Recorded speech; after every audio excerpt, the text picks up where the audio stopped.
Ladies and gentlemen from all around the world, it is my honor to welcome you to the 2022 PUBG Mobile Global Championship League. My name is Contra, your host for the entirety of Week 1, as we'll begin our group stages here in Kuala Lumpur, Malaysia. And before we kick off with all of these amazing chicken dinners to come, it's my pleasure to also welcome some of these players to be speaking to us before we begin our very first match of the day. And here, alongside with me, I will be welcoming our team from Southeast Asia, Bigatron Red Aliens. Of course, welcome back to Malaysia. This has been a couple of times, and this could be your very first time, Misery, as you are now joining alongside with the rest of the team. So, first of all, Misery, I really want to ask you this. How do you feel about the very first day now that you guys are competing in Group Red? Selamat datang di Malaysia dan bagaimana sekarang saya ingin bertanya kepada kamu, bagaimana rasanya kamu ada di hari pertama dalam pertandingan hari ini? Buat hari ini, gue sendiri sama tim ngerasanya excited ya. Kita pengen coba bring back RA spirit dulu lah. Semoga kita bisa memberikan yang terbaik dan lolos ke grand final di Jakarta nanti.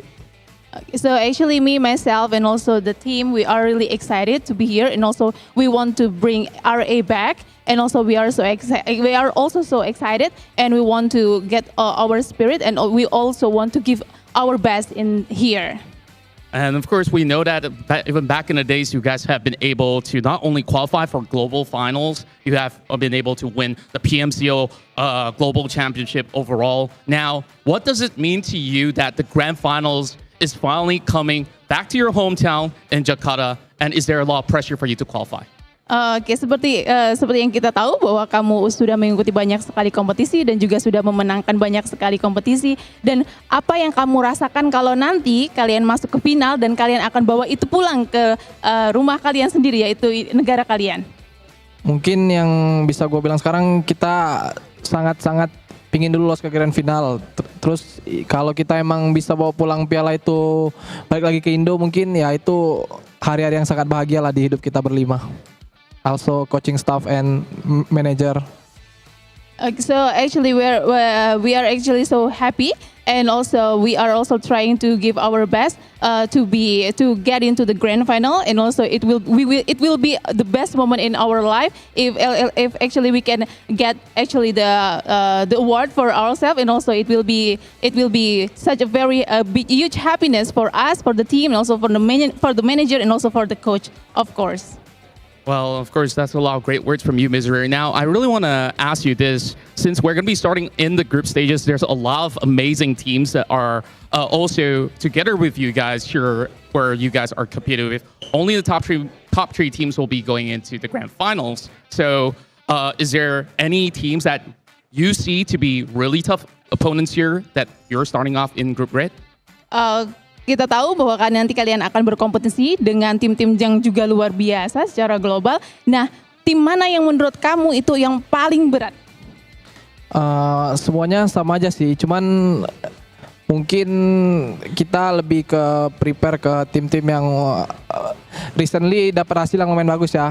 Kayak mungkin Infinity, gitu aja sih paling. Oh well, so far actually all the teams are the same thing, but then maybe we are actually we'll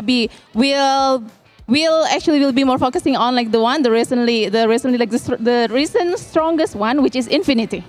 I see, and of course they have been the champions of Southeast Asia, and also there's a lot of other teams like Big Bug Galaxy. I know that you guys have been able to do it before, so I definitely wish you guys all the best. Now, I really want to hear from your thoughts overall. What are like some of the challenges that you have faced throughout this year itself?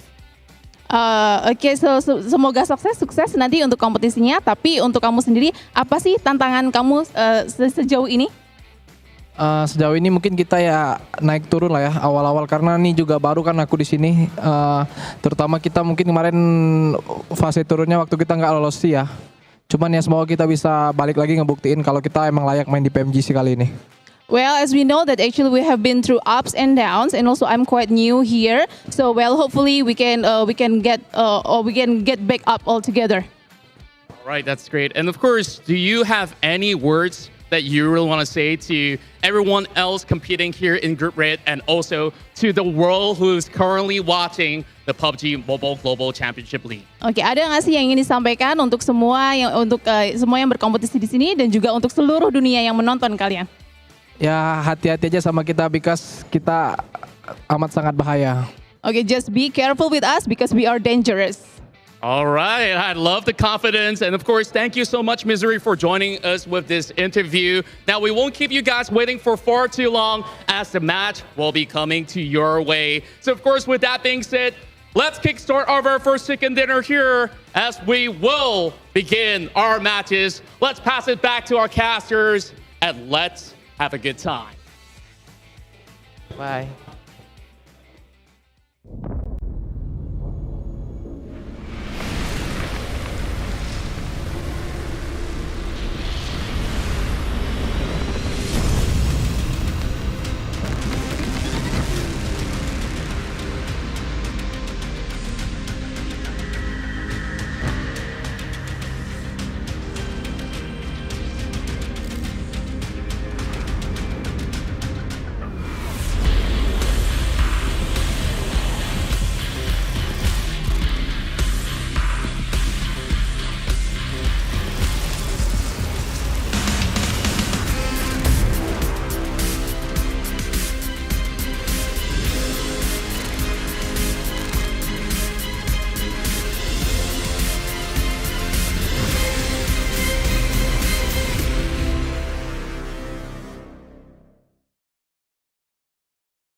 Thousands of teams from around the world have been competing to get to the point where we're currently at here in the PUBG Mobile season, but only 48 can make it to here, and this is the PUBG Mobile Global Championship 2022. From this, only a few get to play in the finals over in January, but we're all excited to see which teams can get there, which teams can just survive here in this group stage. I'm Jason Kapp, and I'm your host, and I'm joined by two handsome gentlemen, one more handsome than the other, though I'm not going to tell you which one that is. We have Maxman and Sandstorm, the first time here, join us on the English stream. You know what, Max? I always talk to you, so let's talk to Sandstorm. How you doing, man? First time here. Good to have you. Looking great, looking fly. A little bit less beer than our usual suspect we have. A little bit less beer, but thank you very much, Jason. I'm very excited, very happy to be here, and I'm looking forward to all the action that's going to unfold in front of us in the next couple of weeks. Oh yeah, a lot of action happening with 4 weeks in total here, Max, but these groups are not looking easy whatsoever, and for only 3 teams to get through right away into the finals, it's going to be a bloodbath to see who can qualify and who has to go to that last stage. I mean, this is going to be the most intense PMGC we've ever had in PUBG Mobile Esports, right? You have 48 teams and only a few of those will be able to make it into the finals, so not many slots are available, and the level of competition is the highest it's ever been before, so I'm really hyped to see how it's going to run out. Yeah, and of course, you guys at home need to stay up to date what's going on in the PUBG Mobile world. We have a ton of social media channels you can follow, even us as well, which I don't think we complain about too much, and maybe some sick memes coming up later on as well. Make sure you guys hit all those as well. Gentlemen, I mean, as we're about to get into today, things are going to be very tough for all of these teams, right? This is going to be the hardest battle I think any of these teams have ever had. And I know you can say, well, you look at like Bigatron, they've been here before, they're used to the pressure, but every year the pressure gets more and more difficult for them. So it's going to be hard for them to maintain this kind of level of pace. But I want to give a big shout out before we do dive into that to Sony for the Sony Xperia 1.4 and the Xperia Stream. Made in collaboration with professional esports players. And the Xperia Stream, you can play PUBG Mobile on 90 hertz with its total cooling system and its multiple ports for intensive gaming and streaming. And also where all the players are here, Pullman, Kuala Lumpur, Bangsar, our world is amazing. And I'm glad to have these guys on board. I'm sure the players are enjoying the lounges as well. Those lucky guys as we're sitting here at home trapped in a tiny box. But yeah, sorry, it's going to get way difficult here for all of these teams. And as we take a look at our schedule, we can talk about this because it is tough. 4 days of play here to make top 3 to get into the finals, and then the last chance survival stage. It's going to be difficult for any seasoned team out there. Yeah, I think the way I described it, and I think that you also agreed, Sandstorm, to describe this PMGC is the most unforgiving group stage of PMGC ever in PUBG Mobile Esports history. Because of course you got your group stage, only the top 3 best teams of each respective group will go directly to the finals, and if you don't make it then of course from 4th to 11th place you're going to go through the survival stage, and you got so many teams that are going to be in that stage that to qualify is going to be extremely, extremely hard. So if you want to qualify, the best time to do it is in these group stages at the very, very start. If you don't make it there, surviving the survival stage is going to be a real tough one. Yeah, Yeah, it very really true. is. Go ahead, Sandstorm. I want to hear your thoughts about it. Listen, when it comes to the groups, I'm focused very much on, obviously, like week 1, red group. These guys are going to be the first teams to qualify to the finals. So I feel like that's going to give them maybe a little bit of an advantage over the other teams, over the other groups. Gives them more time to prepare for the grand finals. Gives them more time to prepare themselves and study the competition a little bit more and more. Yeah, and speaking of teams here, Max, just dive into some of them. This is going to be a tough group. I know it's not necessarily your toughest group, in your opinion, but I don't think any group's going to be easy. I mean, as you said, like every group is going to be tough, of course. This is not Group Green, but Group Red has got some big contenders like BTR, of course, coming in here. They've got some new blood in the team. Really hyped to see if they can actually perform. And Mad Bulls, who just sure finish extremely well in the European Championship, potentially can perform well. But LGD is going to be the one I'm scared of in Group Red. Of course, you're going to get LGD in there. I knew you were going to say it. I had And if to you at the didn't, end, I yeah. was going to make fun of you. But looking at Group Green, I mean, we have the reigning champions, Nova, in there. I don't know, 4 days of play, man. Nova have those weird weeks where they just don't perform, and yet they still perform when it comes to finals. What do you think, Sandstorm? This is going to be a tough group. I mean, this is what happened with the last 2 years when it came to the PMGC. They had a very lackluster week 1, week 2, week 3 they come in strong when it comes to the super weekends, and then they just make it to the finals and completely demolish everyone. But this time around, 4 days, 24 games, it's gonna be a little bit different. So very curious to see how they're gonna be able to perform against the other squads, considering we all agree Group Green is the group of death. 100%. And Group Yellow as well. I mean, I have to give a big shout out here. Team Falcon's the best team in the world, according to a certain analyst. I just had to bring that up. But also, you know, Max, I'm happy to see 4 Angry Men back. I know it's not the exact same roster we had before, but we got to see them back in, what was it, 2019? Or is that like, no, it was 2020, right? Like when COVID just began. And we were massively surprised at how dominating that team was. Yeah, I mean, they showed it. They can still compete here in the PL. They were able to qualify, so great stuff on for Angry Men. But there's no Sook, so that does make me cry a little bit inside. I want to see Sook back at PMGC at some point in time. But also, we got HC, aka like kind of the old Zeus. Sure, it's not the exact same roster, but you're seeing Ziol coming back. You're seeing Icy, Godless are back on board. It feels like we just went back in time. You still have DRS also. Like, this is going to be absolutely insane. This group stage is going to be mental. And Group Yellow has got also some very big contenders here for the title. So every group is looking stacked, but every group is not Group Green. It's the best team in the world, according to me. The Infinity. Probably to get my predictions every single time. I mean, this team we saw be so dominating in the past, and obviously, like the lineup they have as well here, Sandstorm, is just filled with heavy hitters. But the thing for me is looking back at last year, looking at the year and how it's adapted and changed, you don't know what's going to happen going into PMGC. You don't know if they're going to be able to compete against all the international teams we have, bringing their own play style, bringing their own strategies, their own levels of skill. The Infinity, I mean, again, no team it's going to be an easy way through, but for the Infinity, I feel like they do have a target on their back. Look, Infinity, those guys, they're the kings of consistency as far as I can see from their previous performances in PMGC and from what they've been able to do throughout the last couple of months as well in their own region. Now, these guys were able to get, what, 6 out of their... I think actually rather 10 out of their 18 games in their previous SEA championship were in the top 6. They managed to get a couple of top 2s, a couple of top 4s as well. So very good performance even when we look back to PMGC 2021, but they were always middle of the pack. And again, we have to remind everyone, this format, only the top 3 of each week will be making it to the finals. So they need to do a little bit more if they want to qualify and guarantee themselves a spot in the PMGC Grand Finals. You hear me right now. Don't even worry about the Infinity. They're going to make it through here. I'm calling it right now. Now, STG as well, a team we have to look at. We got to see them, Max, just a few weeks ago in the European Regionals. Yeah, they placed like 4th, but they were already qualified anyways based off PMGC points. So it looked like they were just having a little bit of fun. Weren't necessarily trying too hard, but we can't underestimate that blonde hair buff. I was about to bring it up. Like, you got 2 players now with that blonde hair. I'm like, that is the PUBG Mobile player buff right there. Okay, we saw Carrillo have it in the past and it worked out wonders for him, and now it's going to be happening for STG potentially. And the thing is, as you said, in the championship, in the European Championship, they didn't really have anything to fight for, but now they have to fight for that top 3 position in this group, in Group Red, to make it to the finals. So STG is going to go real try-hard mode here. Sandstorm, you got to talk about these boys on the screen because you were just covering them as well. For me, fantastic to see Kayovsky and Federal back from the Loops days here back in PMGC. I'm so happy to see them return. And I think you were even saying before that Federal is like one of the best players, if not the best player in the region, in your opinion.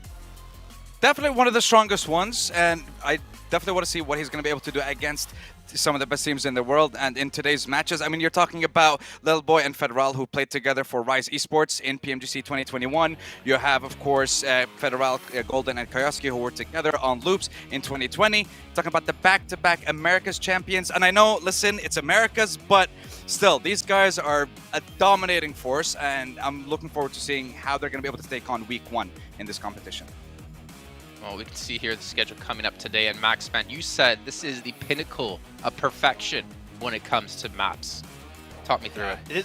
There's only one thing missing is a Vikendi, but you know what? I'm asking for too much right now. But we start with Erangel, you close off the day with Erangel, also got one in the middle, and you only have one Sanhok and two Miramars. It's like, it's the best map rotation you could have in this kind of tournament, and of course that means if you are dominant on Erangel, you're going to be in a great position right out of the gate. So if you can dominate on that map, you're going to be good to go. Yeah, and normally when we look at events, when it comes to, I guess, the culmination of regions, we typically can see some feeder teams, we'll call it, but I'm not quite sure we're going to have any feeder teams when it comes to PMGC because each team is going to be the best from each region. But you too have actually picked some teams to watch or go into this first match, and honestly, I can't say I'm surprised with Max's picks with how much he's been talking LGD up. However, both of you only got one prediction correctly, and that was the Infinity by Maxman. Yes, it is the only one that you can pick because, you know, Jason, you're not allowed to have a team to watch. I was like, you know what, I'll pick one for you. It's going to be the Infinity. It's fine. And Infinity also, I put this team as easily one of the top threes of Group Red. I think that if there's a team that can directly go to the Grand Finals, it will be Infinity. And LGD, let's not forget, this is their first international debut, right? First time they're playing outside of their home region. And seeing what they've been doing in PL when it comes to how they rotate around the map, how good they take fights, I really think if they bring even the small amount of that skill to PMGC, they can go the entire way. So LGD is so scary, and with teams like Nova especially, like China can dominate once again. Well, Sandstorm, looking at your teams to watch, a little bit unorthodox with some of your picks. One of them off the bat, I'm going to go with R8, actually. Kind of surprised to see them in top 3. Why did you decide to choose them? I think they have a lot of international experience. I mean, we've seen what they've been able to do last year in PMPL, MENA and SA. They managed to be crowned champions for that tournament. They have a lot of experience against those teams, and this year they've kind of been struggling just a tiny bit because they've always been getting so close to that first place, but it then just gets stolen in the last couple of games. They managed to get second place in MEA Fall, in Arabia Fall for 2022, and when we look at PMGC for 2021 as well, they didn't qualify to the Grand Finals just because of 3 points, and of course that last game just ran away from them. So I think this time around they're going to be able to change things up and maybe even qualify from the first week. Okay, well, Max, what's your thoughts on that then? Because we got to see R8 over at PMWI just a few months back, and personally I wasn't super impressed, to be honest. I was actually more impressed by Team Falcons, to be completely honest with you at the time. What's your thoughts? I think that R8, when it comes to it, they are a great local team. Like when it comes to the MENA region, MEA region, they dominate, right? They're one of the best teams out there, hands down, no issue there. What I think they lack is international experience. And I think that especially them playing in PMWI, sure, it was the after-party showdown, so it was very different from what we're going to have here. But that is great training for them to have an idea of like how things go on the bigger international stage, right? And with teams such as Enigma Galaxy that already played at that high level and done so well last PMGC, I think that we can have high expectations for R8 this season, and especially Ida is one of the top players in the region. I love how he plays in general, so I think R8 can actually do pretty well here. Maybe not be top 3 of the group, but at least go in the survival stage. I think there's a big chance of that happening. Well, I mean, R8 and Enigma Galaxy both had a massive point discrepancy between them and third place when it came to points from the Arabia region, so they were pretty safe and clean to get through. But Enigma Galaxy is one of those teams, as we obviously mentioned them, that is kind of a conundrum to me because they placed so high last year at PMGC. They were such a surprise, I believe 3rd overall. And yet this year hasn't felt like the Enigma Galaxy has carried over that momentum from PMGC last year into 2022 and made it work for them. Yeah, and not only that, with the massive change that we're going to have in their tournament style, specifically with Sanhok, I guess the map that they used the most to get the most amount of points in PMGC 2021. You're talking about when we're looking at the finals of the PMGC, percent of their points came from the 3 games in Sanhok. 25% of their points from the East League Finals were also from Sanhok only. So many second places, so many placement points by the end of the tournament, but it's not going to be available this time around. So how are you going to cope? How are you going to adapt? Yeah, there have been some zone changes, at least when it comes to Sanhok. Killing off in the blue, not going to be as possible. So get out of here, Roof. We're not going to see you there anymore. But it's still going to be difficult anyways for all of these teams to make some adjustments to obviously the lobby, to the teams they're playing against, but also the zones and how they're going to change. I'm curious to see how teams like Tron will do, because again, they've been here back to back to back, and yet they've kind of underperformed when we wanted to see them excel.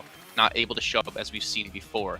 But I believe, though, it is time to head to our commentators for our very first match of the day.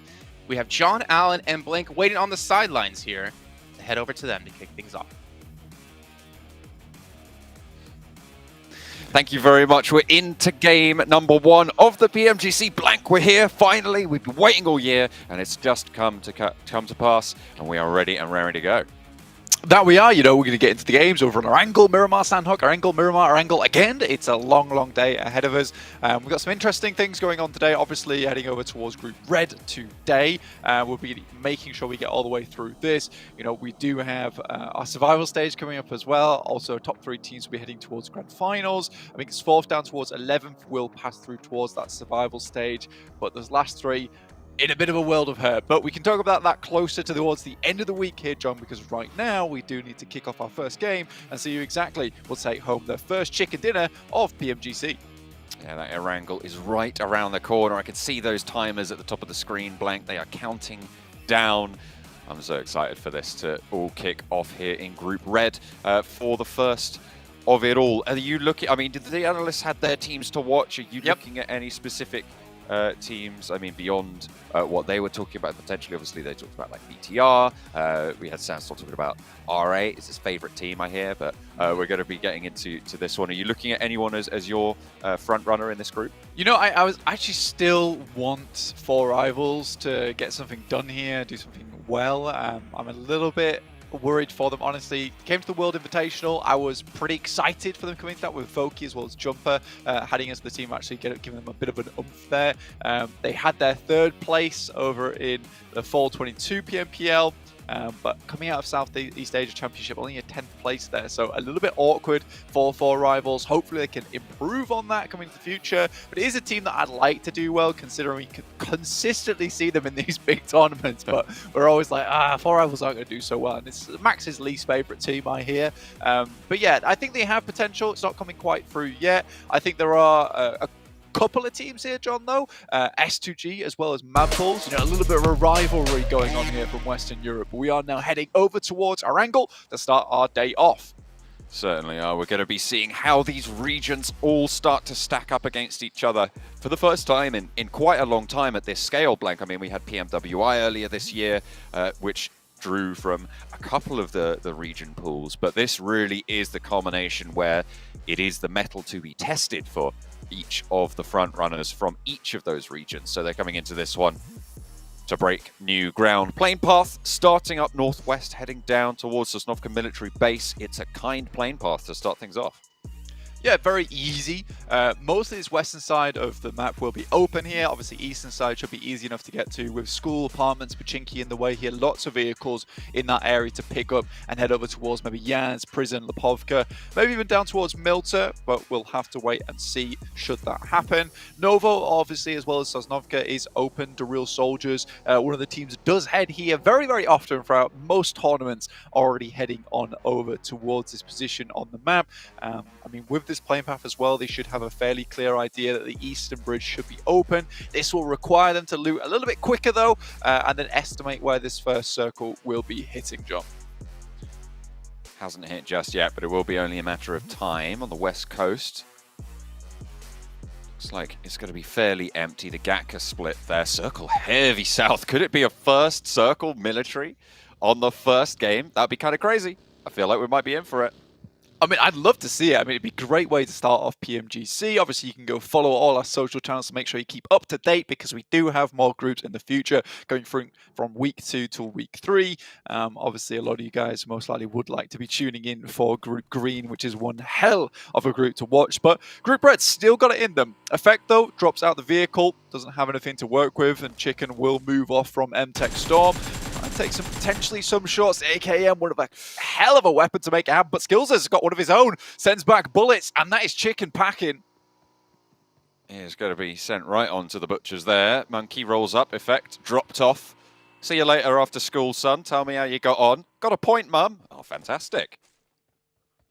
That'll do. First point of the tournament as well. So PMGC kicking off with a bang, and I mean, me and you are big fans of Mad Bulls anyway, considering we commentated them for quite some time there, going from PMPL Western Europe all the way through to the championships itself, in which they took that championship home. Obviously, it was not as easy of a road as it was for them in Western Europe, but they certainly pulled out all the stops towards the end there.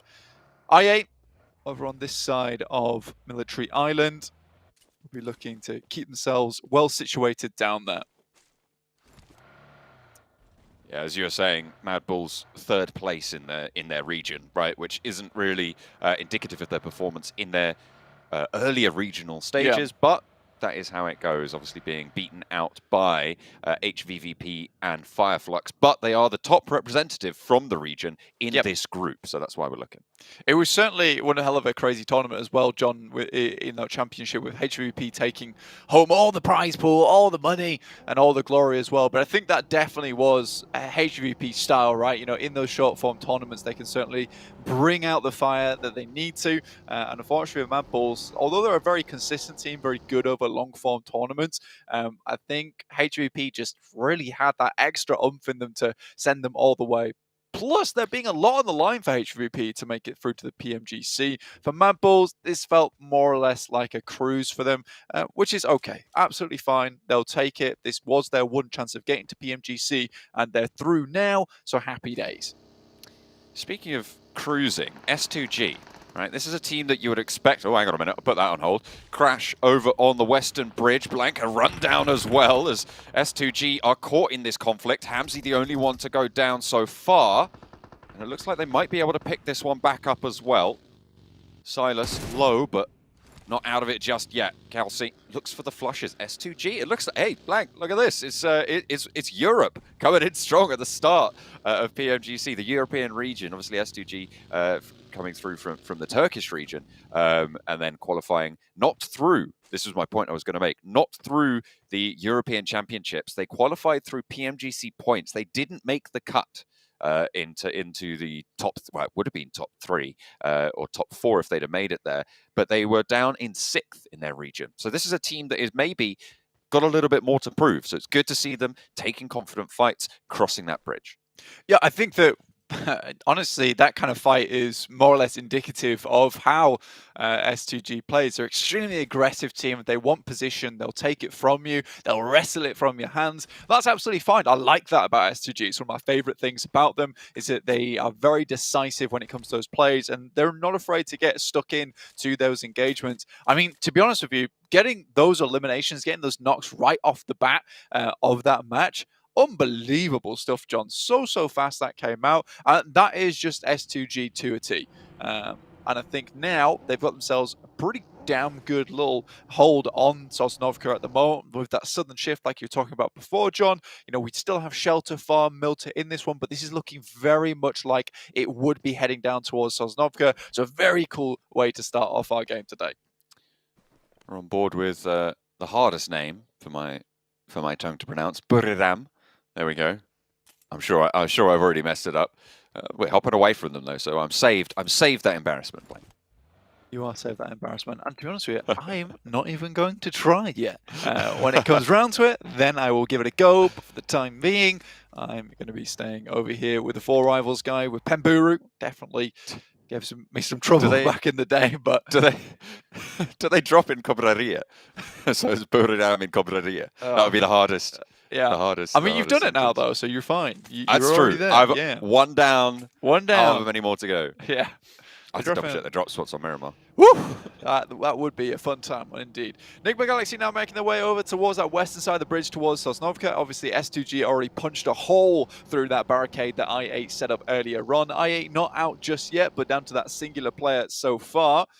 Don't quite have our elimination totals on the side of the screen just yet, but I'm sure we'll find out exactly how many points each of those players did get when we head over towards them. Indeed, so that's 3 eliminations so far on I8's side, able to get that final flush and knock over towards I8. I assume that maybe he's able to crawl away and maybe a different team picked up that last elimination, but it will be S2G taking all the points from that engagement.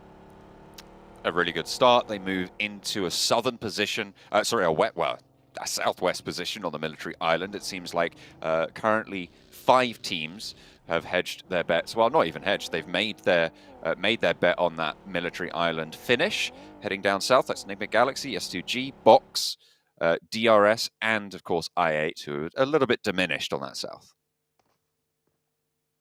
Slightly. I think diminished is a bit of an understatement there, John, honestly. Decimated? Let's go with that. Decimated, yeah, that's a much better way of putting it, 100%. I mean, S2G kind of cleaned house on that side of the map. DRS, though, these guys like to drop around over Abnoya. They've already got themselves a bit of a foothold over towards that western side of the observatory in that area. It's a nice position to hold. Great scouting position for them as well. And luckily, they didn't even have to think about heading over towards that eastern bridge.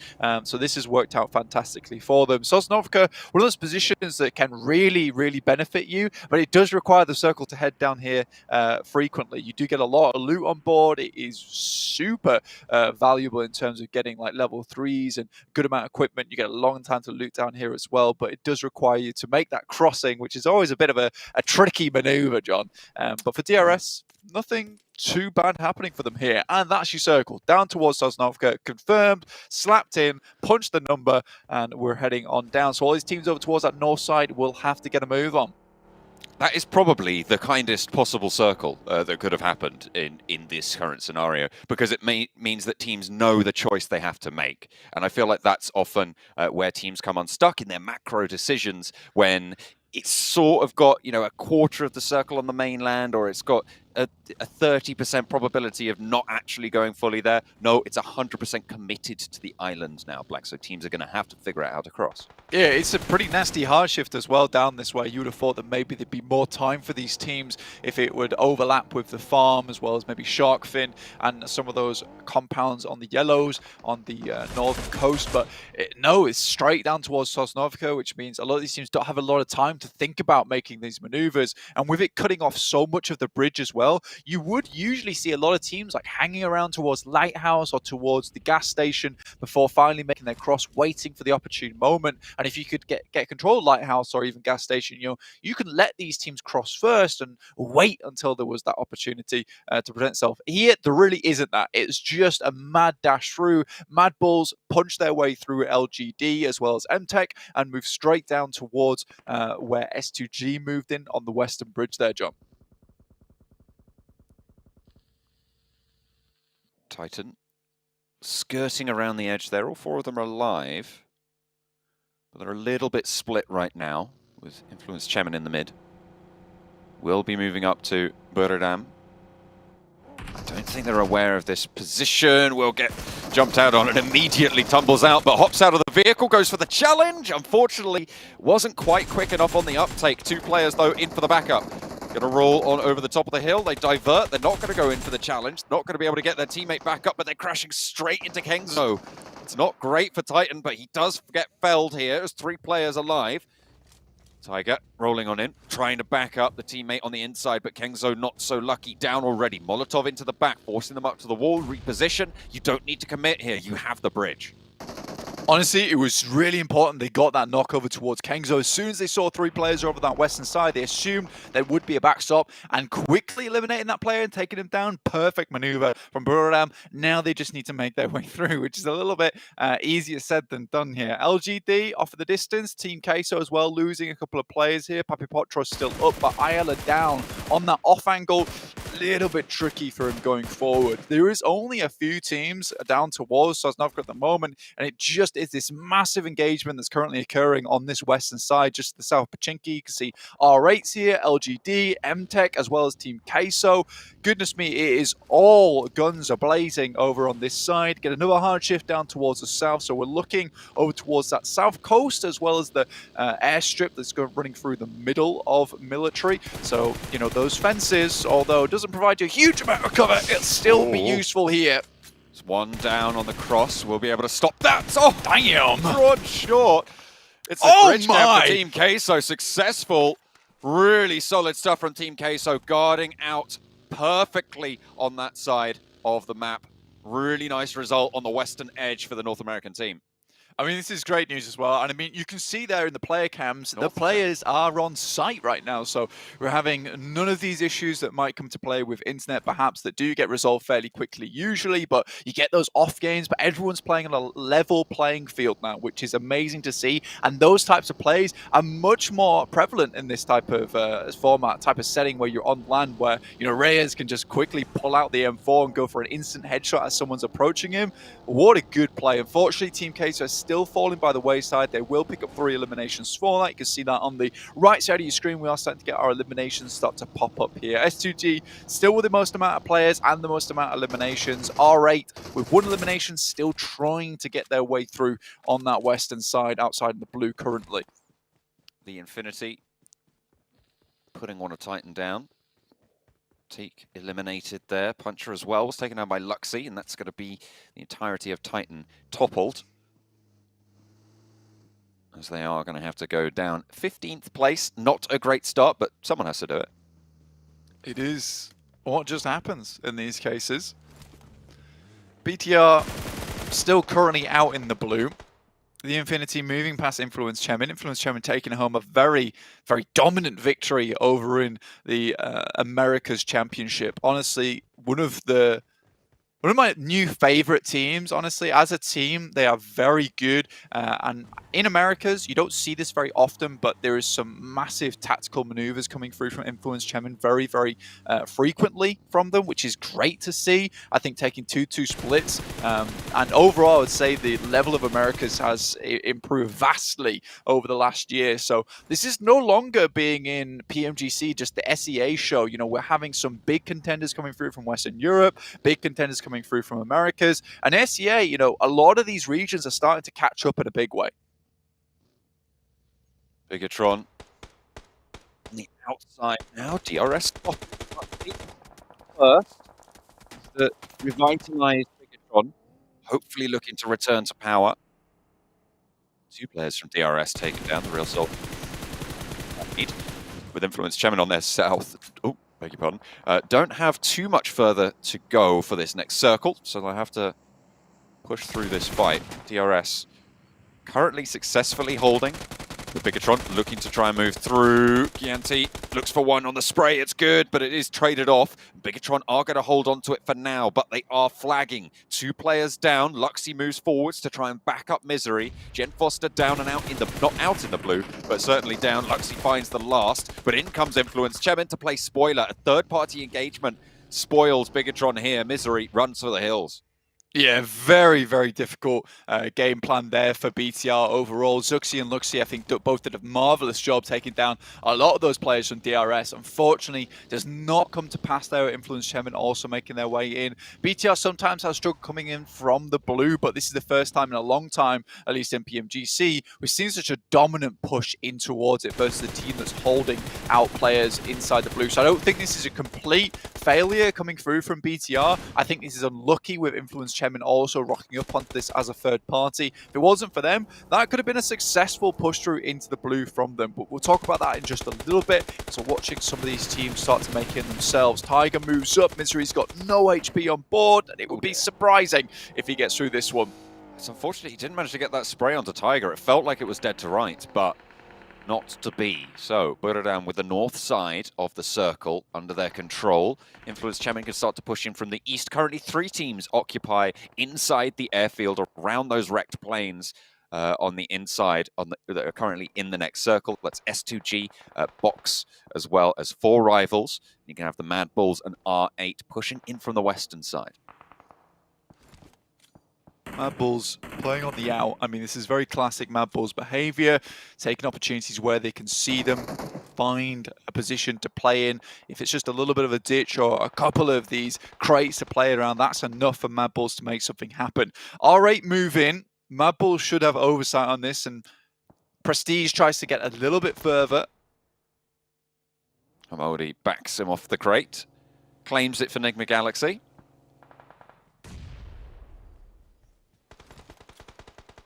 Mad Bulls continue to hold next to this missile. The blue zone starting to move in. The next shift will, of course, force those engagements a little bit further. 12 teams remain, 38 players at this stage. With Hamodi going down next to the crate, they will need to invest some to get that res, but it will be a hot spot in a very open area. Skillsers taking a lot of damage. That's coming through from S2G. They're over on the other side of the road, just opposite the guys from Mad Bulls. Might be a little bit dangerous to go for Skillsers immediately, but S2G won't be moving from their position either, afraid that they'll get picked up by some of these players looking around. This is a great spot. It's one of those areas that becomes a little bit more difficult when you have to leave it, as most teams will look your way, and you're basically running out into open area. Currently, Mad Bulls still have options with vehicles parked up. Similarly to S2G, this will be kind of just one of those razzes out. But for Mad Bulls, it's a little bit more panic mode, getting players back up on their feet, requiring to use more smokes in their position to isolate some of these angles, and they're praying for this next shift to come over towards them on the western side. There's the shift northeast, unfortunately. A little bit away, covering a lot of circle. So it's not too far, but it's not ideal, certainly not. But splitting a little bit to give themselves a forward outpost for the time being, seeing what they can leverage from there. Mad Bulls will have to move as well. It's a little bit rough, but like you said, not too bad, especially with the circle being this big. It does give opportunity for these teams to slowly eke their way in, as opposed to having to make a massive trek across. I think for Mad Bulls, things do become slightly more difficult because they don't have the option that S2G have, which is to instantly send up towards that northern side and cross through Buriram and maybe Team Queso. 4 rivals will be a bit of an obstacle in their path on that side, but for Mad Bulls, there's a lot of teams watching them as they make this exit. Enigma Galaxy is certainly one of those teams that will be looking their way, looking to cause them troubles. If they can maintain control over this western edge of the circle, should be okay. Hamodi spots 1 at least. You can see the rest of the players going slightly low, dropping out the vehicle. Explosion will take down 1, and now Mad Bulls have to restabilize. Silas is right there as well, and S2G looking to regroup on the position, taking shots over towards pretty much everyone. Box under pressure from it. Kelsey rolls up, knocked back. Razy up to the silo as well, swings out left, but there's a car coming in as well. Hamzy draws the attention away, pulls that thread, and unravels Box's hold. If there had not been an explosion on that vehicle for Mad Bulls, this is a potential third party for them. And right now, they're trying to get back up on their feet as quickly as possible. Silas remaining on the fence edge is a great play from him. I mean, isolating himself from the rest of his team, but enabling them to actually have some kind of defense if a third party does come through is a fantastic way of playing out this game. LGD tossing nades over towards R8, a little bit short here, but dangerously close at this point, John. Oh, only Prestige up. Will be trying to stick that res, and SK-Ton back up and fighting. Influence Chemin. Pretty close to Buriram, but they're on the eastern side. They have some hill cover. Playing on the forest path. We'll have to shunt a little bit further forwards in the coming minutes, but they can hold out for now. S2G really killing it on this game, honestly. Even from the beginning where it was just that massive shunt through I-8, really S2G shouldn't be this far into the game if it wasn't for the fact that they were so aggressive on that push on towards the Western Bridge. They have placed themselves directly in contention for a chance at this chicken dinner when playing very much far away from Sosnovka. So overall, very well done to S2G so far, and they continue to take these aggressive engagements to give them position on the map. It is Zerich, however, who does find an initial knock over towards Silas. Kelsey might want to step up, but Zerich tries to stand back just a little bit. S2G have their sights set, but it's getting harder and harder by the minute. Mad Bulls have been surviving, but how much longer can they last? 4 rivals with a solid spot in the north, fairly uncontested, take 3 shots over towards S2G and do a lot of damage, but they aren't out of it just yet. S2G can look for these reses, can bloom these smokes, try and hold the cover. Samzy and Razy crawl for any sort of safety that they can see. Their circle pops in just a little bit, quite close to them. They have to move. I think when you look at this, for Enigma Galaxy, they were having a great handhold into this fight. Mad Bull's safe because they don't have the angles towards them. So Enigma Galaxy instead just focus over towards S2G. And then again, it's 4 rivals who get involved. I think S2G maybe put a little bit too much stock into this engagement between them and Mad Bulls. Ralph moves down through the smoke there and quickly and easily picks up at least 1 elimination over towards Mad Bulls, leaving them with just 2 members. Kelsey, who's got one hell of an aim on him. You know, he's a cracker in terms of a shot. So he's taking shots up towards the guys from Enigma Galaxy, trying to hold them back. But this is too much for S2G. Samzy down before he can cross to the buggy and get cover. Enigma Galaxy with the crossfire. Only Kelsey now standing and taking a lot of damage from the blue zone in the meantime as well. Nade in hand, but what's that going to do? You will fall, and S2G eliminated on the western side. A good start to their game, playing punchy through the western bridge, but felled here. And I mean, this is classic S2G behavior though, isn't it? It's like very aggressive gameplay, some fantastic fights, but then getting yourself into a position where you have poked too many of the Hornets' nests, in which case you are finally taken down. MVM, what an A coming through from Enigma Galaxy. Currently at 8 eliminations. You know, Sandstorm was worried about them not being able to get too many points over on Sanhok, but looks like they're absolutely fine. Being able to scrim, practice, get their aim back up to speed, and team fights and engagements seem to be going well for them. Battle for the south side between them and Influence Chemin right now. Seemingly swept everyone else aside. Freak down, not being invested in to get back up. As it looks like Law is rolling forward. Modi backed off the ridgeline, in fact taken down by Federal. Influence Chemin looking good to start their control campaign on this south edge. Not too many other teams left in it as well, Blank. There's only 5, 4 rivals on the north. Guridam still going on the northeast side, and Mad Bulls have stayed alive.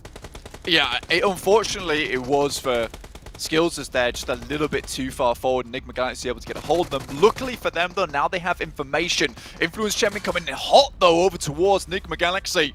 4 players still up, and Influence Chemin probably rivaling aggressive nature as well as team fighting potential to a team like S2G. They're a little bit more sparse about it. They like to take their moments, but when they do, you certainly know about it.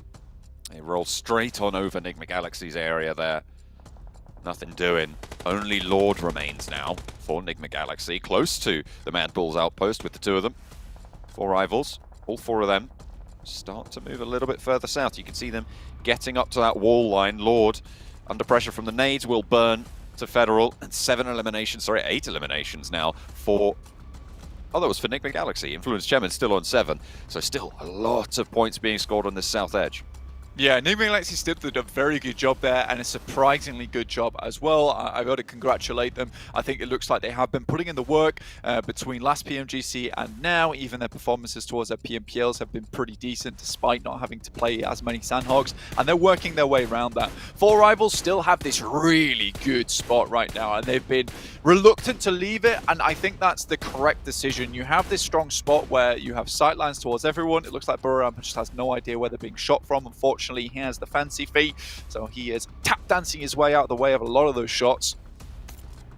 Voki not quite able to land the damage they were looking for. 4 rivals are going to have to leave the stronghold they've had for so long and into the sightlines of Influence Chemin. It's a difficult move. It is a difficult move. For Mad Bulls, though, this is about survival, right? This is about getting those points on board, and it's what they were so very well known for over in their league stage in Western Europe, is just not having many or any bad games. Now they're going to start to move their way through, but completely out in the open. It will be Pamburu spotting that one. Zerek down next, and that will be Mad Bulls eliminated 4th place. Still, they're able to get some points on board.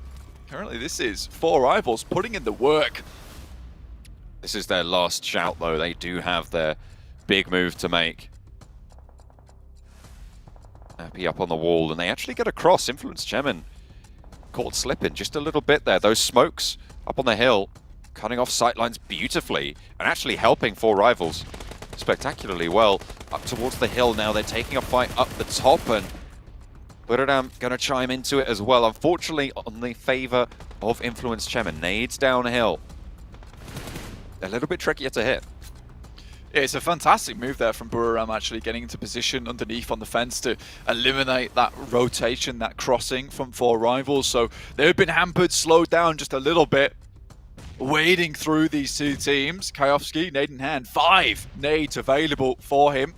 Cooks that one just a little bit too long, but again, it's difficult to estimate these shots here for Influence Chemin. They don't want to cook them too little, so they roll down the hill and away from Four Rivals, but cook them too long and they explode a little bit too early here, John. That one's good, though. That was right on the money there, finding the first. If anyone could cook them right, it's the players here at the PMGC around the wall. Backed off by the mark. Four Rivals ever aware that, you know, this is a free team finish, so if they can find some of these players from Buradam, getting a second place for the amount of eliminations they've got and holding a strong position, Influence Chemin is unlikely to be able to be dismounted from this high ground spot here, John. So Four Rivals putting a lot of stock over towards the final players from Buradam. Influence Chemin, though, massive chokehold down towards both these teams. This is definitely Influence Chemin's game to lose, right? This is all 4 of them alive, top of the hill, sightlines galore. There's nothing really that they don't have in hand right now. Neither of the other 2 teams have any position in the next circle, and they have to make a bold push, taking more of Buradam down. Four Rivals, the thing that they do have going for them, Blank, is they're all alive. I mean, for Four Rivals, they've done really good here. And again, this is why I talked about them at the beginning of the game. It's a team that I'd like to do well. You know, they have some great experience. They're consistently here. I think they've added some very, very good players to the team. They've just needed somewhere to prove this for themselves. Appy had to hold down here off against some of these other teams. Makes the crossing and stands up, and it would have been unbelievable if he had lived through that one. Now Four Rivals have to make something happen from underneath, but how many nades they have to make it work? Shots downhill, have the Groza to deal with as well. The Cooks on the nades, not quite finding the money. Surviving for Four Rivals. That lip keeping them safe. Information gathered. 3 teams still going. The next circle will close completely. Influence Chemin, the Brazilian team holding up the top of the hill. They've got Four Rivals dead to rights, but it's just a matter of closing it out. And it seems like they're a little bit faltering in their approach to this. I mean, they are just continuing to put down the nades, and when you have this ordnance, when you know that there's so few threats left, you can just go for it. That's what they're going to be looking for here. They're not cresting the ridgeline and actually taking a couple of shots towards their way. Pemburu makes it to the cover of the ground there. Skayovski a little bit out in the open, steps up for Pemburu yet again, but backed off. Federal finally finds Tiger, and that's 2 teams now remaining in it. Influence Chemin finally getting knocks, traded off 1 for 1, but more damage pouring through, and it leaves it only into Pemburu's hands, but he's doing damage. That MK14, as you say, Blank, it's doing so much work. Federal, if he gets felled here, there's a chance, but no, it's not to be. Law puts it in. Everybody from the top rope, and it's Influence Chemin, the Brazilian team, to find the first chicken dinner. A firecracker finish over towards America's Championships, and then coming to PMGC like this, John, an unbelievable result for them. And again, it's that same patience that we see from a team like Mad Bulls, alongside that aggressiveness from like S2G or Nova. It's really, really good to see here over in the PMGC, and I would say that's a completely deserved win for Influence Chemin. They seem extremely happy about it. Again, massive props to Four Rivals though, from a very difficult spot on the map there to be able to actually still pull that one off and get as far as they did. It was just a case they were bleeding out, and I think you were saying that Influence Chemin may be faltering a little bit. I would say that's more patience, right, John? They waited it out knowing that Four Rivals, there was only one direct route for them, and that was upwards. And if Influence Chemin could just sit up the top side for as long as possible, they didn't really have to do much else. Well, the MVP there for Influence Chemin. Federal, 7 eliminations, 806 damage there, putting in a shift and a half. There he is. Look at that. almost looked surprised with how well he did there. But yeah, a great game overall. Federal, a long-standing member throughout of most of PUBG Mobile, in fact. So we're going to take a quick look at the stats here. 806 damage total. You're really leading the team here in terms of performance throughout the game. But again, all these other players, I will still say this is a very tactical team. They bounce off one another very well. Lil Boy even 695 with 4 eliminations. Nothing to scoff at here. Very, very good team. Every single one of these players is built to perform. But again, some surprising other teams towards the top there with Buriram as well as 4 Rifles, but Mad Bull's going down in 4th place. That was kind of expected, even with the bad positioning they had. This is a team that consistently puts up those points, and it's one that we can't disregard yet. Yeah, it's definitely not something that you can count out. This has to be sort of all considered through the lens of having a military finish on the first game of the PMGC, right? It makes everything a bit weird, a bit wild, and pretty windy there. You can see, I mean, even Influence Chemin, they traveled almost 15 kilometers in that game. Yeah, it's a long distance to go, and again, you see some of these teams in PMGC that it doesn't matter if your drop spot doesn't initialize over towards Sosnovka. As long as you can make it down there and you have the plays and the chops to do it, you can still pick yourself up a chicken dinner. So it wasn't realistically the teams that were dropping in Sosnovka that were able to get the big wins. It was more these teams that were just willing to take it to the absolute limit here in this first game to pick up the chicken dinner. Yeah, certainly a good result for the Americas fans and for the Brazilian fans watching as well. Influence Chemin doing them proud. Let's take a look at some highlights.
If you came to me at the start of this event and said, well, Jason, Influence Chemin are going to get themselves a chicken dinner right out of the gate, I would be like, get out of here.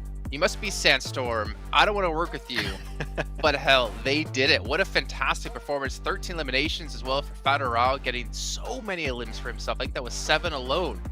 This is the start you want to see if you're Influence Chemin, and if you're Brazil, this is the start you want to see out of one of your teams. Look, there was so many teams I was expecting to potentially get the first chicken dinner. I was not expecting Influence Chemin, maybe Sandstorm, as you said, potentially was. But the thing is, Sandstorm, we were talking about it during that game. This was not an easy game to secure. It was like an open field finish for like the biggest portion of that game. You didn't know where it was going to go. The only way, if you wanted to create an advantage for yourself, was to clear one cardinal position on the circle, which is what they did on the east, actively third-partying, scouting, sniping teams down from a distance. They were doing everything to make sure they had control of the east, and once you still have 4 players alive in that position, I mean, who's going to defeat you? Unfortunately, no one.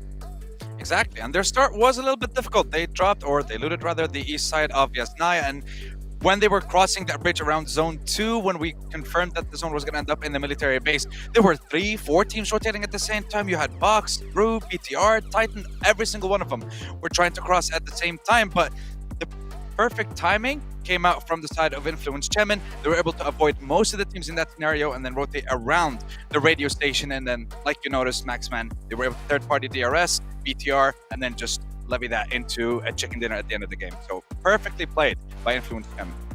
Well, Influence a little bit lucky to avoid. I think that was Reyes from Team Queso sitting on the bridge, just knocking teams down pretty much by himself, as we saw in the highlights there. And for you guys at home, you obviously got to hear about our teams to watch, but we don't know your predictions when it comes to who's going to win the next match. Just make sure you guys are paying attention over in YouTube chat to see, to kind of get your predictions in. And maybe, just maybe, knowing Maxman's prediction history, we can get you on the desk to be an analyst, because it's not that hard to be better than him. However, he did beat me when it came to the European Championship, so I will give him that. But you know, a broken clock's always right at least once in their life. Oh.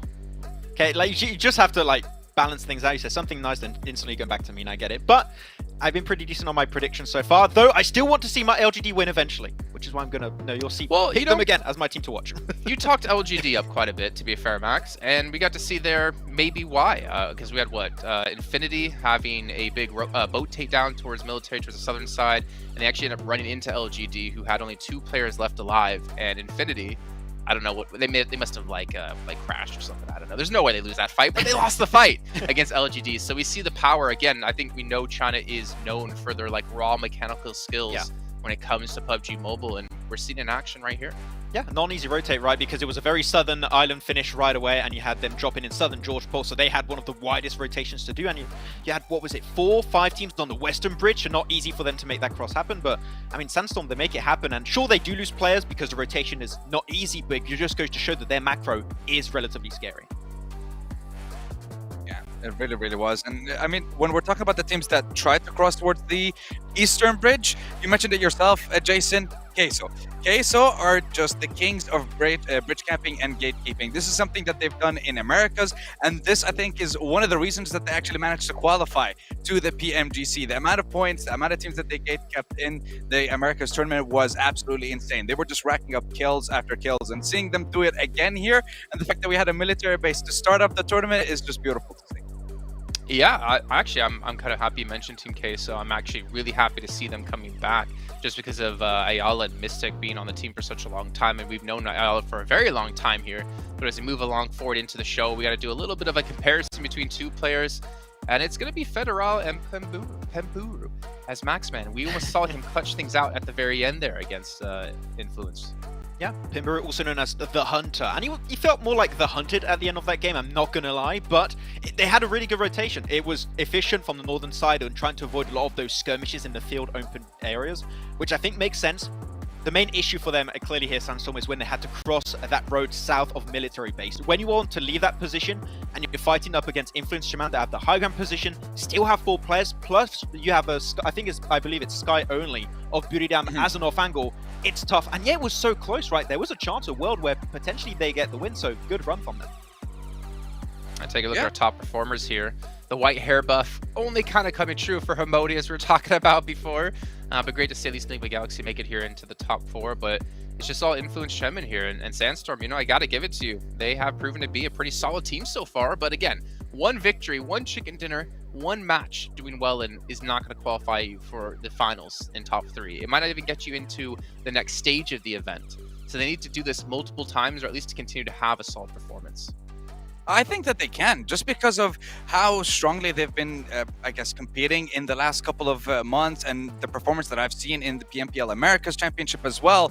The fact that they were contending against the likes of Alpha 7 so many times, I just believe that they could do something massive when it comes to the PMGC, and it's great to see them start off with a chicken dinner in the first game. Decent amount of eliminations as well, so pretty good head start for them. Yeah, we can see here we have Miramar coming up next, and then getting our way over to Sanhok. Now, I want to get your opinion, actually, you two, because obviously we mentioned before, the zones have been changed slightly. I know Blank has been pretty happy with how it worked out here in the first match. When we were at around the 30-minute mark there, pretty much, the zone was still quite big, right? And previously, it would be almost impossible to play in those zones. I was just curious, what were your guys' thoughts? Yeah, I just think it offers so much more potential to do super smart rotations in the late game, right? It's a little bit slower in the late game, and also you've got bigger circles, gives you a little bit more space to do those plays, because if we had the previous circle settings there, that circle finish would have been right on the cusp, and potentially 4 rivals would have never had a chance to even make a potential comeback. So the fact that these circles are a little bit slow at the end just gives so much more time for teams to really express how they want to play those finishing moments, and I feel like this is just going to make this PMGC even better, because teams just can do so much more on paper. Yeah, it definitely gives it a different flavor because we're used to a lot of the crawling in the last couple of moments of the game, trying to scout out, trying to find out where that last player is, where he's hiding. But this time around, we're seeing different strategies, and the fact that it came in the PMGC, just seeing who's the team that's going to adapt in the best way in such a short time, that's what I'm looking forward to in seeing this competition. What about our teams to watch here, gentlemen? I can see you got Team Queso, you got R8, of course, again, Sandstorm. I expect you to predict them every single time now.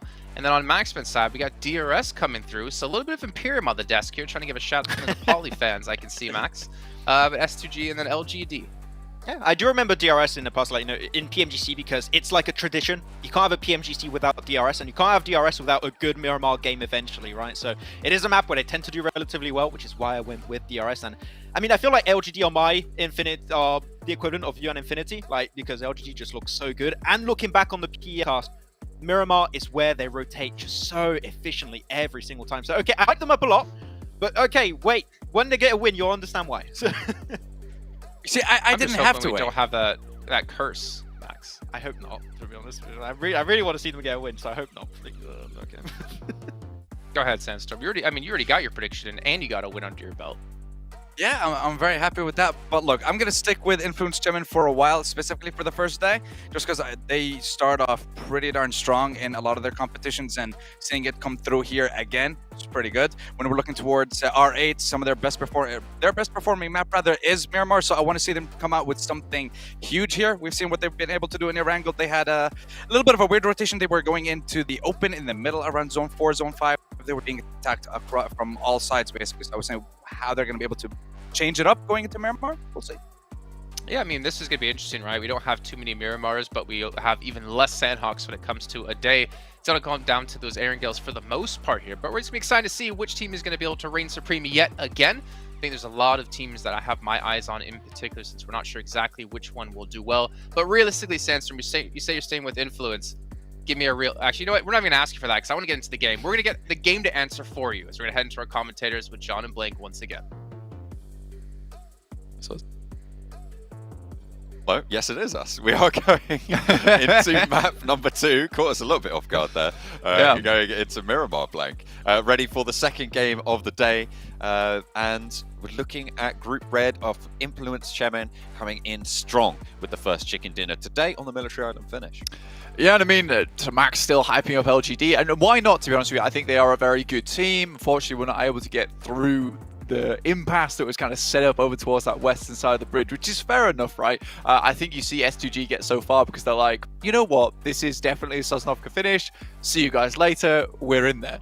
But again, yeah, really good plays coming through from Influence Chemin so far. And, you know, watching back on America's, Miramar is another one of the maps where they do decently well. And I think there will be a team that continues to do decently well in a lot of this tournament, honestly, just purely with the way that they play. I think they're a smart team. And I think that is one thing that we have to keep in mind, is that when you have an aggressive base of players, you need to have someone that pulls the rest of the team back, keeps them all on a leash, and keeps those rotations going well. So I think that something's happened within that team. I'm probably going to try and talk to some of the players as well and see who's doing that IGLing, who's giving them those analyses on the plays, because it has been astonishing, and I can't wait to see more over in PMGC.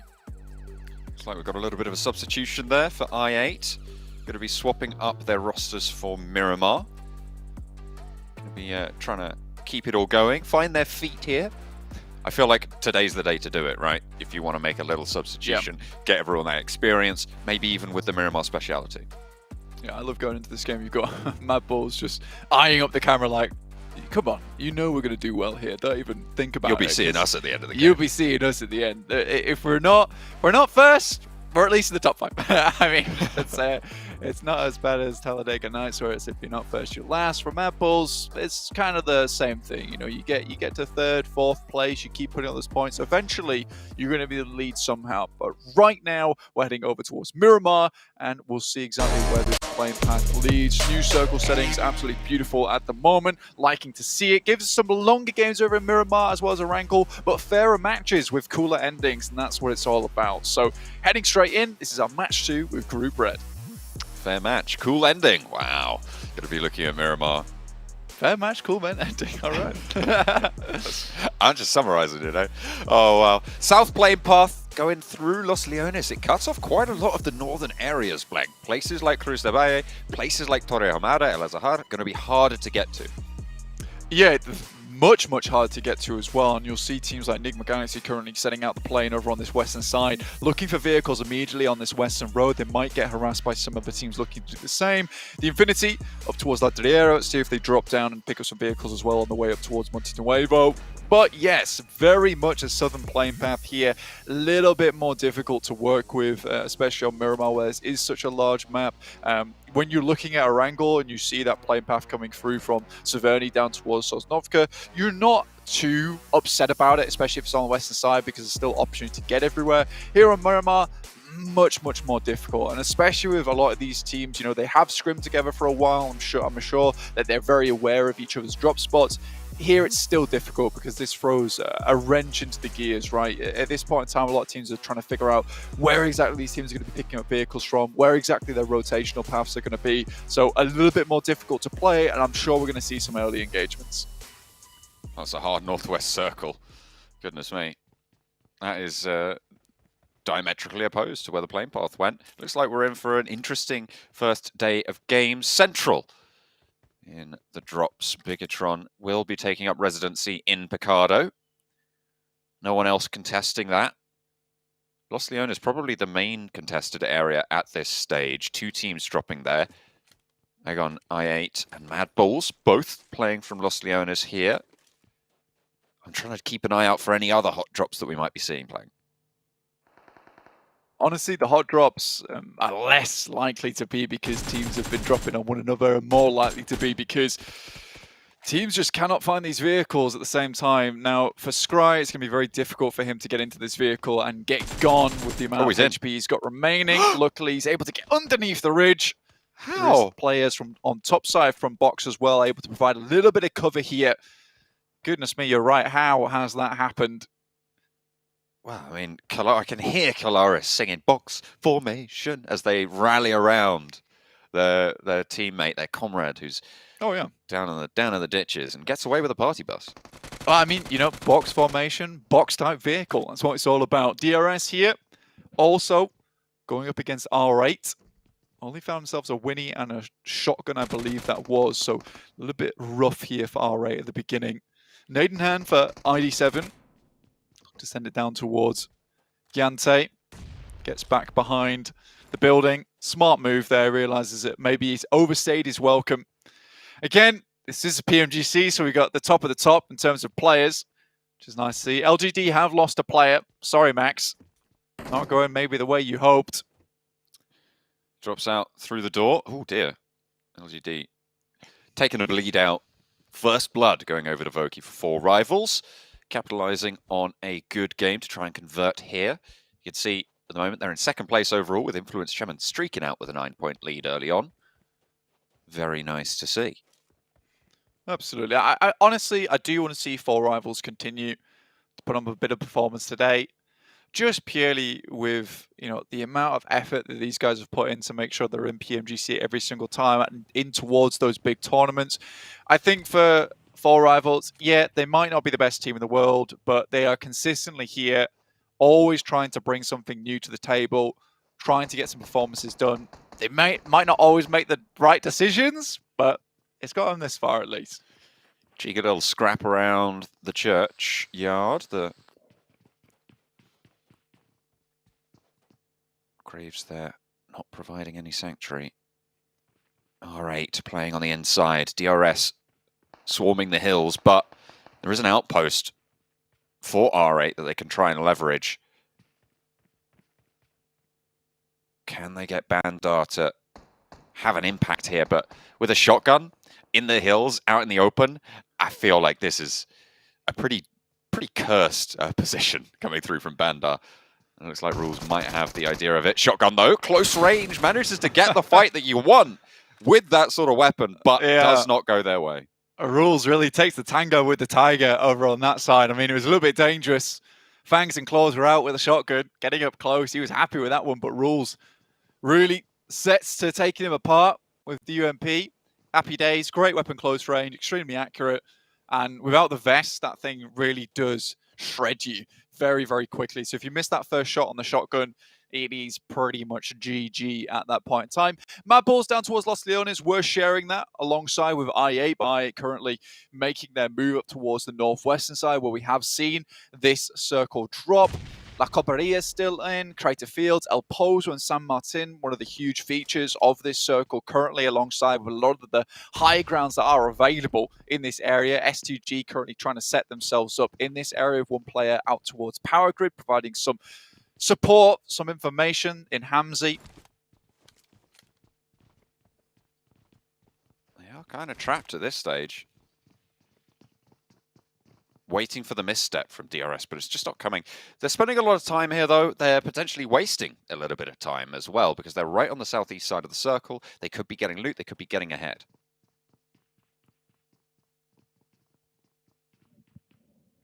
It's always a difficult decision to make, right? Especially with these circles. And again, I think you're seeing these early game engagements, but you're also seeing teams take their time with it, right? And I think that's fair play. You don't want to get caught, you know, in tangles with other teams in this area.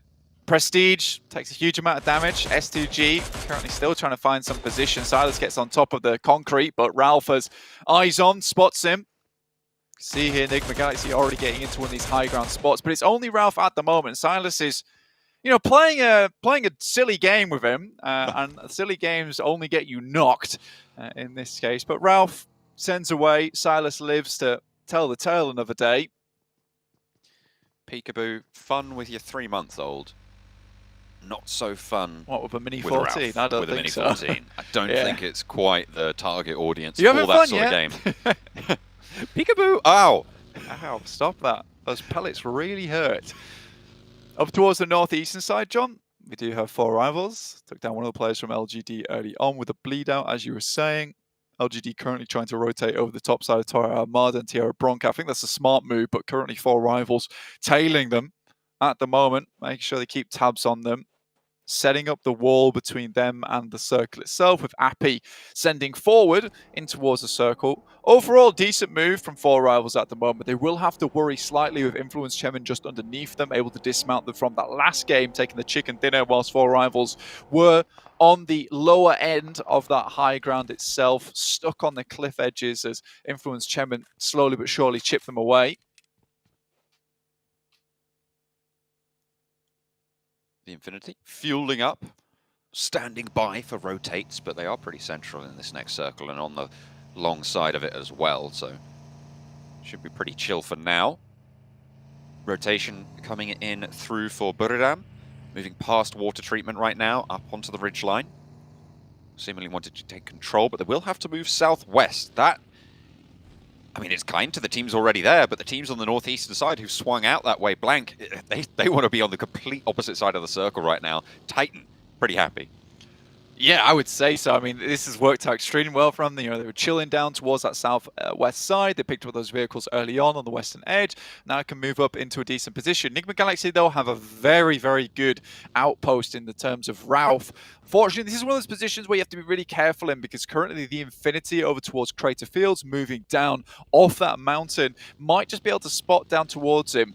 In which case he needs to be very, very clear on the idea that this is more of a case about survival, making sure he can remain undetected, and also provide very, very good cover support down towards the rest of his team, Enigma Galaxy. But quite quiet on that last game, yet getting themselves a 3rd place. Decent stuff. Coming 2nd place over in that Southeast Asia Championship. Relatively, you know, new contender to the field of PUBG Mobile in terms of getting these high performances. See if they can kind of bring that performance through to PMGC as well, which would be great to see. So far, it's already looking good, though I haven't seen that same aggressiveness as we've seen out of some of these other teams, but we all know that before in the past, it was all about those placement points. Oh, God, Tani. Caught sleeping there, Freak from the top rope. Finds him completely exposed. This is a really powerful area for Enigma Galaxy to hold. And with Lord down the bottom as well, they have some control in the ground foothills. Able to get a return shot back these other teams. But God Tony going down, one of the clutch members of the team. Slightly unfortunate, really. Having that player up and kicking is very useful for you. So the Infinity losing one, a little bit of difficulty, but they have eyes on now, so we'll be able to at least remain competitive. Oh, goodness me. You felt like that one was going to hit, didn't you? Oh, man, I just hear that dog bark and Newsy just not going to bite with it. Not yet anyway. Puts another bullet down range. But the lead sails Cloudwood. Doesn't quite land. Team slowly working their way into the circle now. 4 rivals able to stay out of dodge from the guys on Influence. Chemin, LGD currently, MVM, CCC, Suki far behind. With the rest of the team slowly making his way over towards them. So it will be pretty difficult for this team to get in with 2 powerhouses in front of them. And realistically, you know, you can go one of 2 ways here. You can see on your screen that heading down towards where 4 rivals are moving in, bit of a death valley for them. Buriram also in that area, might want to take shots towards 4 rivals. They're already set up in this position, but with this circle shift, you'd imagine most of these teams on northeastern side more concerned with getting into position first. So there's difficult areas in this circle, right, Blank? That field to the southeast side of El Pozo, very, very open and exposed. With Enigma Galaxy in the position that they're in right now, it's going to be pretty impossible to try and step up to that sort of area. So that isolates a lot of this next circle. And everybody else is already crunched in. So these teams who have yet to get in the circle really don't have a lot of places to go. No, I think for Enigma Galaxy as well, with such a good position on the map and a great start for themselves, it's sad that they've lost one of their members, one of their players in the process. They're trying to take this split between the compound that's just on the south edge of that field, as well as sending Ralph up towards the top side of the mountain. This is extremely good for them, but with 4 players, this would have been ideal. This gives now the Infinity maybe some time to move across. But again, it's another 3v3, so somewhat of a stalemate towards this top side of the mountain. Shots from Hamzy about to ring out, I'm sure. S2G peppering away Pemburu. Doing a little bit more damage to the closer up players, but Pemburu gets away, sends another teammate even further in. Epui will be able to stay alive for now, but close to raise for S2G. Nade being cooked, first aid popped. They know exactly where he is on the vehicle. Razy wants the challenge, and it's the nade that's good. We'll be able to put that one down, pocket that point, and 4 rivals diminished even further. Yeah, great send around the side there. S2G, very good when it comes to team fights, and with this case of playing on the edge, happy days for them. R8 will find Gyante from DRS, take him down. Now Pemburu in a very tough spot versus S2G. This is always the problem with this circle heading down this far towards the southwest, and any team playing on the northeast. Influence Chemin certainly skipped the number with this one by heading over towards that northern side. LGD taking a similar game plan. You head through here, teams like S2G know the exact route that you're going to take, and with the position that they held, it was almost impossible for any team to get through. In fact, even another great play from them was sending Razy over towards that compound just on the western side underneath the mountain that Infinity and Enigma Galaxy currently playing, because in that typical scenario, right, you would send one player out towards those compounds to try and provide an anchor point for the rest of the team to attempt to crawl on over towards. But Razy, one of their better and more informed players when it comes to those 1v1s, sends over that side, holds out any player that tries to make the escape. Really good play from S2G. Shots from S2G again, finding SK-Ton on the spray, and there's the knock, there's the flush. There's a second team to get eliminated to the barrels of S2G. Nicely found. A good punchy start yet again. We saw this from them last game. Can they capitalize further? Yeah, their beginnings are always so fantastic, and I just want to see them be able to translate that into late game. And again, it's the same exact strategy. You have 3 players over on that top side. You take shots, you do a little bit of damage. The only other option for that player is to send towards that basically break out of buildings that Razy was holding. He has great angles, takes shots, and it's an instant flush. So honestly, S2G set that one up perfectly, and I do think anyone coming from that northeast should have really realized that that was going to be always the problem entrance for them. In that case, though, it's just Influence Chemin that essentially influences a lot of those other teams to send down towards that position by playing so very tight on that northeast edge.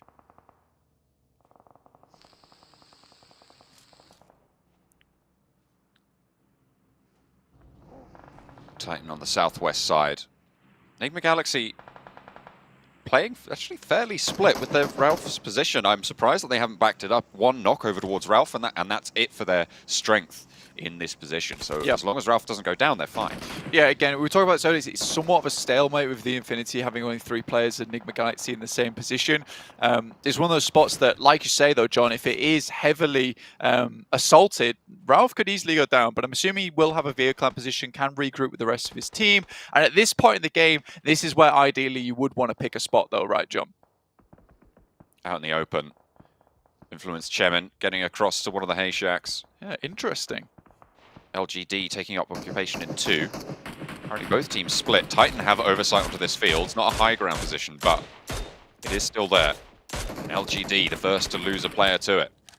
I mean, we are going to see more central shifts here on the circle, and it's not going to shift too much with the new circle settings, which is great to see. So you can more or less decide where you want to go without having too much problems thrown your way in terms of hardship. So I think that taking this spot, throwing down smokes, and getting this position early on where you can see many of the teams moving over towards this place, Influence Chemin is playing this one fairly dominantly, honestly. So really, really well done. Lil Boy finally takes out the final player from LGD in Suki.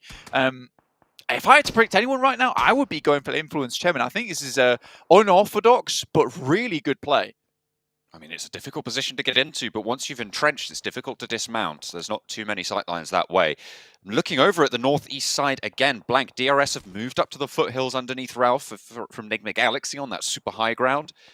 Infinity on the north side have taken a knock as S2G are starting to swing into that area as well. So now is the test for Ralph. Exactly. I think for Ralph now, he is in fairly safe hands at the top of that mountain. DRS unlikely to be able to get up there quick enough that he can't just immediately spot that push happening and send himself down towards the rest of his team. But I think with how central Hamodi and Freak currently are, I don't think it's worth it for Ralph to be up here anymore other than information's sake. And to be quite frank, I think most of that information will have been gathered already on Ralph's side. He has a rough idea where these teams are. Now he needs to start thinking about the late game.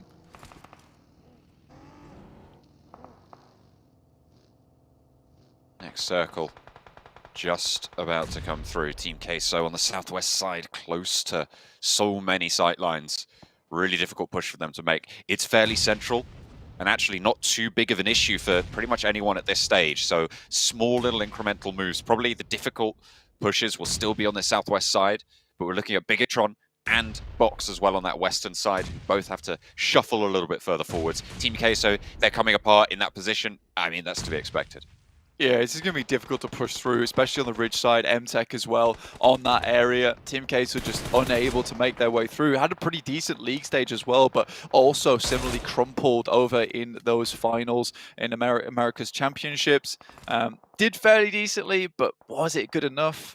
I don't think so. I mean, they were really struggling. There was a few teams that were looking to overtake them as well, and it was by the barest breath. I think it was like 2 points, in which case they were able to qualify over towards the PMGC, which is not the result they were looking for, considering the league stage and how dominant they were in it.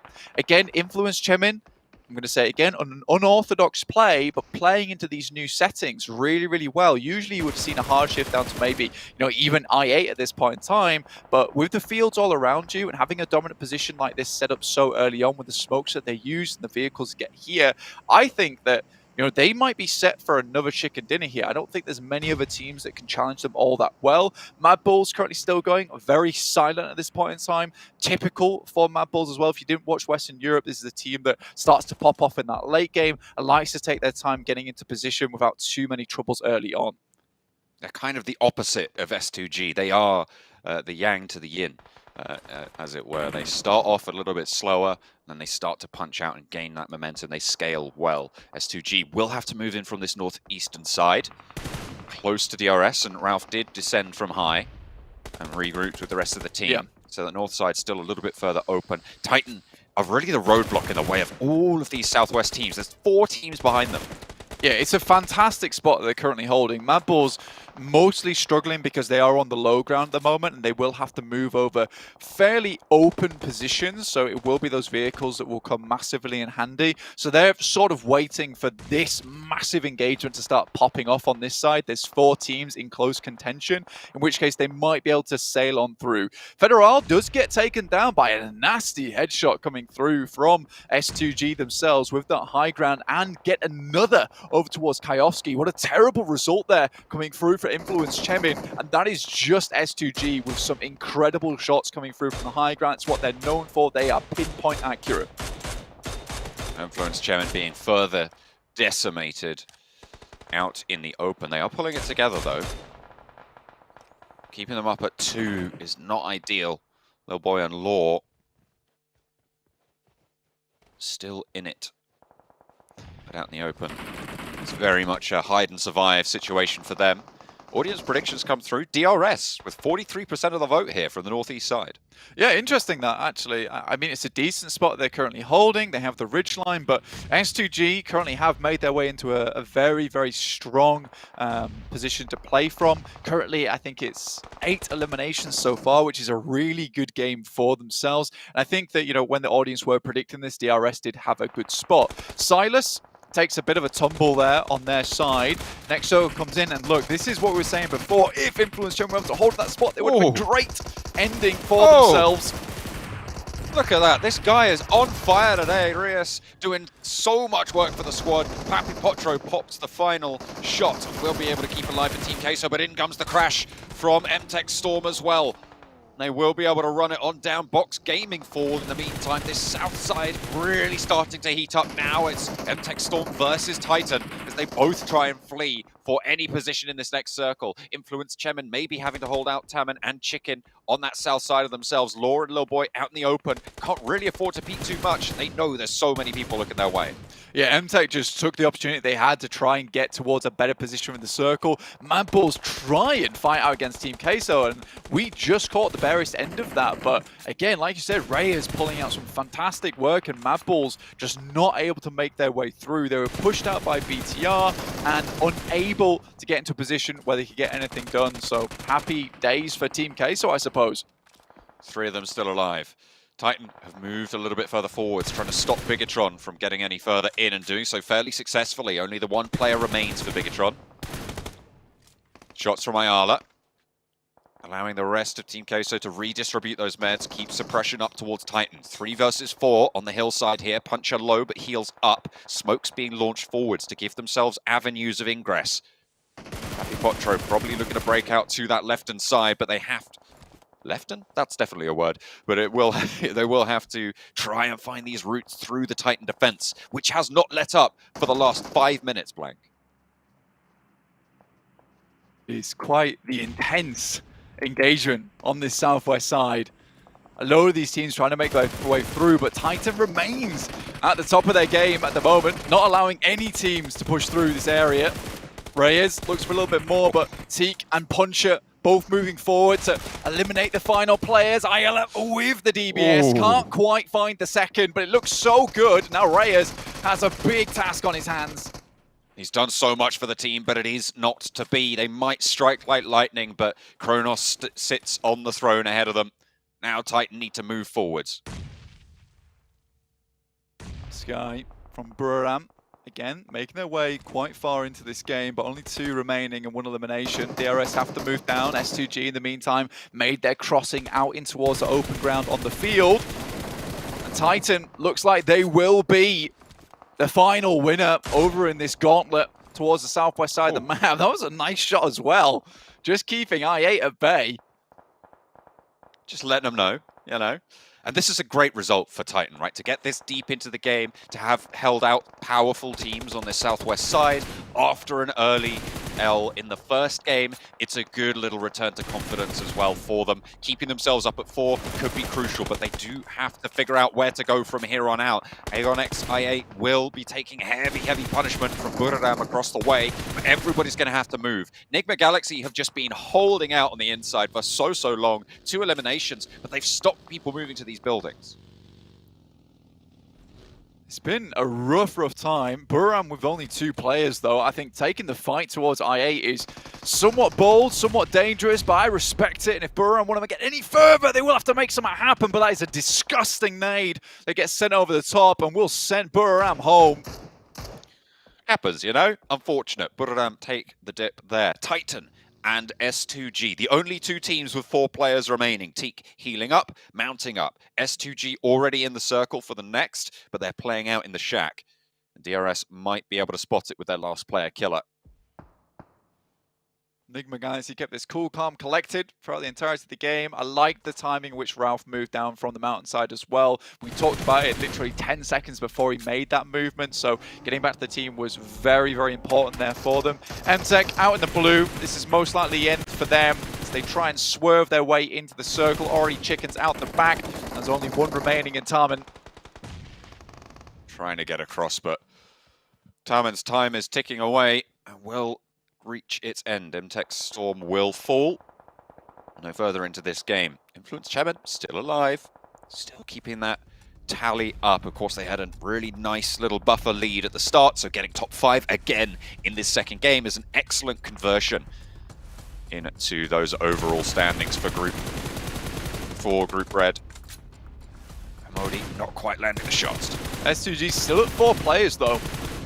So far could be another good result for S2G. Yes, they didn't get the latest of endings over on Erangel, but they certainly got themselves a fair amount of elimination points total. Puncher also takes a huge amount of damage. Great spot for Hamodi here. I mean, he has sightlines absolutely everywhere. And with that little lip at the top of the wall, gives him so much cover to play around with. S2G with 8 eliminations after they had that massively good barricade they'd set up. Basically playing the guardsman of Miramar so far in the match. Influence Champion's still going as well, John, like you said. Little boy sneaking around out in the field. They've been playing it for a while. Very familiar with it now. Enigma Galaxy, 3 players. In a very, very central position. They have control of the longhouse. Very useful. Will be difficult to try and push on towards S2G. Sure, they have 4. Titan, sure, they have 4, but getting in here is really, really tricky. There's a lot of open ground. Yeah, 8 eliminations for them anyway. Still a good result. I8 have been struggling, bleeding and bruised. S2G in a similar problematic situation. Damn good shots coming through from Hamodi. Obviously holding on the high ground there, supported by the rest of his team. We're able to get a huge amount of damage over towards S2G, which were the biggest problem for Enigma Galaxy going forward. Crazy last player for S2G now. Little boy's been crawling, pinches a point. Nice one. Adds to the tally. 5 eliminations for Influence Chemin. Top 5, top 4 as Ray Z goes down. I'll be S2G out. What a good spot from them, but unable to capitalize. Titan at 4 players. This is a team that we thought would have difficulty getting in towards this match.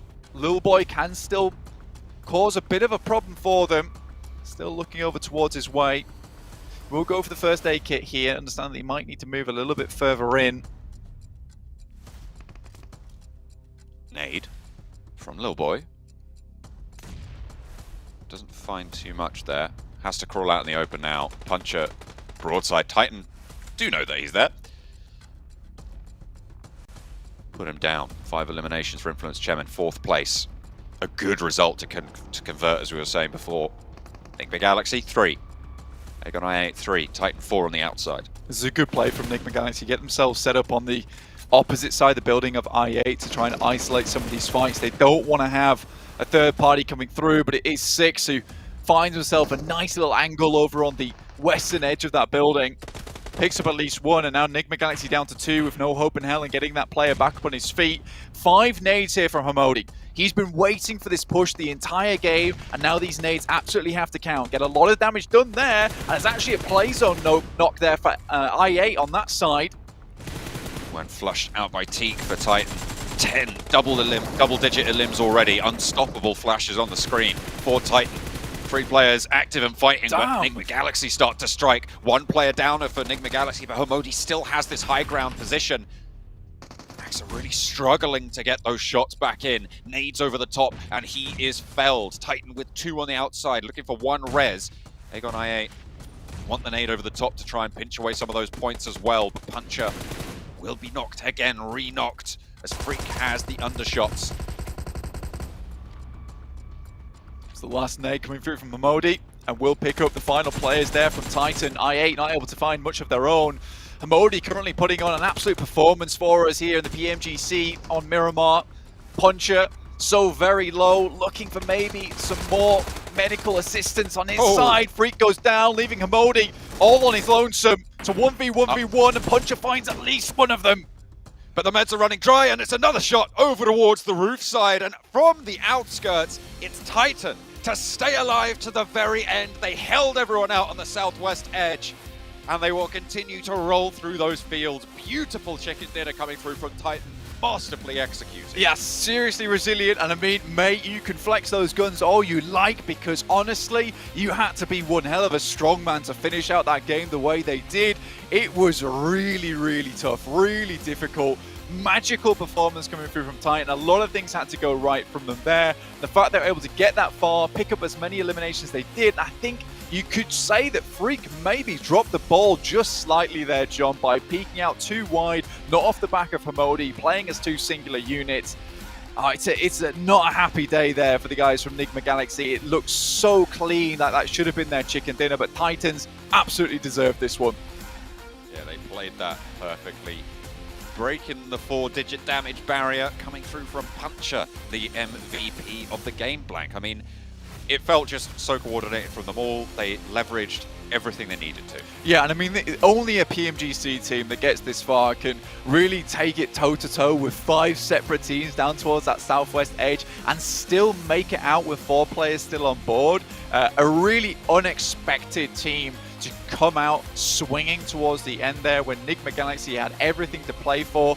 I mean, that pick over towards Ralph was quintessential, and then they pick him up and he sends out wide, and instantly Titans pick up on that as well. So unable to get all the angles on the map there just because Titans were so locked into that game. They were so ever present, even spotting out Lil Boy. I mean, they were really on the swivel that entire match there towards the end. I mean, it was really heads up not to push into the compounds as well. They knew that the circle was going to force everyone out, so they opted to play for the open ground on the outside on the fields. It was the right choice there, and the other 2 teams probably would have made the same decision in their position, but Titan just controlled so well there, Blank. I mean, it's it was perfectly executed on their southwest. I mean, from the delay as well that they had from that southwest side, it was unlikely to be able to get any compounds of their own. So they were really working with what scraps they could put together. But, you know, the scraps and the sewing machine, they make for a very, very good piece of armor once they were knitted all together towards the end there. They looked very strong, and happy days overall for this team. Well, what a good result for them to be able to come through in game number 2. Titan take the chicken dinner.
And this is exactly why I love player cams. Being able to see Titan celebrate after a phenomenal victory here with 13 eliminations, 28 points in total. I'm happy to see them take a victory here, but also it's kind of surprised and happy to see a team like Enigma Galaxy able to yet again be up there in points. They got fourth in the first match, second in the match number 2. That is a solid start here out of this team. Yeah. Losing one of their players relatively early too, so holding on to that compound was super hard. I mean, we were talking about it, right, Sandstorm, that this is a position where all the teams are going to try and go there, and the circle just kept centering on that compound time and time and time again. So if a team decided to crash it, it would have been really tough for Enigma to hold on to it, but the fact that they just had visibility on most of the southern side, the eastern side too, a lot of the crashes could not happen in the first place, so good control, but man, Titan Gaming just cleared the west. They just dominated that spot. It's mental how good it was. Yes. I don't know, there were so many teams on that southwest side of the zone. You had, I don't know, the likes of MTech, Box, Team Queso, Titan, and Mad Bulls. Every single one of those squads was in the southwest side, but it was Titan that had that massive ridge control that gave them the advantage. And also the fact that you had, I believe it was Box and MTech fighting each other, you had TQ and Mad Bulls fighting each other, so they were kind of just weeding themselves out while Titan was just lying and waiting for the right time. They took up TQ, they were able to inch their way slowly but surely into the last zone, and I'm not even sure what happened with Hamoudi exactly. He had, like you said, he had a god spot, Maxima, in the end game there, and I'm not sure what was that mistake that happened, but Titan very well played to get that chicken dinner. Yeah, very well played indeed, and a very difficult one to pull off as well, because we kept seeing the zone focus over towards Enigma time and time and time again. And Hamodi's position that you mentioned before, Sandstorm, was quite crucial. I mean, Max, we were seeing, and you were kind of saying and screaming like, "Come on, that's such an OP spot!" But I mean, the position he took was fantastic and allowed them to get that far in. But I'm kind of curious about your thoughts of the way they played out the situation here for Enigma, because they did let a lot of teams actually get close to them, I feel like. Yeah, I mean, that's the issue, right? Is that because they lost a player earlier, it's very hard for them to hold on to that position. For the longest time, we were even talking about it, Jason, during that game. The western side, they had little to no information. Like, you could have had team potentially Titan crashed earlier, Influence Chemin could have crashed a little bit earlier too, potentially. It was tough, but they still made the most out of those 3 players and get as much information as possible. And the moment they cleared the east, you can play those rooftop positions, and Hamodi really short, unfortunately, does get up at the end, but you just can't fight that because he has that little ridge. It's so hard to peek, and you just cleared the players in that position because that rooftop was just so powerful.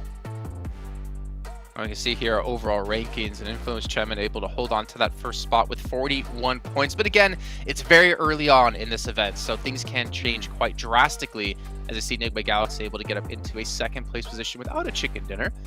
Looking over towards maybe a team like S2G, Max, we got to cover them when it came to the European Regionals, a team very heavy when it comes to eliminations, able to put 14 on the board so far, so not a terrible start for them.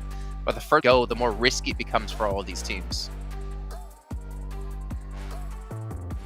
Seeing R8. I thought you were going to jump on that Sandstorm. I was no, I was like R8. Mellow in that. They're in 6. Listen, there's nothing to talk about. They managed to get 3 points in a total of 2 games. And look, we know there's 4 days of competition for each week for each of these groups. There's a total of 24 games. But I feel like obviously, like, you're allowed maybe 1 or 2 mistakes or 1 or 2 bad games. I feel like throughout the entire week. And that's it for RA. Any more mistakes? Because as we know, only the top 3 will be able to qualify to the grand finals. So they either start picking up the pace now before we get into the second half of day 1, or it's going to be next to impossible, if not impossible already, for them to qualify. Every single game, every single map is going to matter here. One thing that I find very interesting, though, we didn't have time to talk about it just yet, but we know that these circles are a lot bigger and they take a little bit more time to close off in the late game, right? And we saw like a step up when it comes to the amount of DMRs and snipers being played. I think that in Miramar in particular, they could be very meta. Unless you're Ayala from Team Kesso, then you're playing shotgun, which is a bit weird, a bit of an outlier. But it seemed like the Mini 14, we're seeing some SLRs being played too. Like, it seemed like the metas maybe changed a little bit to adapt to these circle changes. Yeah, definitely. I mean, we got to see a lot of auto shotties when it came to, I mean, I guess the entire year, to be fair, and I think we even saw quite a few of them actually come into the likes, if I'm not mistaken, Sandstorm. Yeah. Like, we've seen a decent amount of shotgun uses in Americas. Mainly, I believe it was the likes of Team Queso, and I think there was Rise Esports, but they're not here, unfortunately. So it's only going to be Queso that are going to be using those weapons in the close quarters combat. But I love seeing it time and time again, and the fact that you're bringing it out on Miramar, the wide open map. You're bringing it there? Sure, okay, and we just love to see it. Okay, well, ladies and gentlemen, we're going to head to a short break where we get things ready for match 3, so don't go anywhere.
Well, the teams have had their breaks, and hopefully you've had your break as well, because we're getting right back into the action in just a few moments of time. We're going over to match number 3, and we know, boys, that's, of course, going to be the one and only Sanhok of the day, and also with the changes, not as likely to be able to heal off when it comes to the blue. So this forces those engagements to happen, and I'm curious to see how it's going to work out for these teams, to be honest, because this is a drastic change for, I think, the way people have been known to play. A certain team in particular, a certain player in particular I'm looking at.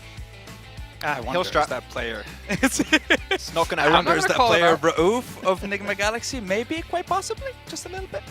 I mean, you know, but I'm not going to say any names. I think everyone out there pretty much knows who I'm talking about. But yeah, it's definitely him. You guys also make sure to follow all the social media channels here with PUBG Mobile Esports. Also follow us as well, because we're doing PUBG Mobile all year long. But yeah, I mean, it was a viable strategy before. It definitely, when you had a lot of Sanhoks in the map pool, it worked. Why wouldn't you do it if he gives you the points? But right now, it's not going to work anymore for them.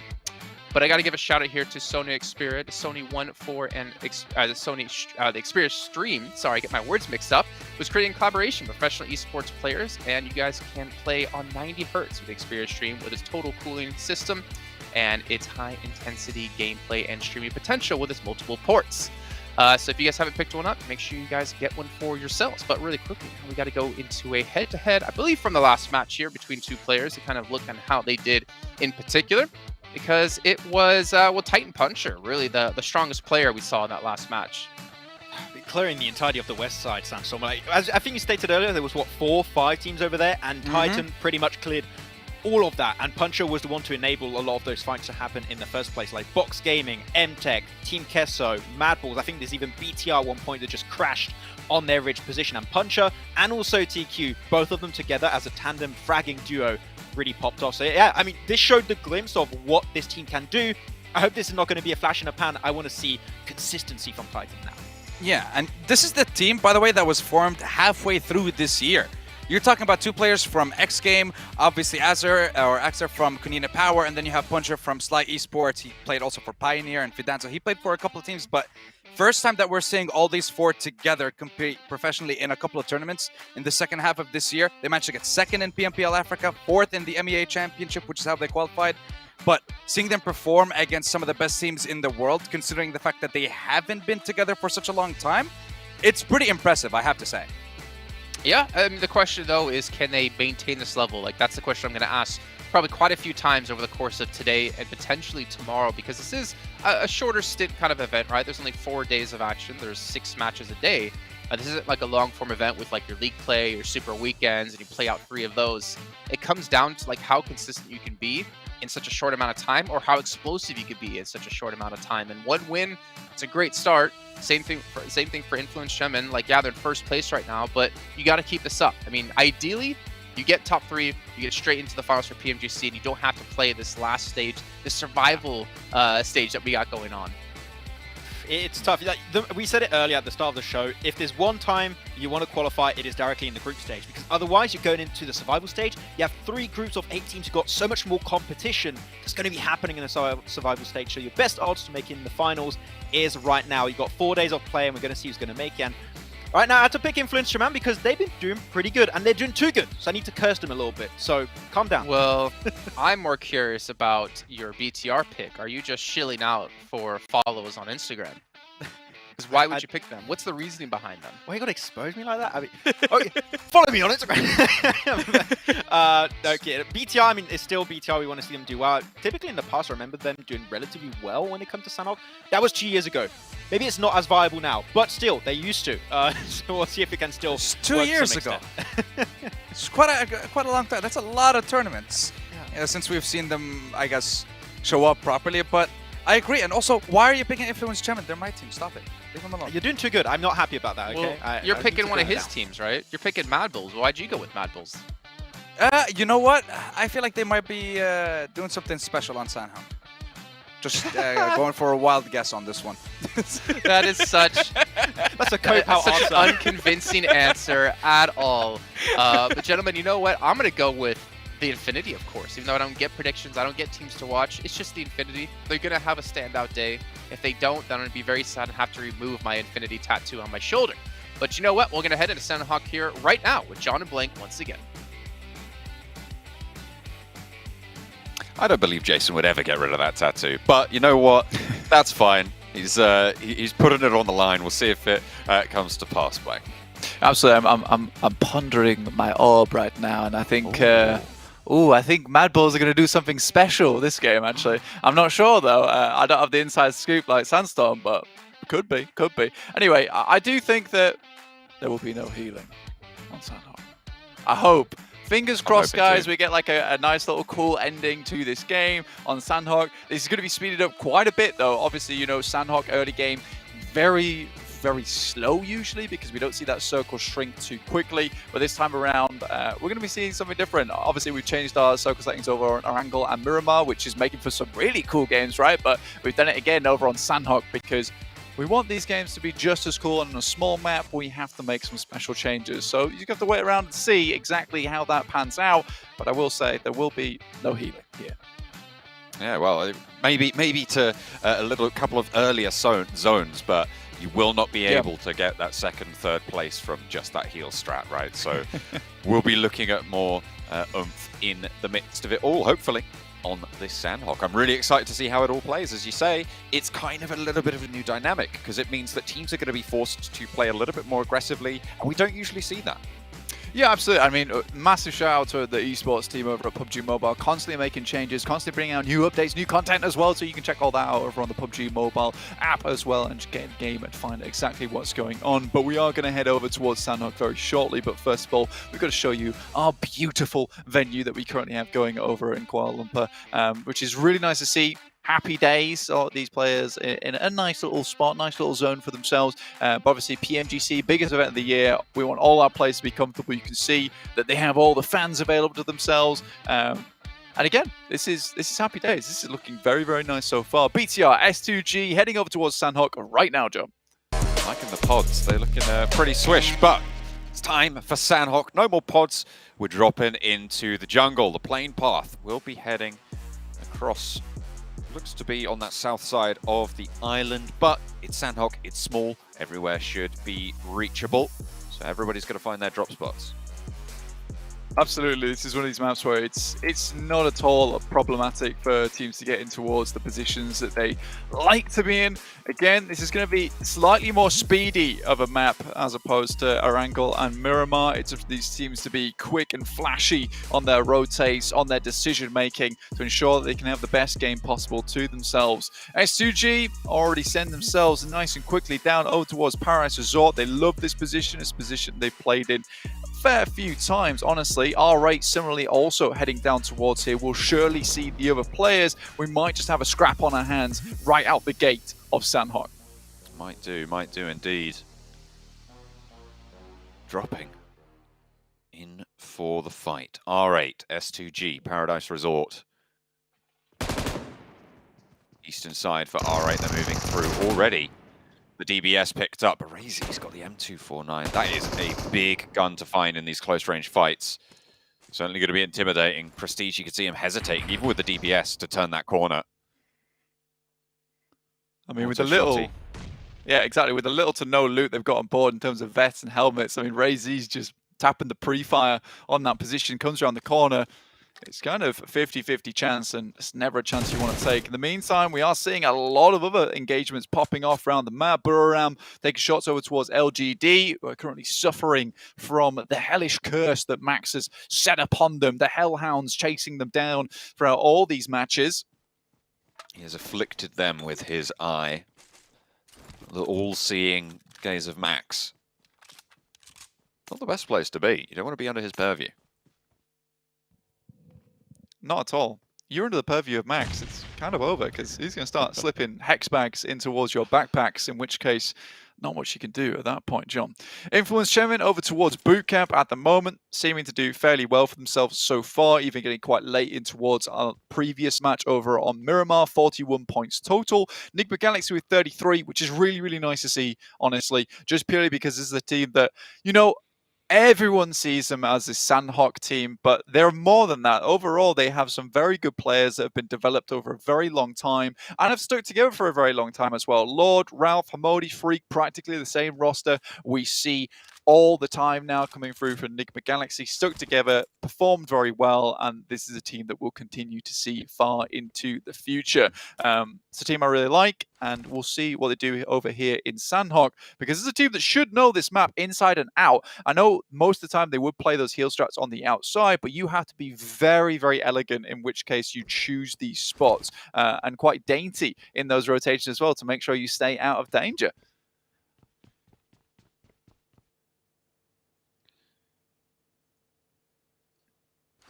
Dancing around Paradise Resort. No one taking knocks, no one going aggressive. Nobody wants to make that first mistake. But is that the mistake itself? It's very philosophical. No. Fair enough. So it's not a mistake. They're playing passive. That's reasonable. I think, to be fair, I think I kind of agree with that. Negative. Rethink your opinion now. Whoa, whoa, whoa. I didn't say it was my opinion. I said it was an opinion. Oh, okay. You just plucked that from the audience of opinions currently watching. That's fair enough. You're just here to set someone on the correct path, on the right string of facts and points along the way to set them towards the...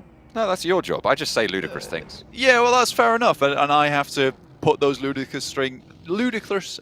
Oh my God, I'm having a philosophical problem again. I'm having a real Buriram time over here. Ludicrous opinions to bed, okay? I read them a nice bedtime and then close the door, turn off the lights, good night, and we're back on track with the game. MTech Storm over here, looking down towards S2G. This could be an early engagement and almost certainly will be, considering this is S2G we're looking at. Can go either way, though. Usually S2G do get the better of other teams, but similarly, we have seen a fair few times S2G suddenly have to bite the bullet. Oh, that was a quick switch. Oh, okay. Killer with the auto shotty finds Newsy. And the Infinity lose a player on the Northern Throws.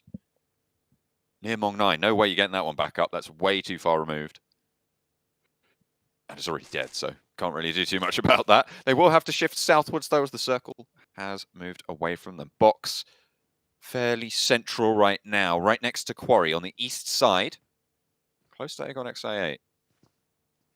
You know, Box had some serious success throughout the years. Obviously, they've got a whole load of second and first places. But as of recently, after Spring Vietnam split, taking that first place, they dropped into 12th in the Invitational and then were not even able to hit that top 3 in the Fall Vietnam PMPL, only taking 4th place there. So a little bit of a drop off for them. Maybe nerves come off the back of the World Invitational, which is somewhat of those engagements between them and a lot of these teams in PMGC. But we are having a remake here, so we're coming back to us over on our little screen here, in which case we're currently in the boxes and we're not with Box, unfortunately. It would be good to get to a little bit of a chat with them in future. Maybe I'll try and reach out and see exactly what is going down with those guys. But yeah, Sanhok will be delayed slightly here, John.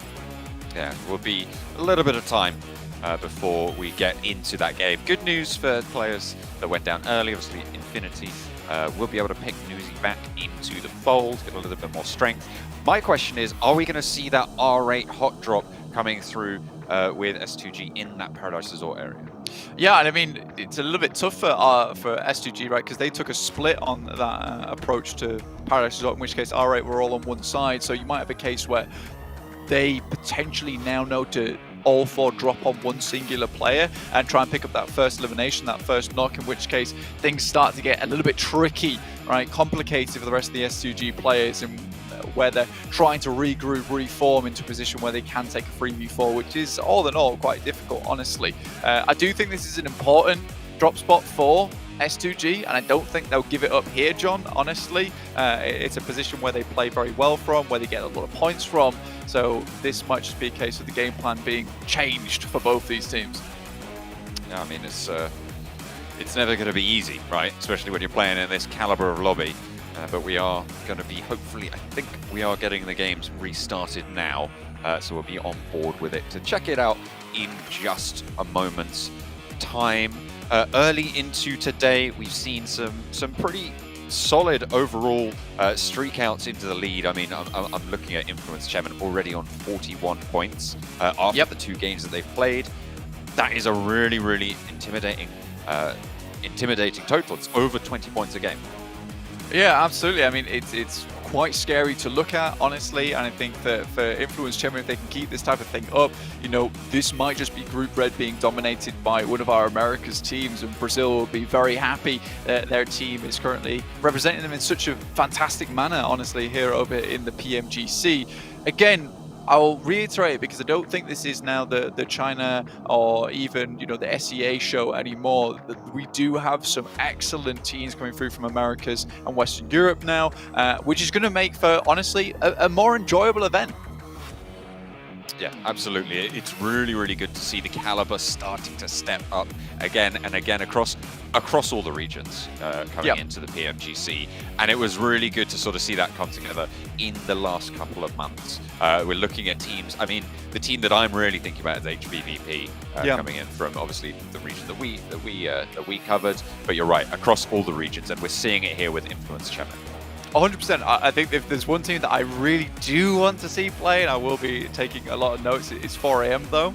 I think we missed out on watching this team for quite some time, but you know, all the players on this team, incredibly good, incredibly strong, and it was a shame not to see them as much as we would have liked, but they're back again to potentially even dominate here over in PMGC. We'll have to wait a while for that to come round. Obviously, they are in our 3rd group in yellow, so we'll see Group Green first, which a lot of teams are a bit worried to play against, especially if you're inside this group and you're maybe not one of the powerhouses in there. But I'm sure a lot of you guys at home as well are looking forward to watching this. But right now, it's Group Red on our hands, who also have our powerhouses of our own and teams that are currently stepping up to the plate. Into Sanhok. Hopefully this time we'll be able to see it all the way through. So we're once again into the plane. At the moment, I'm looking at teams that have potentially slightly underperformed what we might have expected from them, and at this stage, I mean, the big standout for me at the moment is Bigatron, who we kind of talk about quite a lot because of their old prestige, but they have now had so many changes that it's fairly new as a roster, right? They keep that Luxy Zuxy duo, but it's all kind of changed, and they haven't really showed us anything so far. I did have a really pleasant conversation with LaFlame, who's the coach of BTR, and he'd sent off Zuxi to play in some of these, I would say, third-party tournaments, honestly, which I'll get back to shortly. We currently have R8 and S2G on our screens, but I think that what he was saying is it's really brought his motivation back up into the fold and given him something to strive towards. So Zuxi already over on Erangel was doing a load of good work, and I would love to see BTR back on form, where I think they really do have something to prove now, where it's no longer a case of turn up, you get the fans cheering for you, which they always do, of course, but now at least we'll get to see BTR trying to make something happen, trying to sit on top once again. Ooh. Smoked. LGD lose the player there. First blood for break. Yep, the Hex bag is still in there, bro. I mean, it's Still going. even if you have a remake, the curse is ever present. Goodness me, DRS losing players. These auto shotties, not even the DBSs. It's just anything that can pop out that shot at a fast rate seems to be winning. I mean, so far, in a lot of these tournaments, we've seen the DBS, the auto shotty, have a really big influence in a lot of these matches. We're practically back to exactly what we started with last game. Yeah. Everyone's like in a general agreement as if you went down, you went down. Go give the point over to whoever it was who eliminated you, and we'll go from there. Razy steps up, but does get knocked down, and Calci not able to go for the refrag there. The barrel absolutely blasting. That thing fires quick and fast with a very, very high damage count on each bullet, so terrifying to come into close range. Uzi, though. This time, he's got backup. DRS going to lose a player. Do get a knock over towards Logan. The backup isn't quite there for DRS, so they aren't going to commit to that. Prestige for R8 was able to skirt around the hills and focus that attention over towards the knock, try and keep that one going. It looks like there was that res coming through. Box have moved up to another LGD player here. Feels like they know there's someone here, nade in hand. And Bentu, yeah, absolutely they know there's a player in there. Yeah, a bit rough. S2G, on the other hand, have lost one player. Able to get their initial knock back up on his feet, but R8, sorry, have the significant advantage of a 4v3, and it will most likely be S2G leaving Paris Resort behind. That does mean moving out in towards the arms of MTech Storm, who might be able to find themselves a cheeky couple of knocks as they make their exit. So S2G, definitely not the way they wanted to start out their game here. All the C's. But none of the teammates right now put to sleep. Night-night. LGD down to 2. I mean, Box has been just coming like waves against CC at the moment. Not able to really hold back the C itself. And LGD down to just 2 players. This has really not been the best of starts for the tournament here in PMGC for LGD. And obviously, this is 3 games in a row now where LGD has had some pretty significantly bad games. And remember, if you're in that bottom 5, sorry, you were just immediately eliminated from the entirety of the tournament here in PMGC. Not favorable. Bad for business. You want to be climbing out of there as fast as you can. And you've got to remember, all of these teams are teams that dominated in their respective regions. So to see them getting punished so far is really quite an interesting dynamic. I mean, to be fair, it is only 2 games, and we did have a military finish as one of those 2 games, and then you might have a bad Miramar. It's kind of fair that some of these teams could have had a full start here. But for teams like Influence Chemin, who have capitalized beautifully, Nick McGalaxy 33, it's going to be really, really great to get that relief under the belt. Yeah, I mean, I don't think you can excuse any of it, though, honestly. With, I mean, Influence Chemin showed us that beautifully over on Erangel, right? What was it? 15 kilometers over, and the next best was like 10,000 meters traveled. I think for Influence Chemin, they certainly took their game to the next level. And they were like, look, we might not be on Sosnovka, but we're a team that can get down there and set ourselves up beautifully to get down towards that position. So I think for Finfoo's Chemin, they showed us that, you know, it doesn't matter if you don't have the best position. It just matters the skill level of the team and how clean your rotates are. So when you get this level of play in PMGC, there's really nothing where you can be like, well, the circle didn't shift in our favor, or, well, you know, it wasn't our best rotate, or we got held out. These aren't things that should necessarily hold you back if you're a team that can make it towards that grand finals and can take one of those podium finishes.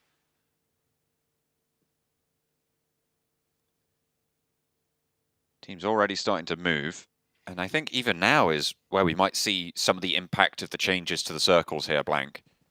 Because before you'd see teams leaving themselves out, gathering a lot of meds, playing in the blue for the first 10 minutes of the game.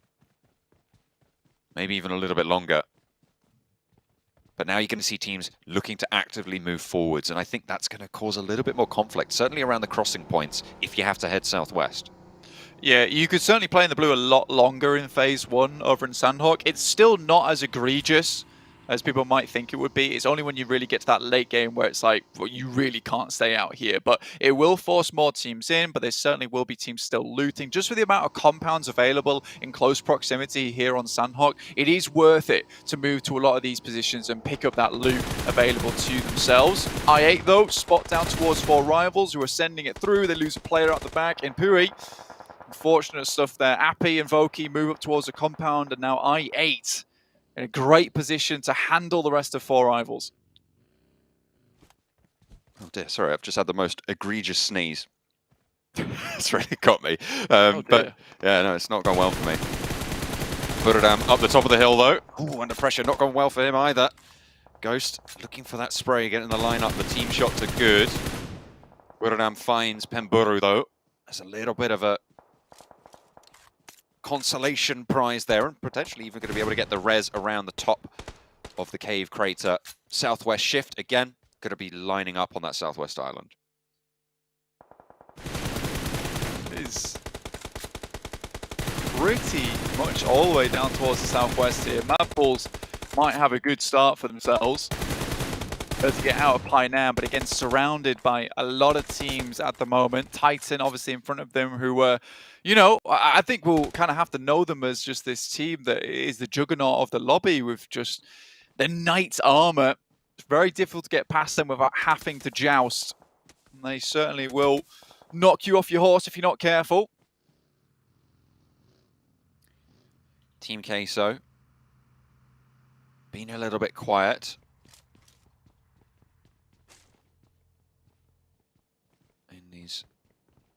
In some of these early games.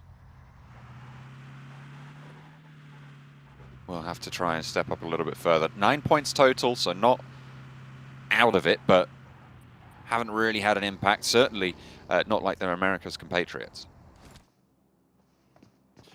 Yeah, and it was a bit of a rough entrance for them into Americas.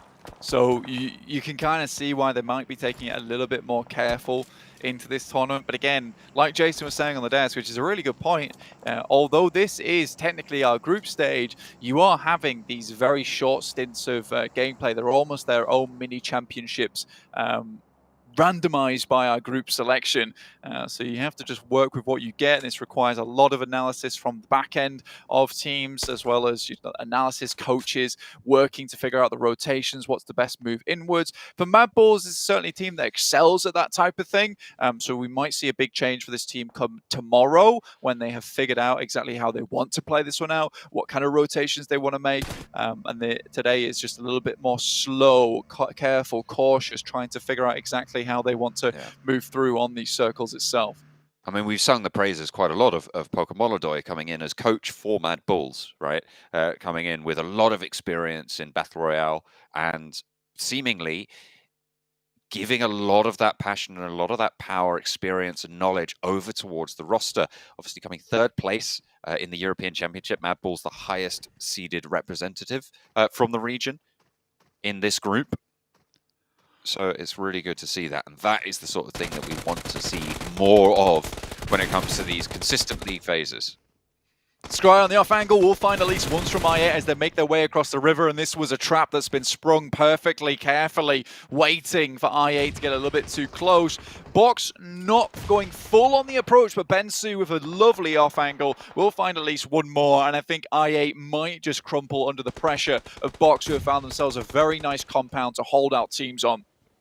This is Box is a team that does love to hold in these in buildings in general. Very good at holding that sort of area as they clear out anyone else who tries to step on up. And playing on their coastal side, it's going to give them a little bit better sight lines to protect a lot of their flank. They can pay attention to just one direction if they don't want to move further in, which they will have to on the next. IE7 here from R8, finding at least one player from Team K, so these guys vacated from the Confluence compound, but unfortunately left one of their players behind as they got knocked on the way out. And now R8 has to figure out how they would like to move into this map. Infinity over towards the northwest, actually still making their way down from the northwest island, but these circles are coming thick and fast at the moment. Next one shifts further down towards the southwest with Titan, Enigma Galaxy, and Madball still holding in. Influence Chemin looking to move through Painan though, so this will be a really big test for Madballs. And although we have sung their praises so far, I still think that there is time for them to prove themselves, and I'm not 100% convinced as of yet. Influence Chemin, on the other hand, looking extremely good coming out from the Americas Championships. Team Queso struggling slightly, and Titans obviously showing us that they have what it takes in the PMGC after that last Miramar match. Yeah, really solid stuff from them, but they have one more to go and they're playing in a good position for it. Shots over towards 4 rivals, but Titans are already picking up those points. Be difficult to sneak those away. Enigma Galaxy again playing spread in a central area as they were in the previous game. 4 rivals take some shots from them.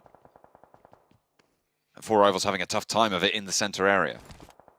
I mean, this is a team that has just sent it in, right? I mean, they were harried by a lot of separate teams, including IA, who unfortunately met their demise to Box over on that southeast edge. 4 rivals just sent it in and now have been left down to just that one player. S2G obviously did not have the best of starts over in Paradise Resort and have been trying to restabilize ever since. Influence Chemin, though, spot them as they move in. They will lose one player there and an instant flush as well. Now just Razy alive with a smoke, trying to provide himself a little bit of ingress here towards the rest of the lobby, but it is Team Queso now standing in his way. Crazy last survivor for S2G, the PMGC point qualifier from the Turkish region, one of the two. Will be having a tough time of it, but 21 points already on today's games. They've done well.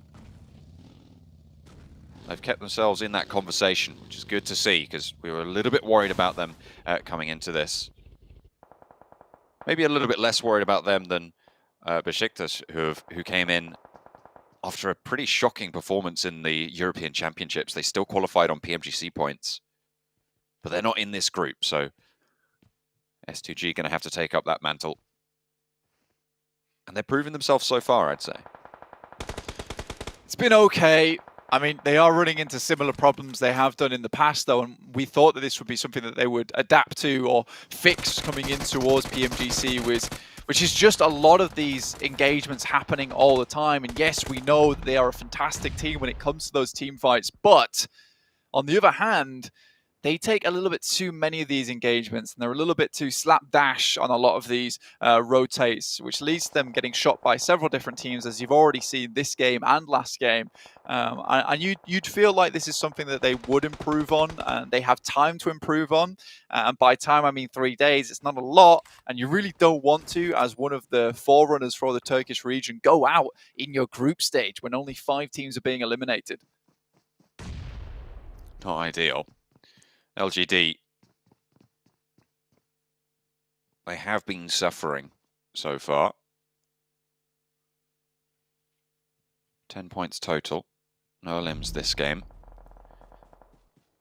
They will be moving forwards with 2. Rotterdam 3 players. Southeast side. They were the southeast side. They swing all the way around to the south side of Sami.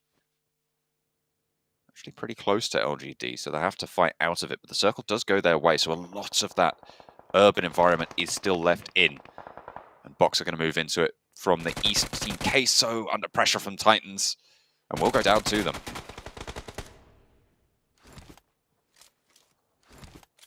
Killer from DRS. This is a nasty bit of damage coming through from Scry. Mad Bulls making their way down, try to avoid a lot of that conflict on that northern edge. I think Mad Bulls are coming into a group or an environment now where, you know, any team can be the end of them, and just avoiding teams is maybe not enough at this point in time. But spots out of Box have been making the long dash, and this is just not something that's really available anymore. You need to be proactive, getting into these circles nice and early with the amount of damage it's currently doing to you. And with the speed at which these circles are popping as well, if you're left out in the cold and you've been waiting too long to maybe try and pick up a couple of these eliminations as teams come in, you're going to suffer for it, just like Influence Chemin currently are right now, and that might just be them out. Influence Chemin, they are indeed eliminated on the northeast side. As the Titans pick up another dominating card.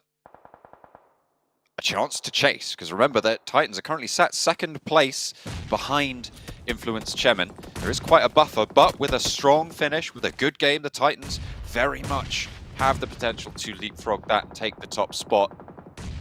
If they can play this one as well as the last, it should be fairly simple for them. They're moving through the Infinity right now. Bombardments laying down the ordnance. Over towards the back line, got Tunny trying to hold them off to slow down that flanking position. But it's Newsy up front, taking the fight and will not be able to bear the pressure. Aza around the bottom of the rock will go down, and God Tunny gets the flush, leaving Titan at 3. But there's the final nail onto Aza's position, leaving God Tunny high and dry. Teak will be a little bit better into that fight. Has the backup. 9 eliminations now coming through from Titan. Yeah, that's an unreal result coming through from Titans in this game. It's beautiful to see. A lot of open ground in the middle of this actual circle itself. Enigma Galaxy obviously playing down towards Sanhok on Sami side for so long. They've been able to pick themselves out a very juicy spot in the circle to try and translate into a big win here. BTR, though, still going. Made their slow but steady movement from that northwest edge. Deciding not to play Northeast anymore, as was very typical for BTR in the past. Now looking to pick up as many members as possible and clear out this side of the map. Jem Foster does spot some of the players from Buriram. Tiger is first to be noticed, but my name in the back there could be a problem. Crossing up Tiger, up to the rock face. But we'll have to move further to get into the circle. Pretty much the only route is right into the waiting arms of Bigatron. Jen Foster close, will be first to take that fight. Misery moving north for Bigatron on the southwest side. Quiet so far in the game, no eliminations, but now they have to face Tiger. Taken low very, very quickly. Nade not going to answer with any damage. Zuxi up the top, hits the deck for the spray. It's good for 1. That's the zone taking down Tiger though. And now the challenge is for the fight. They will find both. And that is going to be Buriram eliminated in 8th position. Bigatron have the southwest, but Nigma have the buildings. Yeah, really well done from Bigatron there. Took that one nice and slow. I mean, this is where Bigatron needs to get some momentum going. And I mean, any momentum is good momentum for this team, where a lot of times we have seen BTR just fall flat on their face before. This is looking a lot nicer. It is a little bit late to the party in terms of time to step up on game 3, but it's better than nothing so far. 8 points. It's not terrible here for the team of BTR, but there is still much further to go. Titan finds Monkey. Effect to the side. Shouldn't be able to pick this player up. They are right on the edge of the circle. It might take a little bit of time. There will be need from Skillsers or Zerix to find themselves one of these picks. Luxy, hello. Challenge, and he pulls down the veil over Suki's eyes for Luxy to drop on down. That's twin synergy.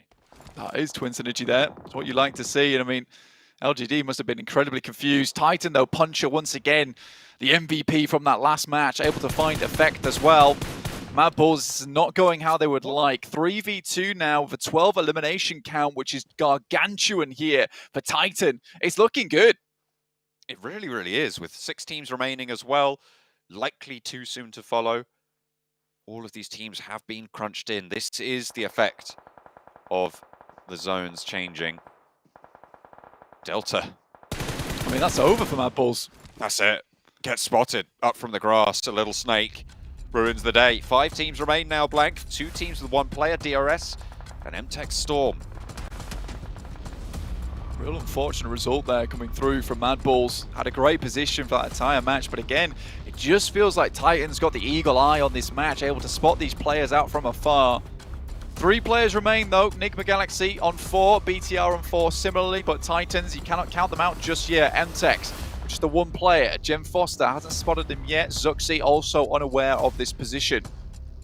There's no way they should be able to know about this. They will have heard the shots a little bit further north. They won't know the specific position. So they might be worried, but no one's in a position. If Jem Foster gets spotted here and taken down, that's it, but maybe waited a little bit too long. Both Zuxi and Luxy low. 2 players from Titan taken down. That's Enigma Galaxy popping off. That's coming through from Freak. I don't think Delta popped any shots there. Didn't even have a hand in it. I was surprised. I thought he got a really good lineup. But incredible stuff there coming from Enigma Galaxy. They have a really good spot within this circle. Luxy in danger. Will be spotted, sprayed from the back. Will be taken down. Cannot get a heal in response. But Luxy, leg swept. Enigma Galaxy now 4 players alive, staying up into the last 3 teams as Titan go down. That is a nasty nade up towards Misery. Zuxi has to bring Luxy back up to his feet now, and Jem Foster has to at least find 1 of these knocks. Delta can still be problematic here for the rest of the team. Zuxi cannot move any further down towards his teammate. Has to look up towards Ralph. Jem Foster even taking a bit of damage. Delta might be able to slip himself into a 2nd place. Luxy flushed. Zuxi out in the blue. Maybe has to move a bit forward, but it's ticking so hard. And there's a nade from Hamodi over the top as well. That is going to be the flush coming through. Enigma Galaxy, they played into the buildings. They got a central position. Nobody really had the opportunity to move up, let alone went for it. In this scenario, Jem Foster, a sliver of HP. That nade should do it. Hang on a minute. Delta might have found the crossfire. Nade over the top. And that is 2 teams remaining. Delta is there. Last player. Not healing this time. Enigma Galaxy don't even spot him. Not just yet. He's right there. Ralph, no. Oh dear. Now he's going to go down to the blue zone. And they will keep it on going. Enigma Galaxy take the chicken dinner that they were denied on Miramar. I mean, you get most of your points from Sanhok from healing, or you just get most of your points from Sanhok from taking those chicken dinners. A really good spot there. Again, with the change in the circle, it's much easier to predict where this is going to end up. So if you have a good position within the circle, you don't have to leave it. You can be adamant that this is where it's going to end. If you can hold it down nicely, prevent teams from getting too close to you, you can take that win. It's no longer a case of you take a great compound within the circle, it moves away from you, your entire game plan's thrown out the window. You can play this long game now, and if you've got the smart rotation, smart pickups on the buildings, and keep people at bay around you, perfect news for Enigma Galaxy. What a game from them to finish with now, after there was a lot of doubts about this team as well, of how well they would do here on Sanhok, dropping us the signs as well. You know, these guys were playing well, and you have to respect it. Dropping the deuces there. And those nades were pretty dunk-worthy as well. We're on that. Knock over towards Misery as well in that final engagement. Really, really important with the nades coming through from Enigma Galaxy. Titans as well, again, a really solid performance. They went down, they got cut out in the open by Enigma Galaxy, but they had, I think, was it 11, 12 eliminations before that happened, finishing 4th place with that many eliminations off the back of their previous game. I wouldn't be surprised if they were able to take the top spot. Yeah, it was a very, very good match from them. And again, it's nice to see that 13 nades were thrown there from Enigma Galaxy. I would say every single one of those nades was impactful in that match. Titan not allowing the Mad Bulls to get anywhere into this circle. Yeah, they were traveling out into the open, but I think this is one thing we're going to have to keep tabs on for Titan throughout the entirety of these matches coming out from PMGC, is they do not let anyone step past their gaze. However, we'll be heading over towards the highlights now after that beautiful chicken dinner.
It almost looked all too easy there for Enigma Galaxy as they were just, yeah, another quick win for us. Not too big of a deal. 7 limbs, but get themselves 22 points in total. A fantastic job by Enigma Galaxy. But what really stands out to me here, Sandstorm, is the last 2 matches in a row, their positioning has been spot on perfect.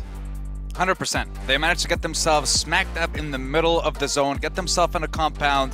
In the first time we saw it in Miramar, they lost a member, but they were still able to keep complete control of it. This time around, they didn't lose a single member. It was a complete 4-stack, full squad. Yeah. They were able to cover all angles. And like Maxman noticed as well under the broadcast, we saw, under the desk, we saw them leave the compound for a little bit around zone 4, zone 5. They were trying to scout out a little bit, find out a little bit of information, see what the other teams were doing, get some information, and then go back to the compound and then still stay there. Yeah. So very well played from them to finish it up. Yeah, I think in that position, if you're not willing to actively seek out position and information, you're going to allow teams to get too close, and then they're really going to have the potential to make use of that utility, nades, smokes, mollies, and just basically push you out of that compound. So I love the fact that they were going for those 2-2 splits, and especially in those finishing moments, sending, they had like a tag team, I think it was Homodia and Rauf. They send them both out, straight down south onto BTR, making sure that they can as much control as possible. This is a team that was decisive to make sure the chicken dinner does not escape from them again. And man, we had question marks. No, there's no heal strat. How is it going to work out? And it worked out great. Yeah, it forces a lot more fights as we're seeing. But as you mentioned, Max, yeah, seeing Titan get extremely far was a fantastic showing of them again. Typically, we've seen when it comes to at least Western Europe, a team will get a chicken dinner, next match, 16th place, 0 points. So it's nice to see they're able to like kind of bounce back here and maintain a level of play. But what about Delta for DRS? They lost their first player a minute and 14 seconds in, and yet they're able to hold on to get 2nd place. I mean, that's not easy to do, and he was a pain in the backside of a couple different teams. Yeah, I mean, we saw Sandstorm, some teams trying to go for the heal strat, and some teams, I think, understood the hard way. No, it is not going to work out anymore. Now you just got to basically hold on to the very edge of the circle, which is what Delta did. He just snuck his way through, playing in the bushes, pulling a Ryzen in 2019, and it worked out. And even in the chances for quite a few teams, I think 2 teams, he got rid of the last pair of Mad Balls, and also almost got a few spray downs onto Titan and make sure that he slowed down the rotation. So yeah, sure, heal strat doesn't work, but playing slow edge is going to be the new quote-unquote heal strat now. Yeah, and you had the other player from MTech, I believe, the last surviving member. He was also the one that kind of nailed one of the players from the side of not DRS, I believe it was BTR. Yeah, it was Bigatron. Yeah. They lost one of their members. That gave an opportunity for Enigma Galaxy to leave the compound once again, scout a little bit more, finish the knock that they managed to secure as well, and then just keep pushing that advantage that they had into the chicken dinner. Sandstorm had to bring up a certain topic. No, listen. We're not going to talk about him. This man, the last 3 days rehearsals, was talking up R8 Esports.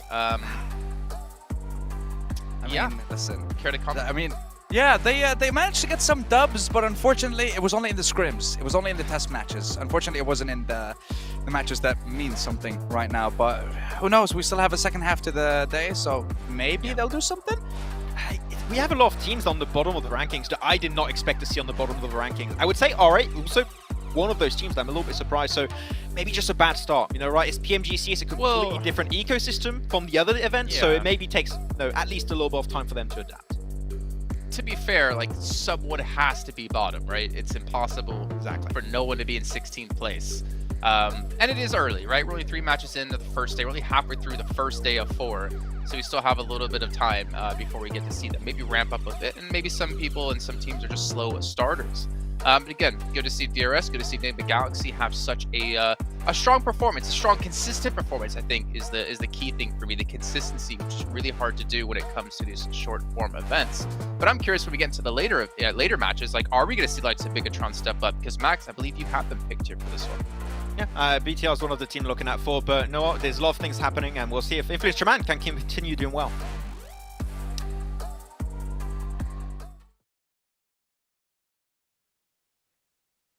And we're back here in Kuala Lumpur where all the players are playing. And right now with me here, we do have Influence Chemin. And first of all, of course, I would like to congratulate you on your very first chicken dinner back in Erangel. So, of course, I believe that getting the first chicken dinner in the league is a really good start.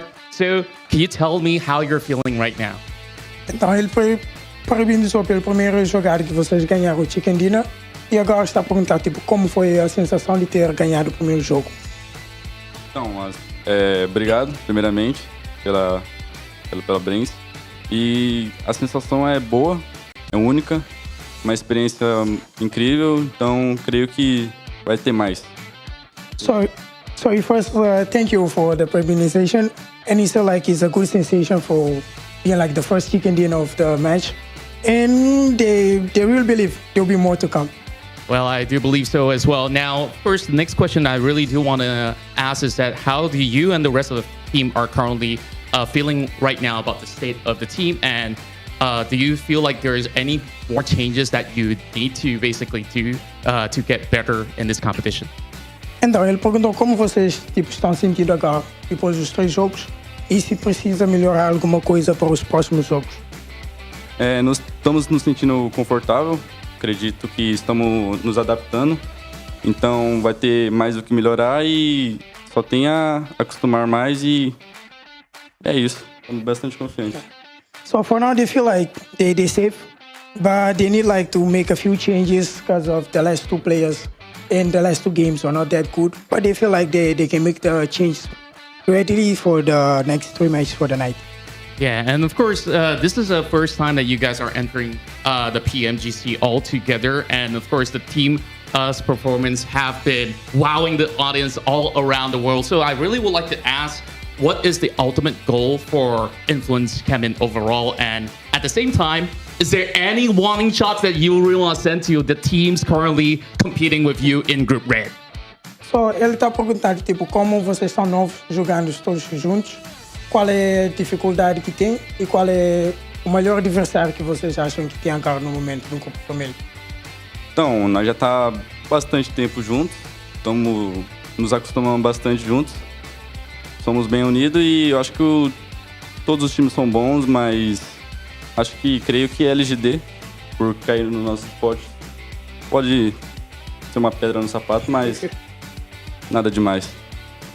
So they feel like very good because they are friends and they be like together for a while now. But for the meantime, maybe they're just a bit worried about LGD for the next few games. All right, so hopefully you guys will be able to get in the best shape possible, and we hope to see a lot more chicken dinners from the rest of the team. Well, of course, thank you very much, little boy. You guys are fantastic, and I hope that we'll be able to see a whole lot more. Now, of course, we'll be done with the interview for now, but there will be even more to come, so let's get back into more of our game.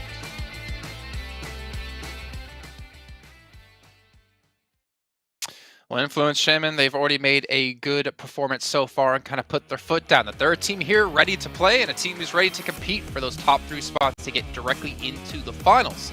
And you guys can find out obviously how they're going to do by following all of our social media channels, not only the PUBG Mobile Esports, but our own, as Maxman was shilling out to get all of the Bigatron fans to follow him. But what I didn't tell you is, off camera, he was like, Bigatron suck!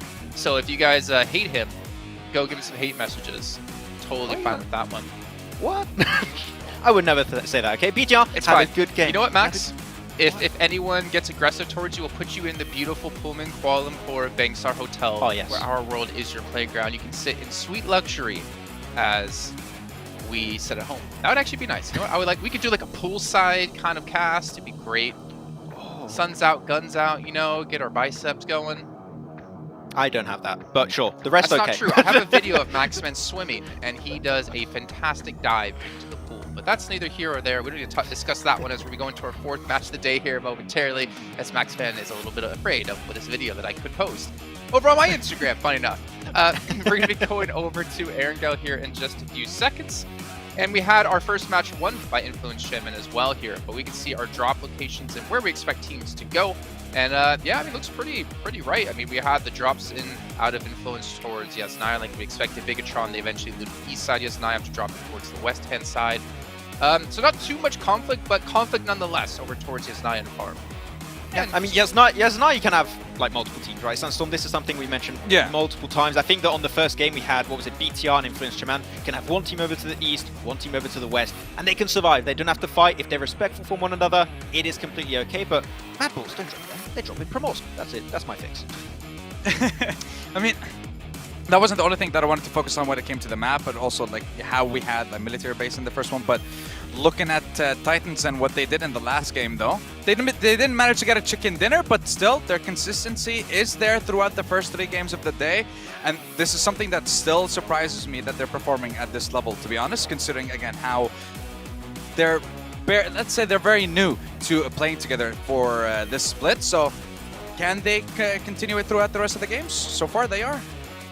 Well, there is always that honeymoon period that potentially can happen for these teams, but so far we have seen some domination out of a few teams in particular. But I want to see a mix-up here. I want to see a change-up happening for this next match, and maybe that leads me to question you two on what teams you had chosen to watch in this next match.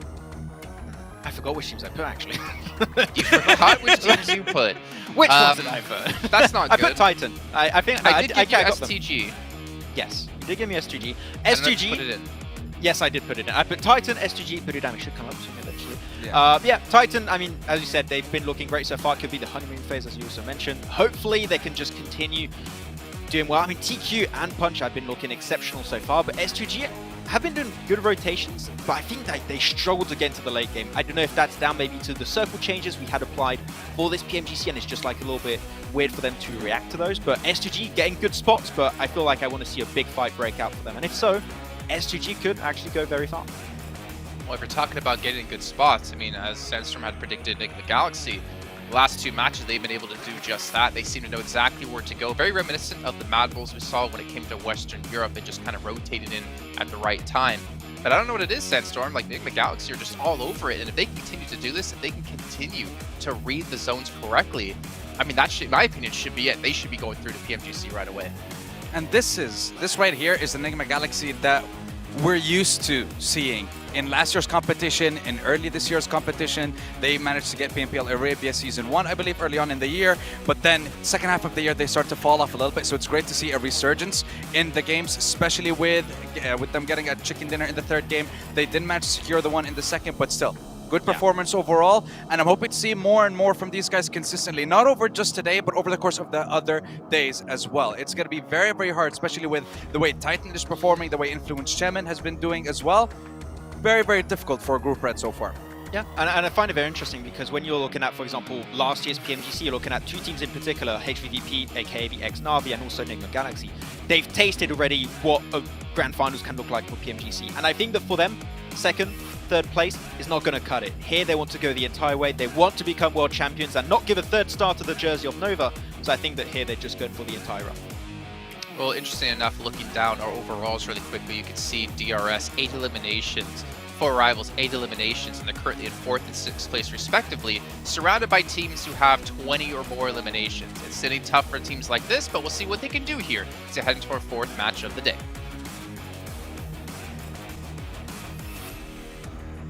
Going into game number 4, we've got the matches rolling thick and fast.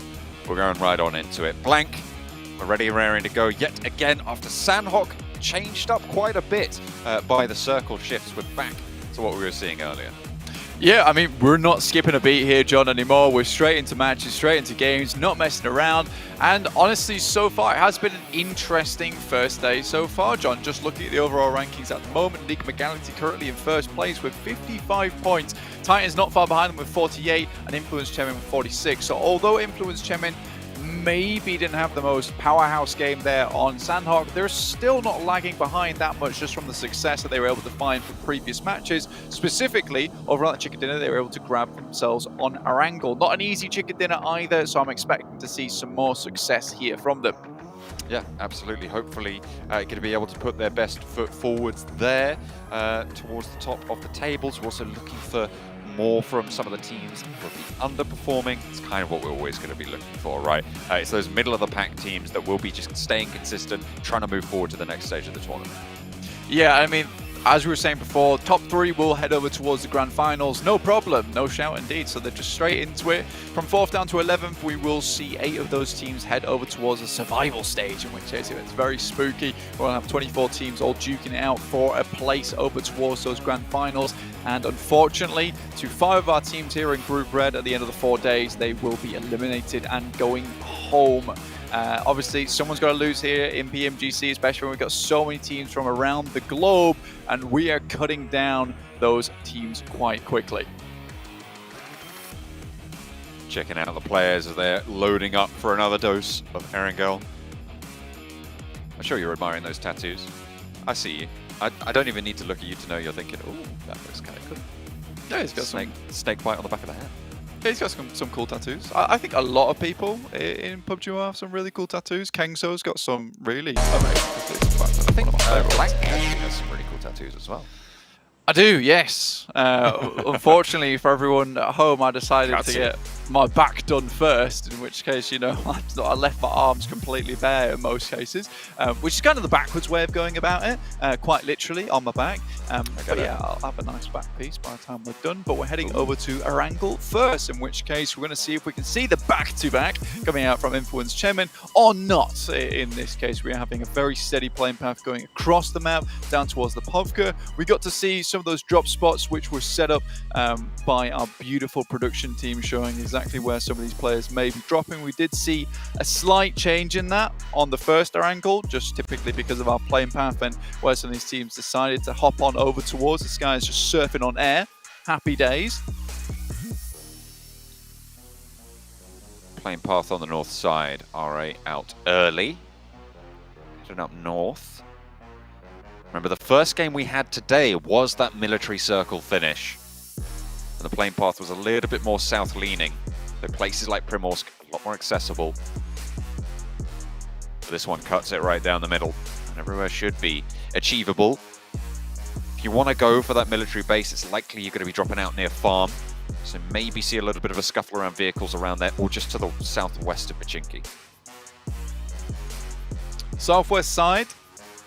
On our circle here, teams will be looking for some of the compounds a little bit less populated by these compounds. This area of the map quite sparse in terms of areas to play, so teams will be most likely sending out a little bit closer to this direction nice and early to ensure they have those positions on the map that they can play in and play from. Team Queso not dropping up towards Severny, instead dropping on top of Box at the moment. Isla trying to run for the hills, get to safety here, keeping a tab on Bensu, but he's already found himself an M4, deadly weapon at the beginning of the game, a beautiful one to start out with. Reyes, double shotty in hand. We know how good this guy can be. He's been a little bit of the foundation for the team at the moment. And again, more hot drops coming through. School as well as apartments harassed by Mad Bulls.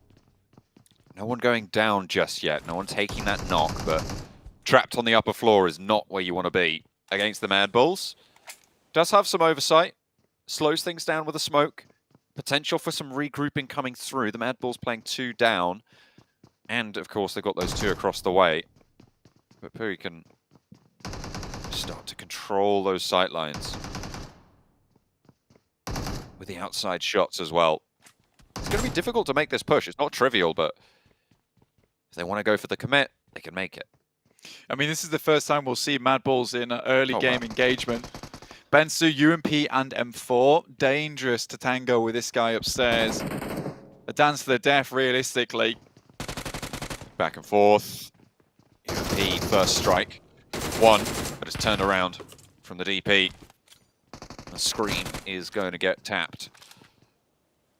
Box with the early lead into this engagement by Isla has the double barrel up the staircase. Can Box keep this one alive? Can they keep it going in the compound? Frustratingly, Box is able to find all the weapons throughout these compounds, all situated in one singular area. So Team Queso are now looking to find somewhat of a handhold on this fight, but at the moment they're just consistently slipping down again. Early engagement from Mad Bulls, not something we've seen too much of. Voki on the outside with the AKM, disgusting at close range, especially in the early game. If you hit those double chest shot into a neck or a head, that is an instant flush there from the knock. Oh, Ayala doing a lot of work there onto 2 of the players from Box, leaving 2 of them up and standing. Traded off Bensu, jousting around the side, needs to go for a reload, is forced to do so. So is his opponent, and in comes the DBS. That is going to be really, really useful in these close-range engagements. Team Queso trying to hold it on against Box right now. At the top, tries to peek out, but is sent back by Trisme, but it is traded off. Papi Potro, last standing. Trisme, last for Box. No one pushing into this just yet, but the res is coming through on both sides. You can see in the picture-in-picture as well, the engagement between 4 Rivals and Mad Bulls. Kind of in a stalemate. Papi Potro with that nade. Only time for 1 res, and both of them are going to look to push on in blank for Box. The ground floor now taking control of. Scry wants that heal, will be able to find it. Reyes, low, doesn't look like they have the healing to boot. Yeah, it was worth it to get that DBS back in action for Reyes, but without any medical supplies, that nade had to be perfect through the window. Instead, it just is a glancing blow. Luckily, he's got 2 more to play around with. Drops out the window. That's very dangerous. Drops back towards him. This is a confusion play right now. Both teams dazzled by the plays that are currently coming through. Oh, lovely little knock around the side. That came through from Reyes. I think he hopped out on the balcony, spotted him through the window, and chunked the shot with the DBS. Really, really nice attention-drawing play from PUBGMOBILE. Not really worried about the top rope, and there it came. 2 players on the inside. Nade being pulled. Pin is out for PUBGMOBILE. He's putting it back in. Pulls it again. Trisme baited in for that engagement as PUBGMOBILE finally puts that nade, leashes it. Flies it on through, a little angle found, but it's answered beautifully. Perfect shots coming through from Bensu to keep box up at 2. Reyes with the DBS wants to stop this res onto Scry. Will be able to open up towards the window, but he's on a sliver of HP now, and it's all to come crumbling down. 2 players alive for box. This engagement has been brutal for both of these sides. PUBGMOBILE still alive. Trisme up top. Reyes looking for that heal, but spotted. Reposition, stays alive for now. Bensu wants to spray and will be able to put the final nail in. PUBGMOBILE falls. Team Queso out, but box lose 2. Horrible position there set up for Box Gaming inside the building, but both nades failing to get through that window. What a terrible time that was for Team K. So Reyes also suffers an unfortunate approach onto that engagement, takes the shot through the window, and it is on target, except most of the bullets find themselves slamming into the back of the knocked player from Box, finding the flush, but not finding the player that was up in action. So a real unfortunate turn of events there for Team K. So again, quite the flustered engagement, I would say. Both those teams were not really on the dominant end of either of those teams, so it was a bit of a struggle. They got it done regardless. Skillsers, no meds available, only the shotgun. Voki with a nade, so does Appy. So both these players looking to put a little bit extra damage, and that a little bit of damage might be just enough to take down these players from Mad Bulls. Should know exactly where they're playing from. The shotgun jumping forwards there and finds the shot. Skillsers doing so much work, but that is an excellent off angle to be held for the trade for rivals. Monkey now committing to this res. Zerich in effect, they've been holding back this whole time. They have not moved in. Yeah. I mean, at this point in time, Skillsers and Monkey are desperately requesting the backup. The res comes through. Appy now looking to send another grenade in. This one might just be long enough, looking to pop it into the back room there. It's a little bit off target, but you could see the thought process, and it was good. Appy's going to move in. Skillsers dodges most of those shots, tries to move outside. Caught on the cross there. There's shots in through the window that Mad Bulls can take, but the instant drop from Voki is good. It is traded off by effect across the way in a different engagement entirely, but Mad Bulls just lose 2. They didn't want to go for the backup push. They didn't want to try and commit there, and for it, they will lose 2 of their players. Can they play on with 2? I mean, this is rough now. I think for Mad Bulls, it looked decent, but they had control of the compound. No loot, no nothing inside, and I think that's where you definitely start to run into some issues of your own, which is you move in the building, you get maybe an AKM and a shotgun, not even an auto shotty either, and in that instance, you have a case where both those players now have no meds to play around with, and really you needed those 2 players to be able to delay long enough for those 2 players inside of Skull to be able to find those angles over to 4 rivals and try and open something up. So either way, I think it's a little bit unlucky for Mad Bulls, but at the same time, I think there needed to be a different approach on that engagement. South shift on the circle will force people to go for a readjustment. Pretty hard there. S2G on the north side of it. 2-2 split right now on the south side of Ruins around some of these compounds southeast of Everest. Fairly solid for them. They are in this next circle. They're moving further south as well. And they should be pretty happy with their current spot to the east side of Gatka. We have our second circle coming in already. Obviously, this one definitely locks in a lot quicker.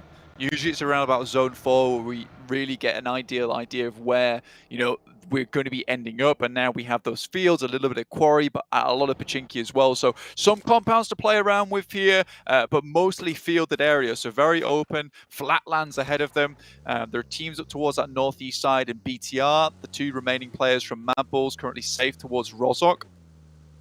4 Rivals might look to pick up those 2 players as they make their escape from that position. Either way, there will be eyes towards Mad Bulls at the moment. And their totals at the moment, not good, 15. I mean, that is just about enough to keep them in for the survival stage, but they drop down 1 more there. They're in with the likes of Box LGD, Team Queso Infinity, as well as R8, who will be leaving the tournament at this stage, which would be a massive shock to a lot of fans at home. Would not be great for him. Influence Chemin, moving on from the north side. For the Brazilian team, they've had a good start out the gates. But there's a couple of options that they've got now on this rotate blank. They can try and play for this edge on the north side and come in late to the central engagement, or they can try and wrest control of some of the compounds that S2G currently hold. For S2G at the moment, I think this is a good 2-2 split. We've seen a lot of teams take this kind of position before. We've seen some very aggressive splits as well as these 2 compounds. So you would have a really big split along that way, trying to hold out teams coming down from maybe the hospital rotate. But this is fine at the moment. It gives them a lot of leeway to support one another as teams try to move their way down. Again, next circle will be hitting us very soon again. So we'll get more opportunity for these teams to make some more rotates in towards a position that is ideal, and we still have Pachinki in this, so it should be a very fun ending for us here, John. And I mean, we had Sosnovka, now we're going to get Pachinki. Either way, this has been a fantastic first day of PMGC. Yeah, it's been really quite exciting with a lot of really strong players coming through as well to control everything around. Enigma Galaxy currently tournament leaders on 55 points, taking shots over towards R8 central areas though. So no impetus to crash, no impetus to really go for these aggressive situations, just laying claim to the surrounding areas of your compounds. Yeah, Enigma Galaxy have been fairly lucky so far, I would say, even Hawk dropping down towards their compound on Sami, and now we're getting this shift over towards Pachinki, their original drop spot here on this map too. Even on Miramar, they started off in a really fantastic spot for themselves, and they had to push forward with the circle or the plane path being down towards the south. But again, Enigma Galaxy, this is certainly where, as a team though, you can still praise them. If you are lucky, you make the best out of it, right? They've already found themselves a chicken dinner, a really good performance there on Miramar, and now they can try and get some more points available for themselves here over in Pachinki and extend that lead, which is already quite far ahead of a lot of these teams towards the bottom in 8th to 13th. So 55 points is a very, very good scoreline to hit here on our first day. Godsunny falling for the Infinity. Titan from the south. Spot DRS. Mini 14 gets backed off by the K9. A second one into the backside there for the puncher. Not going to be happy about that. We'll be bleeding out very, very quickly now. Titan want to keep it up. They're going to have to respond. Found some cover, so it is resable. Yeah. Asa here. They pick up his teammate, but Rules with the K9 looks to take his head off. And they managed to get themselves into cover from that position, so able to identify where those bullets are coming from is really important in a high pressure scenario. Suki, extremely low, gets out of it though, and R8 is suffering. Traded, 2 players down for LDG. They need LGD and they need to try and trade it off. But across the way, there's a third party coming through for the spray on the top. R8 lose 1, but they stay alive. 2 eliminations picked up in their central area on the side of the hill that occupies quite a prominent part of this next zone. For LGD, they just got themselves caught up in 2 engagements at once, and I think with the way the circles are currently progressing, you can be a lot slower on these initial rotates and kind of edge your way in towards the circle itself. Mad Bull's still going with 2 at the moment, John, over on that northeastern side. And Influence Chemin have managed to get themselves into a very decent spot in towards Pachinki over in Church. Enigma Galaxy leaving that spot early on, actually heading over towards that western side on the compounds there. Yes, they do have sight lines over towards Pochinki. Maybe didn't want to get caught in all the action as a lot of teams are moving their way. So potentially this is more of a survival defensive play coming through from Enigma Galaxy, which I don't mind so much, particularly with how many points they're able to put up. Today is really just about getting those consistent points going, and maybe they can turn up the heat again tomorrow morning.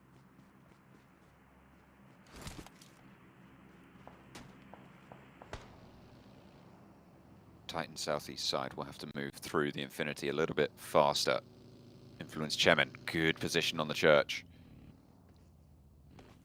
Bigotron on board with them on the northeastern side, near to S2G. Not the easiest of opponents to deal with, especially for a team that hasn't really been, I would say, as loud. But Bigotron, they're keeping up in terms of points. You see they're 21 to 22 for S2G. Exactly. I mean, when you look at S2G, you see a highly aggressive team that, you know, you would expect to be towards the top of the tables, in which case you watch their engagement, you're like, wow, they can take it with anyone. But at the same time, they are quite careless sometimes with these engagements. I think for BTR being here with 21 points, 22 for S2G, is a really good performance coming through from them. And again, it's that motivation that maybe LaFlame was talking about, coming back into this one with a bit of a fire in their belly, which was much required for them. So I'll be happy to see this continue. Spray's not quite landing over onto Trisme. Box going to be looking to try and get back to the force that they can muster on both of their players. Only two of them remaining. Of course, from that early engagement that we were on board with against Team Queso.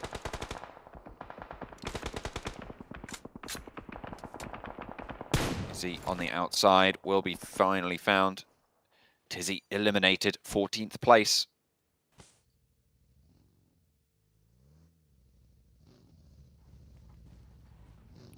Not a good spot to be in. Titans, though, able to get all players back up and running, and we saw them in quite a difficult scenario for themselves versus DRS, but somehow managed to get back on their feet and now moving as a unit up towards the Infinity, who will have to receive this. Newsy still in the vehicle, maybe a little bit late to the party, and Logan trying to support from the back, but it's not enough. Feeding that information over to the rest of the team. 4 players pushing up eastern side of the hill.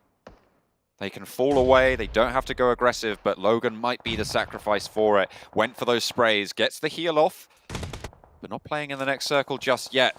Lord spotted, that's a big green gun in the fold.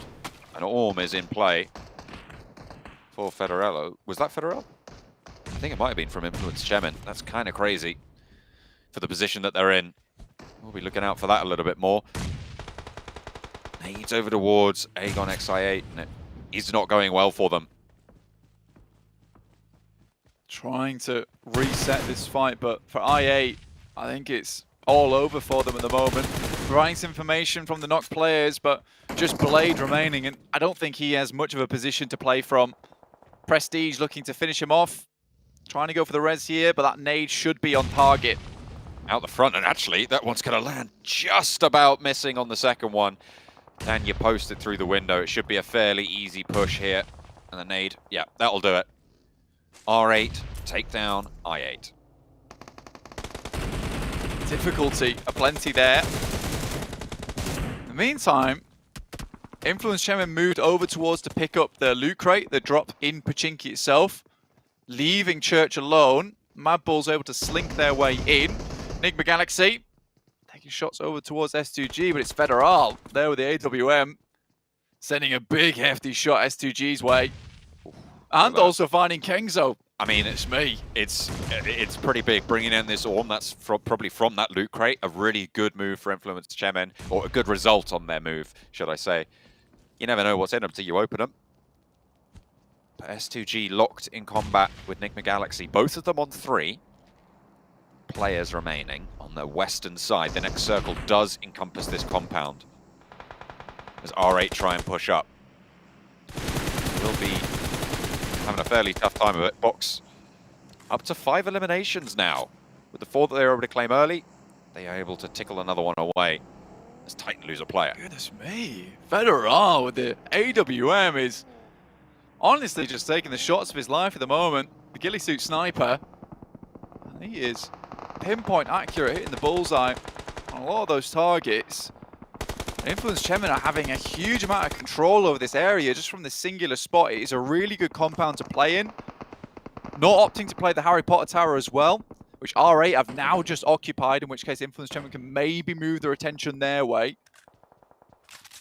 But just anybody who steps up gets popped with that AWM. It is so hard to deal with. And when you have such good oversight over the open fields of Pochinki, it's going to force a lot of players into the urban environment, and that is going to make it harder for them. It's much more comfortable high ground as well, I'd say. I mean, you look at Church, there's a lot of areas that teams can make their way into and maybe circumvent some of your outposts. In this position at the moment, really the only big target, the big problem with this one is tossing the grenades from the Harry Potter Tower into the upstairs, right? Where it can roll down the stairs and maybe catch you off guard. You have to be very careful about getting third-partied here. Two teams start looking your way, you best be prepared for a team to actually crash as well and receive that push. So if Influence Chemin, this takes a lot of gumption to play, but I'm sure they can make it happen. And they've seen the players go into that tower as well, so they should be aware that there is that threat. They'll know that. Dynamo, Slogan, trying to make the approach, actually doing a lot of work over towards Killer, but it's not going to be enough, unfortunately. The Infinity eliminated. Will have found their limit there. Titan on the south side of Pochinki, spread out in a bit of a line, quite a wide split to control the edge of this urban environment, and see if they can guard any teams from getting in. And for DRS, this is really much a stealth play, right, on this edge, making sure there's no teams crossing over that road. It's practically open ground out towards that eastern side, so they should be able to see players moving in. So they can be quite happy that this area has been swept. For Mad Bulls, there's still a long way to... Oh, Federal! Oh my god. This guy is just opening holes everywhere at the moment. Most damage, for sure, is going to be Federal in this game. Doesn't even matter if they win. He's putting a folder together because he's practically the hole puncher at the moment, which is fantastic. But Mad Bulls, right in the dead center of this next circle. Again, they need to hit like a 5th to 4th place to make this worth it. And with 2 players in this area, which might get a little bit more heavily contested soon, this really does need to be a case of getting the head in the sand and waiting this one out a little bit. Top 3 teams all still in it. Enigma Galaxy, Titan, Influence Chemin. Still going. 2 players alive for Enigma Galaxy, though. And they will have to leave their current situation against S2G on the west side. Pushing Buram in. taking that knock from Influence Chemin was pretty bad for them, honestly, but they're able to regroup, which is great news for them. Enigma Galaxy, on the other hand, not having the best of times as BTR actually opened someone up big here. This northern side, they've been quiet for quite a while, but now they can start to eke their way in, have a little bit of an impact here. People have moved away from Church. R8 moved down the hill. No one has taken up that position. And Bigatron can kind of just sneak on in there. S2G, who were locked in that fight with Enigma Galaxy, now find themselves staring down the barrels of Bigatron. As Jen Foster wants to put these nades over towards Silas and Cal C, that is right on the money. And that will be the end of them. Bigatron wipe out S2G on the northwestern side. They should be able to claim Church for it. Yeah, 4 limbs as well. Really good stuff there for BTR on the full squad wipe. I mean, S2G, again, very similar performance coming through from them, which is a case of good early game and then a bit of a slapdash late game where, you know, they get themselves caught out in the open versus a team that was waiting for this to happen. R8 currently still in their watchtower, but you can see they're taking a bunch of damage as Influence Chemin finally starts to look their way. BTR takes a knock 2, and now they're just completely going for the full-on push, get these players out of the way so they can start to provide themselves with a little bit more room. Even smokes down on the ground for Law to be able to make this push up is pretty fantastic. They will have to worry, though, because BTR has broad angles over towards them. That's really going to force Influence Chemin back, tail between legs, but it's a really nice suppression from Grajowski. Little Boy might go down for their trouble, but they're able to slow Bigatron and force them into that fight with R8. Now, the good news for Influence Chemin is that they don't need to take that fight because Bigatron are going to take it for them and keep control. R8, 100%. Although saved by the bell by BTR, they're now locked in this spot, right? You know, and BTR's thrown away the key. It's going to be quite difficult for them to get out of this safe. Has been spun by the BTR squad. Mad Bull's able to put a little bit of damage actually over towards Influence Chemin, and I think they absolutely needed to do that considering how much control they've exerted on this game. Mad Bull's causing problems on this side technically means they're safer in their position over towards the center. Bandar down. SK-Ton still standing for R8. Nades coming in towards 4 rivals. They're weathering it for now. 2 eliminations. Teams are starting to get closer and closer and closer together. 3 teams, sorry, on 4 alive. Bigatron, one of them. Look at those nades over towards R8, who are finally down.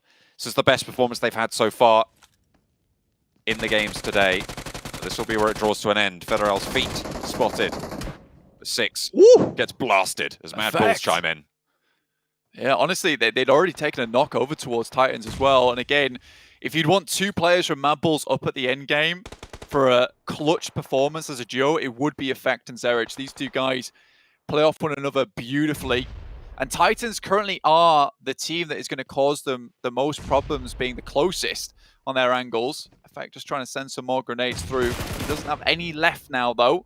Just smokes. And that'll be required for the end game to keep the team and the position under the cover of the clouds. Bigatron really exerting a lot of control here. I mean, you talked about how it's a lot of space for teams to hide underneath that church, but when you get to these late circles, that kind of turns itself around. And there's not a lot of stuff you could do. That nade was beautiful. Coming over onto Buradam from 4 rivals, and in comes the push. The burn-up is there. That's the entire building cleared. There's no way you get those 2 players back up unless you go for a really fancy play. Tiger wants some retribution with the nade in through the window. Can he find it? The nade is in and it's both! Whoa. Oh, there was a coordinated nading right on top of 4 rivals. There was one that went in through the window on the top right as well, and that is absolute decimation. I talk about retribution. There it is, Blank. I mean, you pull the pin, you click the fingers, and the team is gone.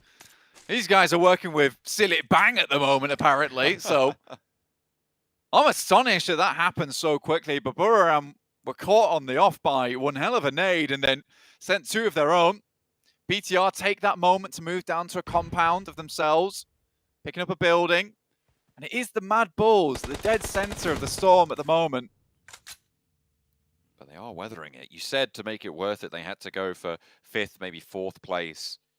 With the 2 players that they had, I mean, they've sent center and they've kept a hold of it. Right now, 6 teams remaining. They're not in the easiest of spots, but they're still fighting. DRS get lined up on. Yeah, and this is very much what we want to see from Mad Bulls. Is a case of, yes, they had to keep their head in the sand, but at this point in time where teams are starting to get a little bit too close, this is where, you know, that powerhouse behavior coming through from Effect and Zerich comes into play, because even though they are just a duo squad, they're very happy to continue to put the pain in towards a lot of these teams and almost mark their territory this way. Bigatron might be a little bit of an issue for them, but if Influence Chemin harry them on the way in, it'll slow things down and they can respond effectively. DRS moving in, trying to swing out up towards the little building there.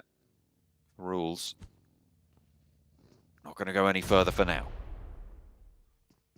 Acer tries to send some nades over that way to Influence Chemin, but the angle is just a little bit too difficult here. 2 players now remaining for Titan. BTR with 4. Looking to set themselves upon first win of the day, but it's Zerich to step up. Finding Luxie. He swings out just a little bit too wide. Now DRS might have a chance here to get a bit of a spray onto them, and it's all falling apart. The sand slipping between the fingers here for BTR. It looks so good. Knocked on the top of the hill as well. Removes their oversight. Their power of suppression. So they're forced to get that res onto Zuxi down low. Influence Chemin taking bombardment.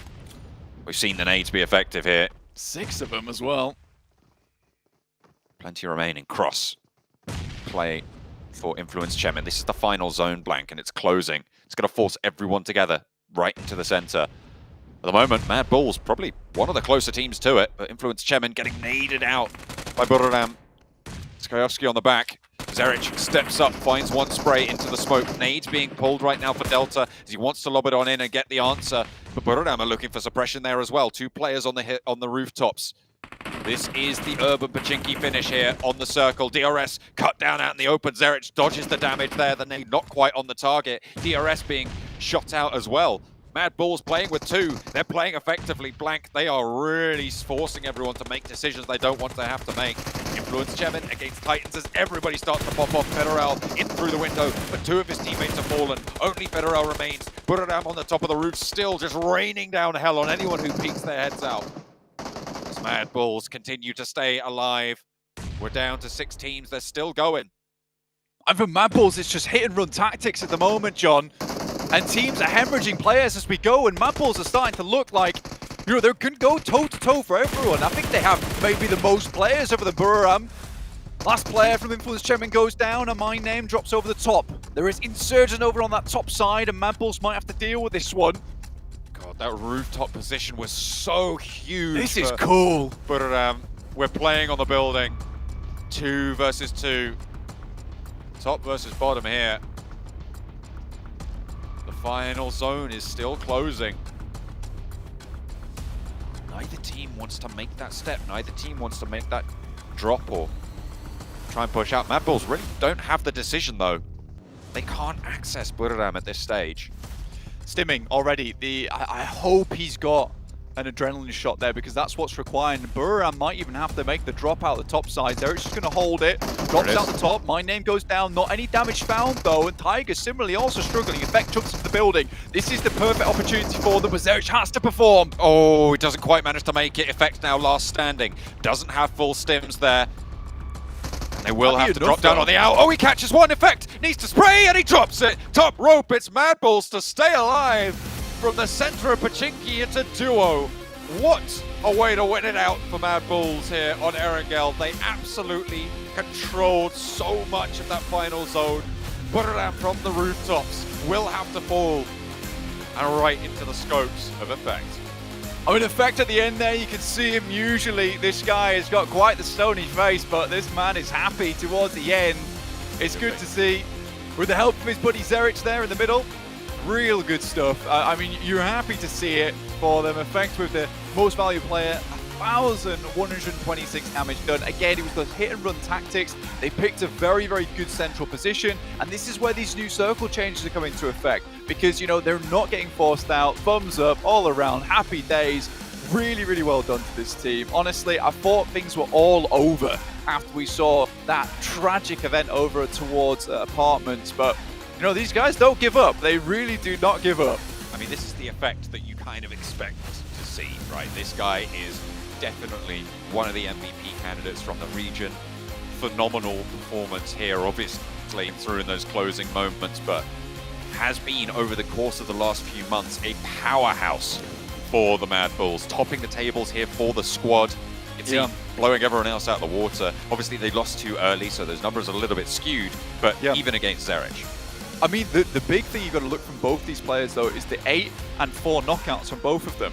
Yes, they might not have 12 eliminations total between the two guys, half of that, in fact, but that's what was important. They kept slowing teams down. They kept keeping players at bay, and I think that's the main thing. I think Buram took a really cool ending there, and we can't really kind of fought them at all because Buram played a marvelous game. They lost 2 players instantly with a double nade knockout onto Ward's 4 rivals, and they made it very, very far. Unfortunately, Mad Bulls just had the better end of it. They knew exactly what they had to do in those final moments. I mean, look at that. From 7.5 minutes into the game, they were not playing with a full squad, and they were able to that looks control. Weird.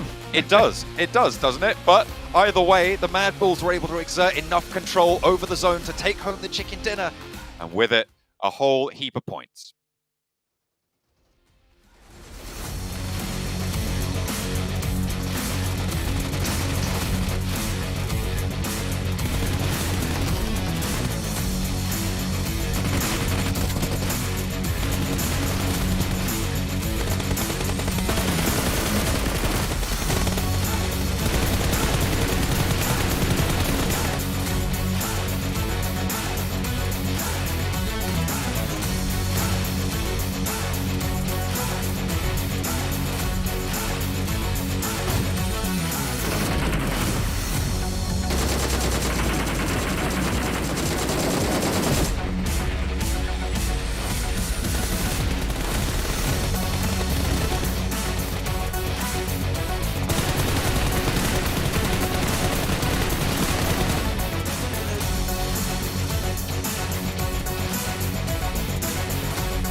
I know we've seen Mad Bulls do this before when it came to Western Europe and it came to the regionals, but I did not expect at this stage of an event, Mad Bulls would be able to pull home a chicken dinner with just 2 players left alive. But what a play out of effect. They're able to get the shots on the Tigers. He's fallen from the roof to close it out for him and his team. They don't get the most points overall, but they still get a lot of points on their side that they needed.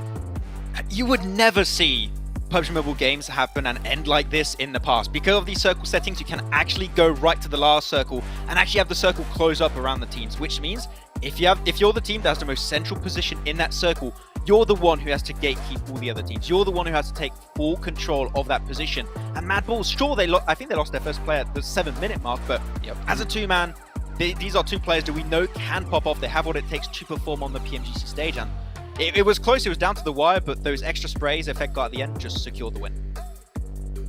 I felt like it was a bit of a mistake on Buriram's side just because they were doing so well up until that point. I mean, around the 12-minute mark, they pushed in. They managed to take control of a compound southwest, I believe, of Pochinki. They held on there for a very long time, around 22 minutes in. They managed to finally get in Pochinki after the zone forced them to, and they just held up again, and they used the roofs to their advantage. And that last second, I'm not sure what happened with the last duo from Buriram, but very well played from Mad Bulls, and happy to see them come out. Well, let's be fair though to Buriram. Like, they got 2 players naded down by 4 rivals in one of those compounds. They lost those 2 players, and then Tiger and I think my MVP had to actually do like a synchronized nade tactic to knock out 4 rivals from that position. So if we talk about duos going head to head, I mean, we have to give credit to them because they were able to pull that one back where it looked like they were almost certainly going to lose. Yeah, I don't think they were playing PUBG Mobile right there. I think they were playing parkour more than anything on the rooftops, and no one could reach them from there. It was great execution, and they knew when the circle was centering up, they're like, okay, we're just going to control the western side. If we make sure no teams can really enter from that position, our final team focus shall be Mad Bulls at the very end. So good stuff, but that lead influence Chemin is closing up. Nigma on Titan are really close. Yeah, but the Mad Bulls on 9 elims. Everyone else around them has like 10 or more. I mean, DRS and 4 rivals 10 and 12. But like, I'm not used to seeing Mad Bulls have this low eliminations. And that's the thing, like, you have, I mean, what we had, I guess, after 3 games was Nigma Galaxy, or after 2 games, Nigma Galaxy in top 2, top 3 without a chicken dinner, but the consistency for them was there. They had the good balance when it comes to getting eliminations and getting placement points. Mad Bulls, we saw what happened to them, for example, in Miramar. They were, and I guess even in the first Erangel, they were just pressured at the very end of the zone, or rather at the very edge of the zone. And they just, nothing that they could do in that situation. So good change of pace for them, but now you need to do even more. You need to get into the top 3, and you need to stay there if you want to get to the grand finals. Exactly right. It's about top 3 right now, and then obviously avoiding some of these last place spots that, well, the team that you keep talking up here, Sandstorm, is currently sitting in. I'm not gonna say the team name. I think you say it enough Every time. but I have to keep bringing it up. You know, I have to bash on someone, and I think Max has a little bit of seniority over you because he looks like he's 35. But anyways, moving on from that, I mean, Mad Bull is able to pull things off well. BTR, though, Max, you were saying, the church position they were playing in front was pretty good, but you were expecting them to maybe transition a little bit quicker in towards central Pochinki. And if I'm not mistaken, they got caught off guard by a couple teams because of that. Yeah, with my 35 years of experience, I would know that the BTR should have been maybe a little bit quicker on the rotation away from Church. But yeah, the thing is, Church is a great position. If you hold on to it and you have the scouting position done, it's great. The issue is when you have to leave Church into Pochinki itself, which is what happened there, because all the teams are going to center up. They're going to be so close to the outside of Church, and that rotation downhill to another building is so hard, especially when you have players of DRS going for off angles, same for, I think, Influence Chemin. It's so rough. And BTR, if they were just a little bit quicker, and Mad Bulls, if BTR were just a little bit quicker, I think this could have been their win, but unfortunately it just let things happen and it just went out of control. Well, unfortunately, it's not hashtag BTR win yet. However, they still have 2 chances left to go, but for now, we have to head to a short break here. We'll get things ready to go for match 5.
All right, well, we are back here, ladies and gentlemen. Make sure, again, you are following all of our social media channels here. You can see with PUBG Mobile Esports, you can follow all the players, you can follow the talent as well if you want to.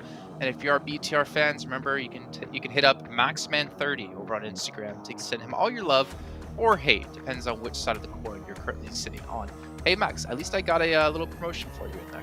Thank you. That was not my correct Instagram tag, but I appreciate it. Nice try, though. It's a nice attempt. But yeah, I mean, BTR, they showed it. They can make it. Yes, okay. It's Maxmancast. Maxmancast. Maxman30, I think, is your Twitter. So, hey, I'll give you a shout out for both. But also, leave a shout out to Sony Xperia. The Xperia 1 an Xperia Stream. We're creating collaboration professional esports player. You can play in 90 Hz with the Xperia Stream with this total cooling system, and it's multiple ports for some intensive gaming and streaming. Big shout here for them, as well as they are. I mean, all the players participate on those as well, which is actually helping quite a few teams. Influence Chemin, maybe this is like the phone they needed to unlock their potential, because they are doing amazing so far, but still have a lot more work to go. And of course, Sandstorm, you're extremely happy about that. Yeah, I mean, I've been watching these guys pretty closely when it came to the Americas Championship, seeing how they're playing, how they're approaching their rotations mainly as well. And we've seen them, and we've seen how it's done throughout today's games. And so well with the fact that they've gotten themselves a chicken dinner. They got themselves a couple of top 2, top 3 placements as well. So they're already in the top 3. They're relieving a lot of that pressure, and they're starting to kind of get away with it bit by bit. But with Nigma Galaxy being eliminated, that kind of gave them a little bit of breathing room. Nigma Galaxy didn't really get that close, but I want to see if they're going to be able to bring that as well into day 2, because again, the consistency for every single one of these teams is going to be very important over the 4 days. Yeah, well, at least your team has shown up. Unfortunately, the one that Max was touting this entire time with LGD has yet to do so. But Max, it's okay. There's still time. There's a lot of time. But you can see our top performers here from this last match, and you can see my AP, 5 eliminations. Kind of surprised to not see Tiger up there, actually, because I feel like he got a lot of elims, or at least a lot of damage done with those nades on the 4 rivals before. I feel like he's been playing more of the role of the enabler. Like, he set up the initial situation and Maname P would be there to close off the fight in really efficient way. So it worked as a duo. It seemed like Tiger and Maname P worked really well as a duo, but we'll have to see. And also, if you see an airdrop somewhere, go to it really quickly, because you do not want to give that Orm over to Fitter out. He was way too good with that weapon in that last game, and he was scary. He was getting shot after shot. Fitter has really stepped up this event. It's very scary for the teams around him. His little toesies did get punished at some point, as we saw. I'm not sure, I don't remember who was actually shooting against him, but he still escaped in the meantime from that anyways. But I mean, obviously, as we push through into our 5th match, we're going to be heading back to Miramar, then Erangel once again today. It comes down to which teams do you have to watch, gentlemen? And why don't you walk me through these, because I'm curious to see what you guys have to say. We have the same already. That's what I saw, and that was not intentional. Okay, that was not on purpose, but. Nigma Galaxy did really good on the previous Miramar. Titan also did really good on the previous Miramar. Actually got himself the win, right? So, and R8, because I felt like it made a good package. And what's even more insane is that right now, out of the 3 MEA teams in this group, 2 are in top 3. If 2 out of the 3 teams can make it directly to the grand finals, there'll be some great MEA representation in Indonesia. So, yeah.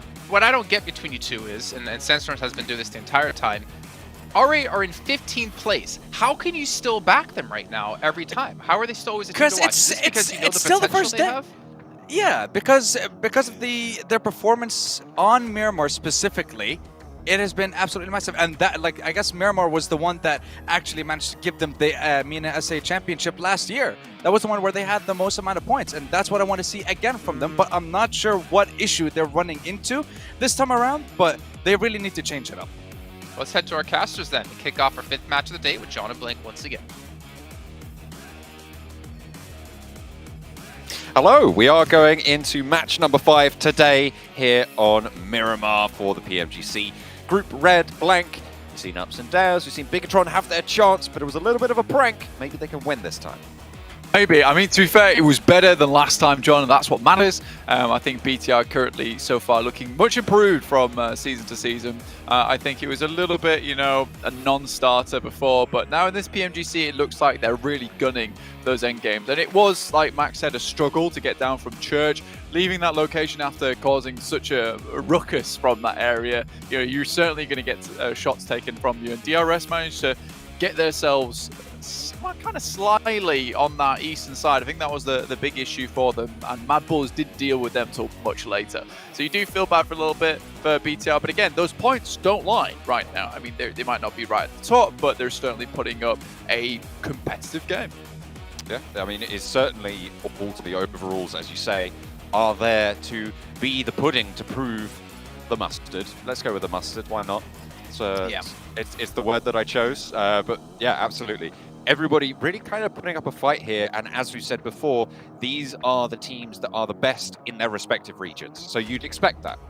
Yeah, you would, absolutely, and I think that, you know, there is some teaming up maybe more than others. I mean, we'll just take a quick look at the overall rankings at the moment. You know, Influence Chemin able to leapfrog their way up towards that top side, although that last game maybe wasn't, you know, the biggest match from them in terms of the chicken dinner. They still got a fair few elimination points from Federal in particular, with some incredible shots from that sniper.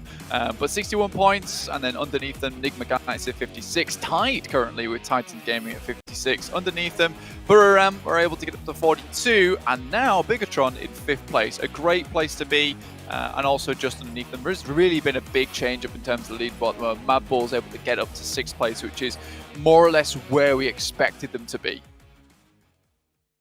It would be a good result for them to be able to get up there, play with the rest of them, as we head over into Miramar for our second dose of desert today.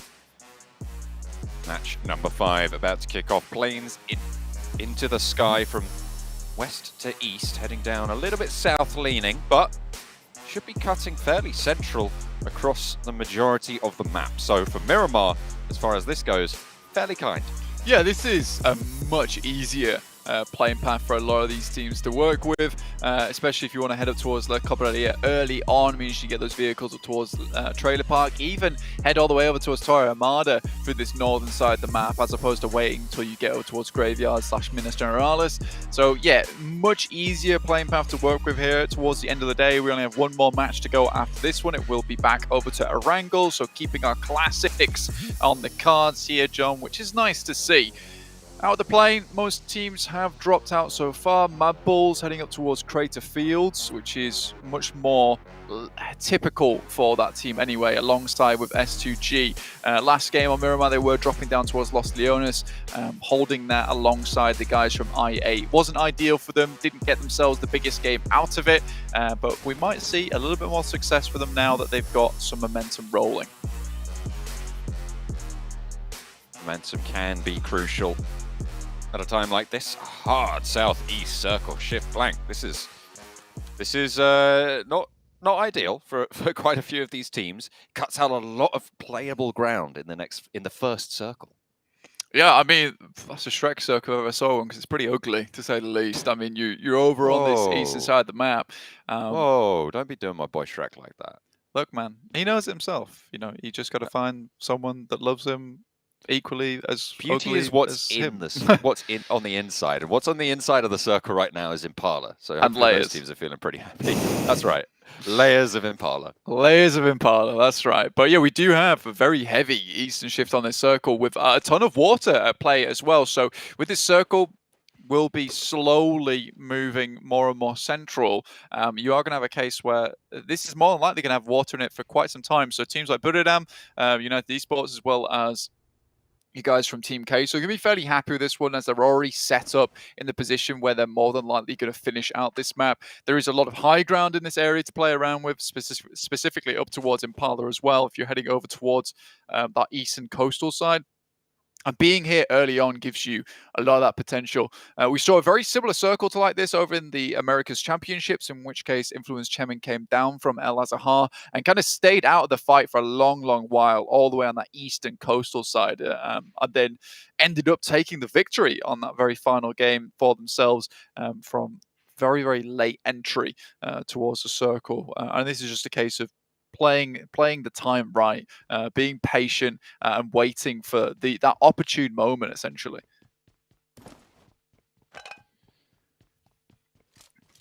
Titan over in Valle de Mar, really uncontested. Closest team, MTech Storm in Chumacera. So that south coast rotate potentially quite open for them to make. No scraps going on just now. across the rest of the map either. 4 Rivals potentially even heading out further north, away from the circle towards Cruz de Valle, as MTech Storm looting up in Churrasera on the south side. Yeah, it's a real nice spread of teams at the moment. We're not having those early engagements as we saw in that last Miramar. And this is also a case of what you would expect to happen on the second Miramar of the day. Is a lot of these teams getting a feel for one another, where their rotations were coming through, especially at this global standard where you would expect teams to have a rough idea, at least of the teams that would be surrounding them, how they'd like to play that match out. For some of these teams, on the other hand, they don't have that same luxury, though, especially with, some of those drop spots that they are likely to take. I mean, I'll just take the obvious one off the bat, which is Mad Bulls up towards La Cobraria. This is not a position that they were able to play last time around, so weren't able to get the lay of the land in terms of rotations around them. So again, this is more than likely going to be a bit of a quiet start for Mad Bulls. But again, a lot of these teams will be just slowly making their way up towards the circle, knowing that with how hard of a shift it is down towards the southeast, they have a rough idea where this is going to end up.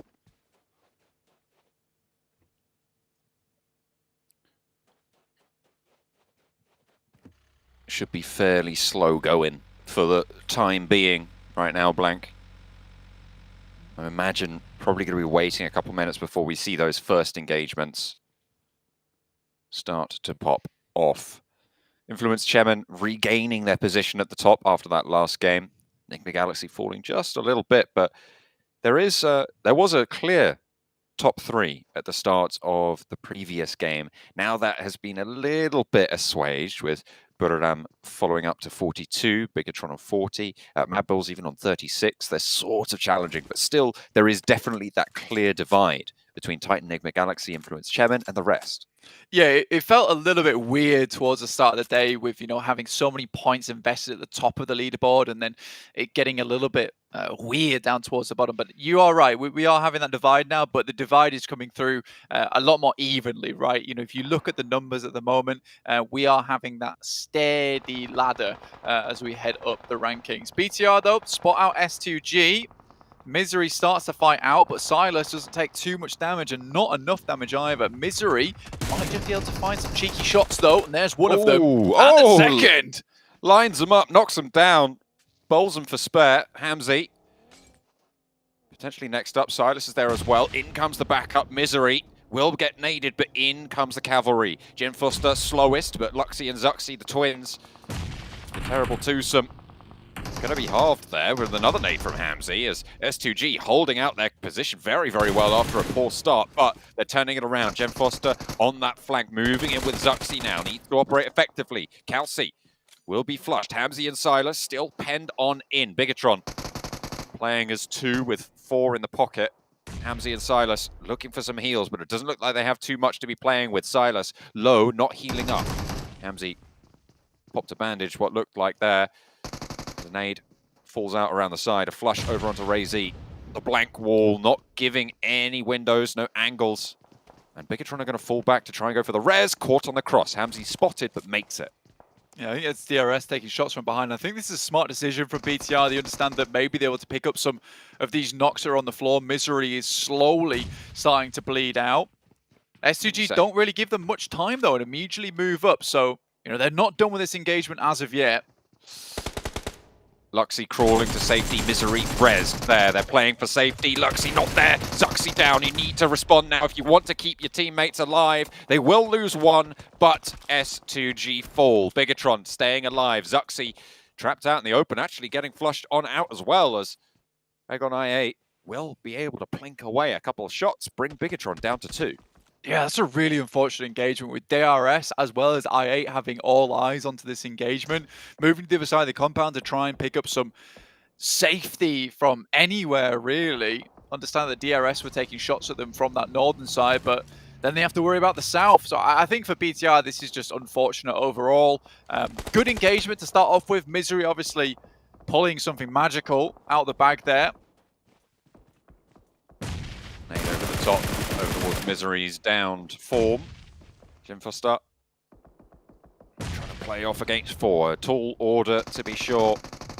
Not sure he's up to it, but spray for 1, spray for 2. Jim Foster starts off well, but goes for the points and the flushes instead of trying to find that third. I feel like he had a good shot on that third as well. Gets a little bit too big for the boots. Gets bonked. Yeah, honestly, I felt like the third was very much available. I don't think he even gets greedy there. I think he's like, right, I need to just go for the place, for the point here, get the elimination on board. But that is the quote-unquote correct play. But I think with the way that he'd handled a lot of that engagement, a lot of those fights, maybe he could have just gone, you know, complete sicko mode and gone for the 1v4, which it really did feel like it could happen. Next circle, very, very big shrink on the circle here over towards the side. Very much an Impala finish now. Enigma Galaxy lost a player to Mad Balls as they're rotating down from water treatment.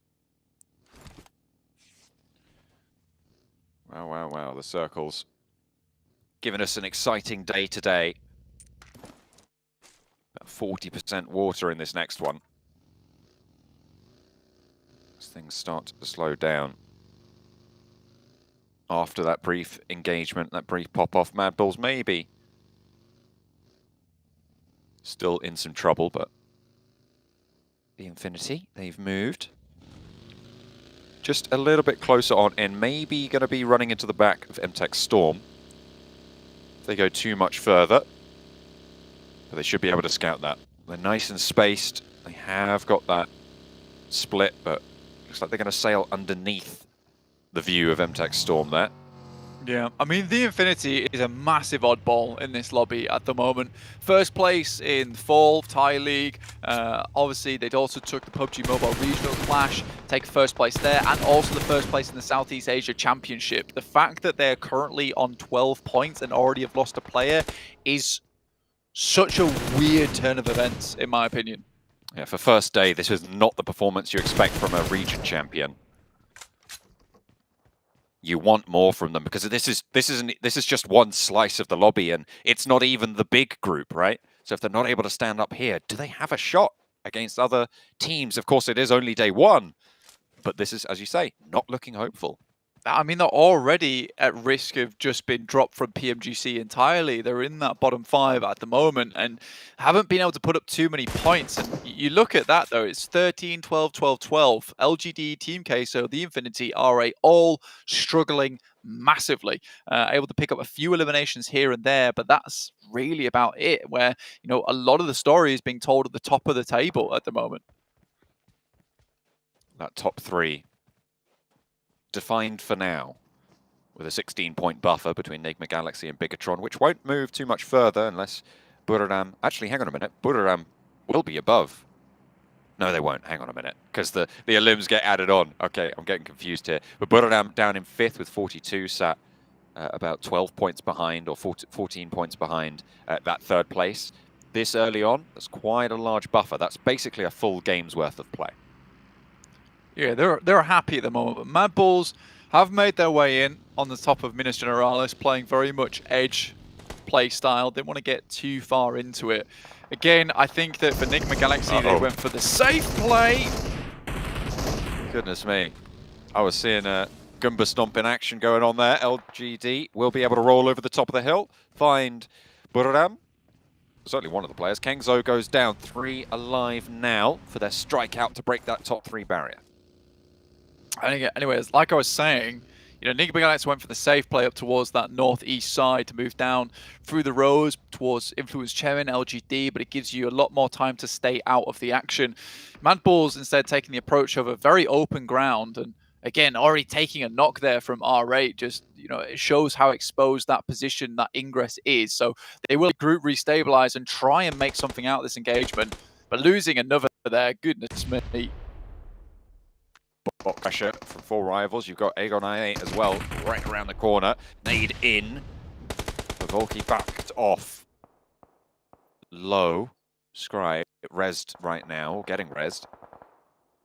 They don't want to go for this push. For last player, you don't want to be running into 3 or even 2. Those sight lines with Trisme out the hill as well. You've got to be very, very worried now, especially when the door next to you gets blown off its hinges. And the nade blows you up as well. Will fall down. 14th place for 4 rivals. They had a good start, but it feels like they're trailing a little bit. Yeah, it's slowly falling off. All right, Bandar does go down now. Prestige all on his lonesome. Zerich looking to battle off against this. Only 2 players up and standing, looking to bring Skills back into the fold as R8 has moved back together as a unit, started this engagement as just 2 players as Mad Balls moved in, but a very nice nade to open this one up meant that Mad Balls went down to just the 3. This could be a good nade from Monkey. He's insane when it comes to nades. Perfectly placed there, right over the wall. Bandart res down again. 7 Prestige. SK turn up the top as well for R8. They're playing as this 3-man unit lining up on the wall for Monkey to try and get that spray angle. SK not moving around to try and suppress it as well. Allows Zerich to fall out the door. Will be able to find that forward knock. 2 players down now for R8, but 2 down for Mad Balls in response. SK now into the fight, but super low. 2 players for Mad Balls down, leaving Monkey alone. Doesn't have any nades to lob on through because that could have been devastating.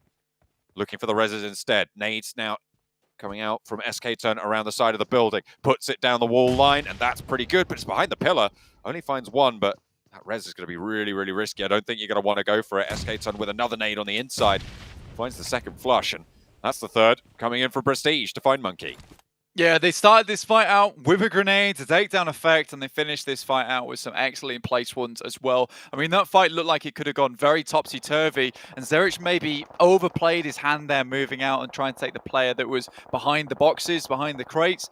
So Mad Balls suffer because they don't take that safe play up towards that north edge. In the meantime, Nigma Galaxy, who passed by them, lost 1 player to them early, have made their way in towards Impala. Now R8 can start to make their stint down this way as well. We won't be having island finish, unfortunately, but we do have these tall mountains that are still in play. Buriram holding on to a little bit of it, but LGD do still have masses of high ground to play around with. A lot of space as it zones onto them as well. So it's LGD's chance to launch themselves from the bottom of the tables as well. Get into a more comfortable position towards the end of the day. Yeah, only 3 players though. It's not a lot to play off the sidelines of one another, and if one of you goes down on that top side, it's even less likely you're going to get a res available. So they will have to play their cards tight to the chest here at the end of the game. The Infinity already out. 12 points once again. Still sat at the bottom, not able to pick up a single point on this game. It really is a very much wild card for me.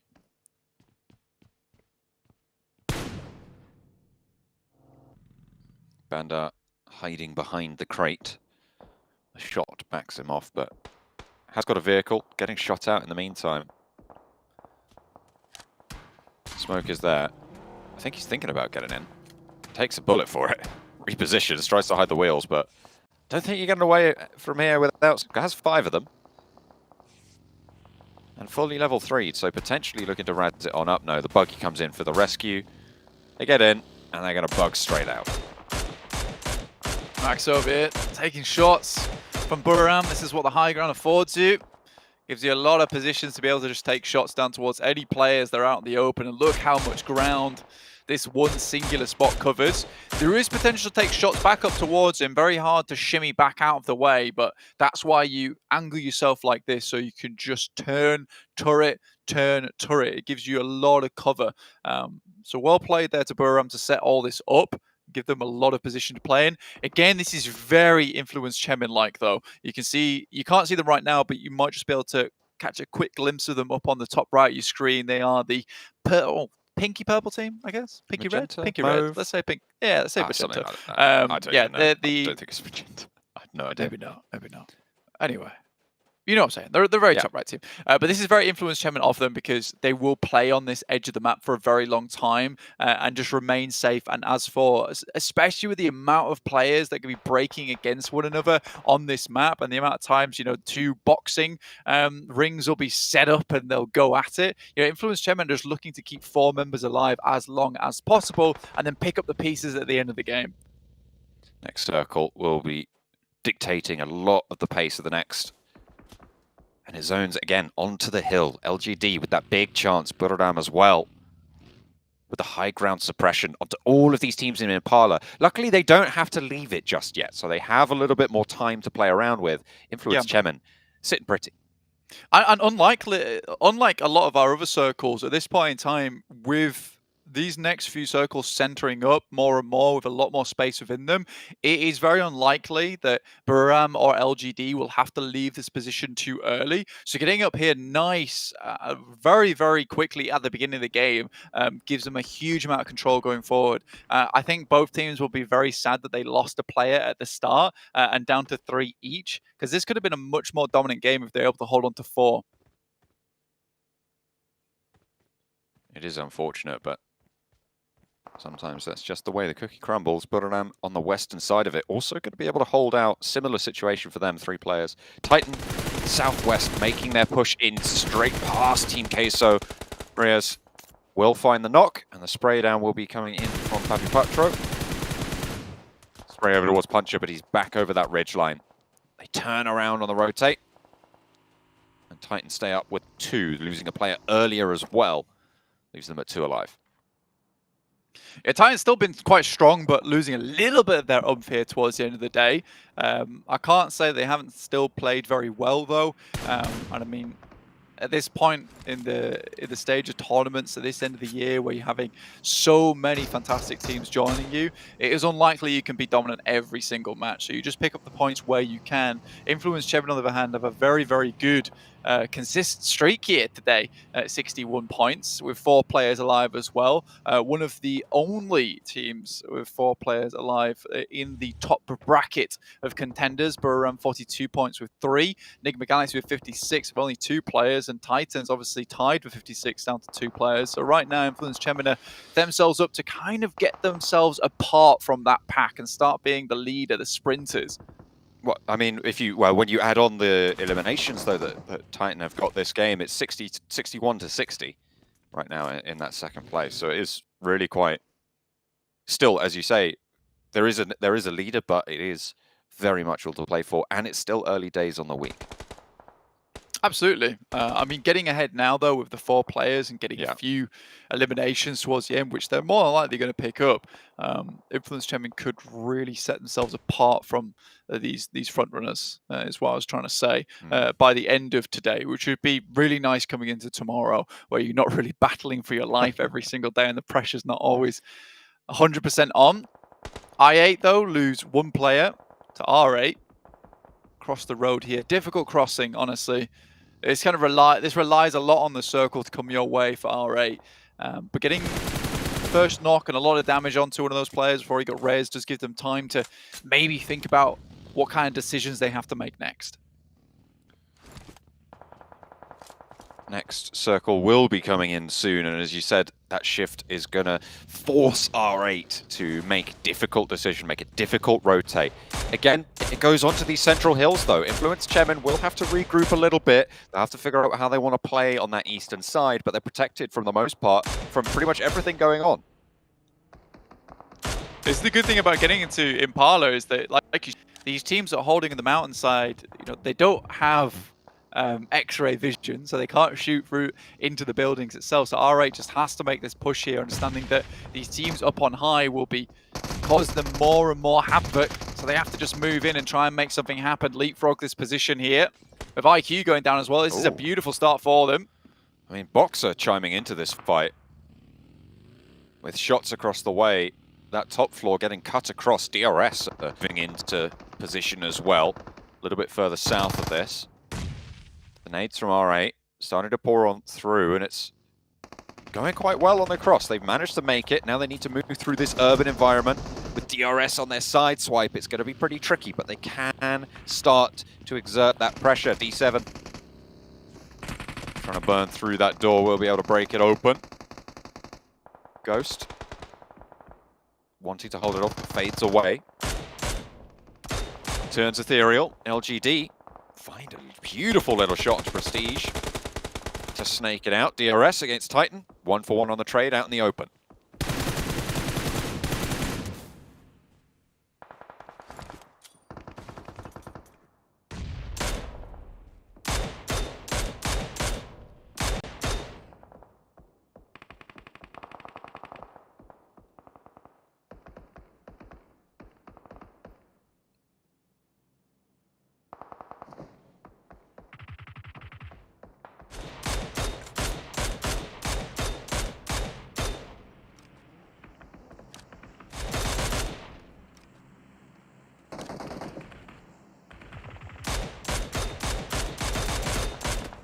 Yanti. I'll be backed off, Sky only. Not going to get the knocks just yet. Takes a little lick of damage in response as well. Ooh, very, very low. Getting knocked on that ridgeline is super dangerous. It pops your back up just that little bit, and if you're too far forwards, that's an easy flush. Yeah, with the 3 players they're rocking with, like, it's unlikely that you're going to see them be able to get a res off if one of the players on the off angle, specifically my name, goes down. That's it, essentially. Box taking a fair few players from R8, SK on 4 into LGD, so they have a lot of eyes on them currently, Jump. Ooh, luckily able to land that final shot, which should allow the res for Tiger. For Buriram to keep 3 of them alive. DRS, though, can use that opportunity to move through or skate underneath and around. These hills proving to be brutal. Pop about to come through for the circle. You see it. Still just watching out.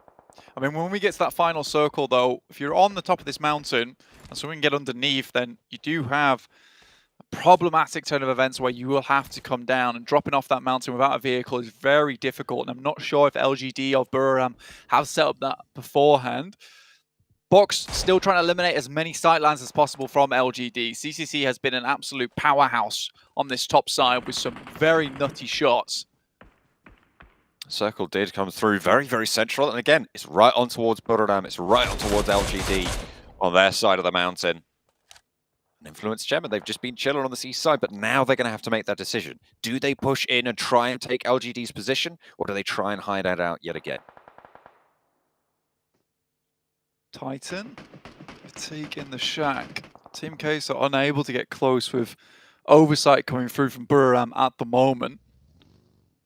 A little bit rough. Now, Influence Chemin looking to start making their way into the circle, moving up towards where LGD are playing. Because they have to watch both angles from Box as well as Influence Chemin, their attention is slightly split. When the 3 players are able to hold as a 2-2 with a refrag potential on either side.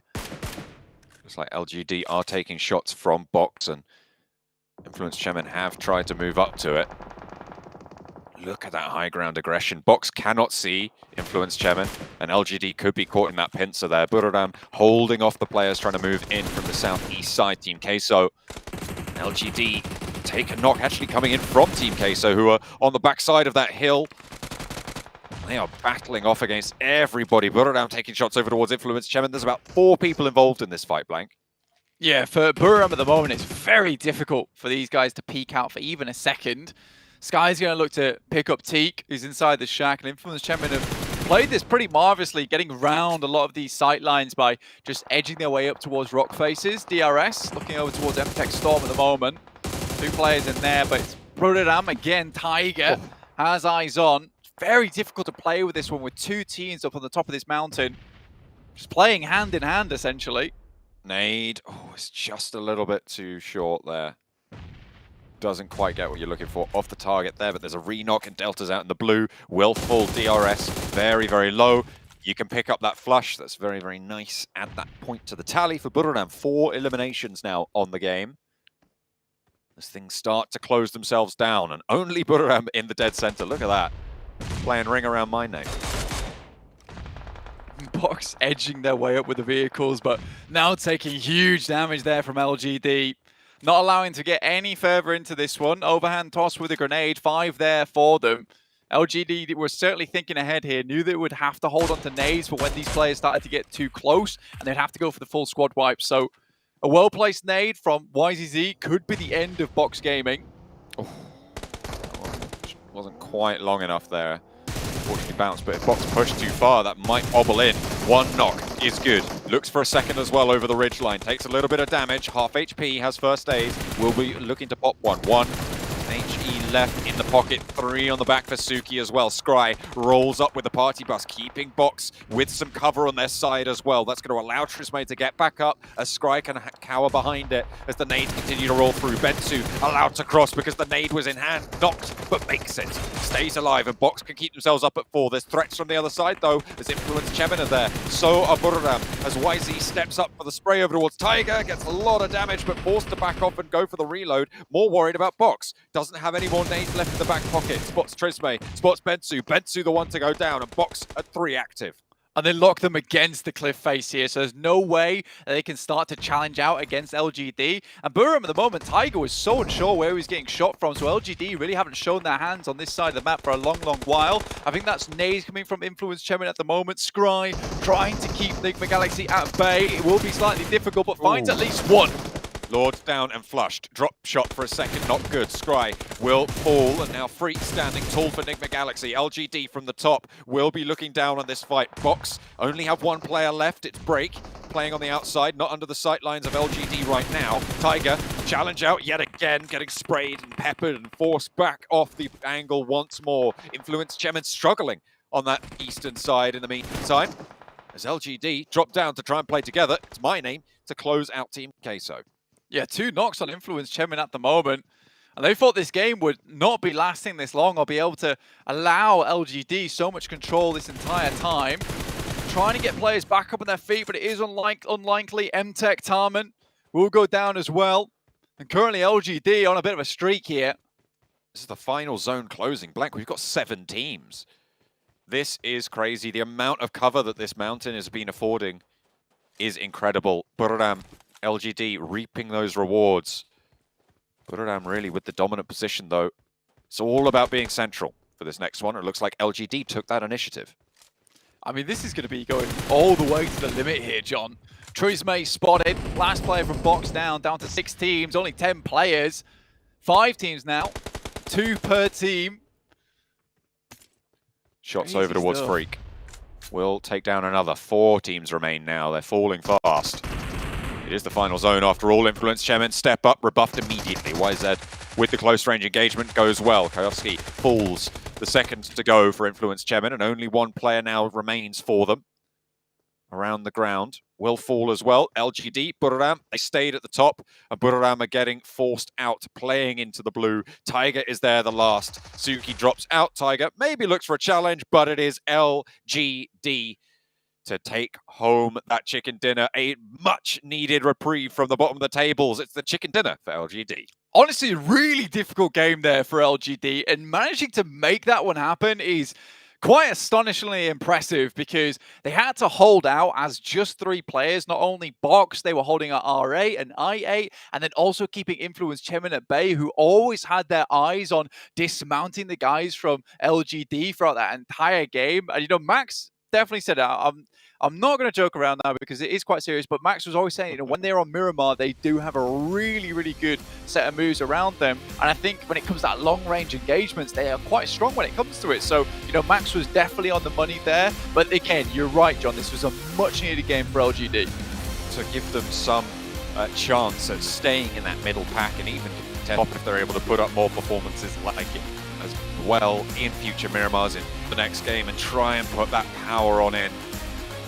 What a way to close out the first day there. Really solid. I mean, YCZ, honestly, constantly harassing the guys from R8, constantly keeping the guys from Box Gaming at bay because it was difficult. I mean, CC and Suki were both dealing with the Influence Chemin threat on the backside, and it was all down to YZZ to keep everyone in front of them at bay, keep them back against the wall. So honestly, a very, very good job from him. And I think when it came down to it, was he had to request support with Box, but also when it was absolutely necessary, and allowed those 2 players to keep Influence Chemin down the mountain as long as possible, which 100% led to their win there. Look at that. Buradam, no smokes used in that game. Like, that's kind of crazy. They lost a player early on that 11-minute 40 mark, but no smokes. They just used the cover of the ground. Yeah, oh, you don't need smokes when you're on top of the building. You're not really smoking anything off. You're up with the clouds anyway. Don't even worry about it. Exactly. You have all the cover you could ask for. LG, take home the chicken dinner.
Well, I have to ask, Max, man. Not even ask. I'm going to put you on the spot. The one time you don't put LGD as a team to watch is the time they win. Is that RRQ Athena Maxman curse back for LGD? I'm going to spoil it right now. My prediction for the next game, my team to watch, is LGD. So if they don't win it, it is confirmed. But LGD still getting himself a win. Not going to jump too much on the curse there, but it was not an easy game, right? Sandstorm, we were talking back and forth about this circle on the side of Impala. You very rarely see this circles. And yet LGD, the way they were just keeping teams away as much as they could, with only 2 to 3 players, by the way, they were getting pushed by Box, getting pushed by Influence. So many teams are trying to get that spot, and yet they hold down the fort as a 3-man crew. The team can do great. One thing they can do even better is not lose a player early game. If they do that, they're looking great. Yeah, They're no they definitely Mad use their Bulls, right? position. Exactly, it was too early. Pretty much. Go ahead, Sandstorm. No, I was just saying that it was a very good use of their position, and the same thing could be said for Buriram Esports as well. They had perfect use of the high ground. They managed to try and pressure a lot of the teams that were coming in as well. You had Enigma Galaxy as well, very close to the area as well, very close to the mountain. They kind of used teams above them for extra cover. So they managed to get themselves another high position, which is very good. But LGD again, Max, don't pick him, please. Just give him a break. Give him a break for the last game. It's the last game. It's the last game. Just give him a shot. No. That's Max woke up and shows a little bit of violence today. He knows what teams he wants to really win. Let's take a look at overall rankings. I'll get an idea where teams do stand. We had Enigma Galaxy in first place going into this match. Will they maintain it? We're going to find out here. They won't. Influence Chemin actually going to be in first. Actually, I might have been wrong. It might have been Influence actually first before that, Enigma second. But the fact is, these two teams, if you asked me at the start of the day, would they be number 1, number 2? I would have said, hell no. No chance. They would be first and second place with how the performances might have been going into this, but also the caliber of teams that we have currently participating. But Buriram United Esports, nice to see them in third place, actually. I mean, they had a fantastic finish before. They had a good placing here as well, as we just got to see. They are proven to be a pretty damn strong team from Thailand. Yeah, I mean, we saw in the previous Erangel game, we saw My Name P and also Tiger doing great with the rooftop plays, etc. They've been doing fantastic, but look how the turntables. It's very unfortunate, though. I expected them to be top 3. This is not top 3, I believe. I got my glasses on, so yeah, this is not looking good. They're just giving everyone a chance, right? They're giving everyone like, hey, we'll play the first day really slowly, guys. Day 2, we're gonna step up. That's how it goes, Sandstorm, I believe. Copian. Yeah, 100%. Listen, day 1, we don't want to talk about it. We just want to get into game 6 and like wrap it up. But day 2, we'll see what happens with our boys. Yeah, and the thing is, right? Obviously, performing well on one day is good, but you have to know if you're one of the teams in top placings right now, every team's going to be gunning for you. Every team after we're done participating today is going to be going back, watching the VODs. If you have a coach, you have a major advantage, or an analyst. If you don't, you're going to put yourself into a really tough spot. Everyone's going to be watching at the rotations. In day 2, it's basically be almost a fresh start yet again. Maybe your drop locations will be secure, but teams are going to be knowing exactly how they want to play against you and rotate around you. But obviously that still is yet to come. In the meantime, before we get into our 6th match of the day, we're going to throw it down to the stage here with an interview with Contra. And we've already concluded 5 matches for today, and there's 1 more to go. But before we go into our final match, we are now joined by Enigma Galaxy's very own Freak. Welcome on board. And first, for the first 3 games, you guys have been looking phenomenal and are feeling it today. So first, previously, we've talked to a few teams, and coming into the group draw, some teams really wanted to avoid Enigma Galaxy, especially Bigatron Red Alien. So I really want to hear from you. Is there anything you really want to say to all the other teams, like BTR, that are also in Group Red? I mean, not really, but I could see why BTR had a big reaction for us being in the same group. Because we had the same drop spot, but they changed. I guess, yeah, that was good for us. The other teams, I don't really have anything. They're all strong teams, and we're just trying to have fun and do good, trying to qualify to Grand Finals. فاسألوا انتم يعني عندكم شيء تريدون تقولوا الفرق الثانيه خصوصا مثل بيجترون. فجواب فريق قال انه احنا الحمد لله بيجترون يروحون اماكن ثانيه، احنا كنا هم ينزلون بنفس الاماكن مثلنا راح اماكن ثانيه، والفرق الثانيه ما عندنا شيء نقول لهم، احنا بس هسه نحاول نوصل توب 3 ونروح المركز الثلاثه الفوق ونروح المرحله الثانيه. All right, that's awesome. And overall, this competition have definitely been really stiff, but you guys have been in the grand finals before, and you guys made it to the top 3 just last year back in the PMGC. So now that you're in this group, once again, I really want to see like which teams do you feel like will give you guys a little bit of a big challenge, especially from what you saw for today. And also, before we go into our very final race for the top, is there anything you'd like to say to not only your teammates but all the fans there supporting the Galaxy? I mean, I don't really think there's a specific team that could be a problem for us. It's just maybe the teams that drop around us, maybe not. But yeah, I mean, we're just trying to focus on our game. We studied them very good, but we're mostly trying to focus on our game.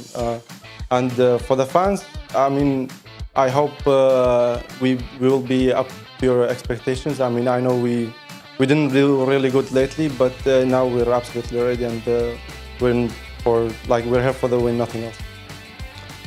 بس له انه اكو من اليوم اكو فرق انه انت خايف منهم او فرق انه انت حذرين منهم، يقولون لا احنا بس الفرق شوي يعني ما نريد ننافس وياهم يروحون نفس المكان نروح لهم، بس احنا مركزين على لعبنا اليوم. واذا عندك شيء تريد تقول مشاهدين، بس احنا ان شاء الله انه يعني نوصل مرحله انتم تريدون نوصل لها، وانا نعرف انه قبل فتره ما كنا بالمستوى اللي نلعب به، بس احنا ان شاء الله نوصل للفاينلز وان شاء الله نربح البطوله كلها.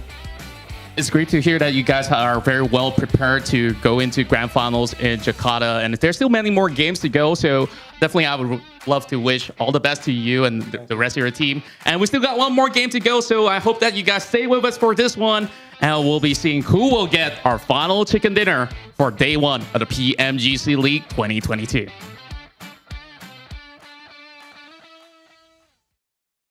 Well, great to hear Freaks say they're not worried about any other teams, especially any ones that drop around them. And to be fair, the results have been kind of proving that. They're not really afraid to fight anyone, and they're in second place overall. So if we stopped right now, they would be into the finals, kicking off in January. But gentlemen, we're about to head into our final match, and it will be on Erangel once again. We just saw Mad Bulls previously win this match, with just 2 players left alive, though. I don't think it's going to be a Mad Bulls win yet again. I don't think we're really going to see any double chicken dinners for any team. I almost want to say on any day, but who knows? Yeah, I mean, I would have loved to have a double chicken dinner for one of the teams here, but the level of competition like is so high now between these teams. I picked them, so we'll see. If they do, it'll be great. Okay, I don't think so though, unfortunately. They got to stop losing players in the early game. That would be the best way to go. But I wanted to mention actually a few players of Buridan. We saw some good players from Tiger in particular. But man, Sky Only has been great at that long to mid-range kind of fighting. He's been consistently applying pressure at teams in the long range, and I think he's a really good enabler for the team so far, especially in this last game. Sure, they didn't get the win because they couldn't like really get up that hilltop at the end. It was just not possible, but Sky Only really helped them just lock down that position. Yeah, he really did. And I feel like when we're looking at Buriram esports, they were kind of focusing mostly on the south side of the mountain. Meanwhile, LGD was focusing on the northern side. So it was kind of split, but I do like the fact that the statistics are still pretty darn close between both these players in terms of damage and in terms of eliminations as well. I mean, looking across the board, Limbs is equal for all 4 of these players here, but the team contribution percent definitely spiking here for Freak, for Prestige as well at 62%, which is pretty ridiculous, and that kind of worries me for R8 because we have been talking about them as, you know, you mentioned quite a few times, Sam, sort of one of the better teams, but they're able to show that results. Maybe we're seeing a little bit of lacking performances from individual players.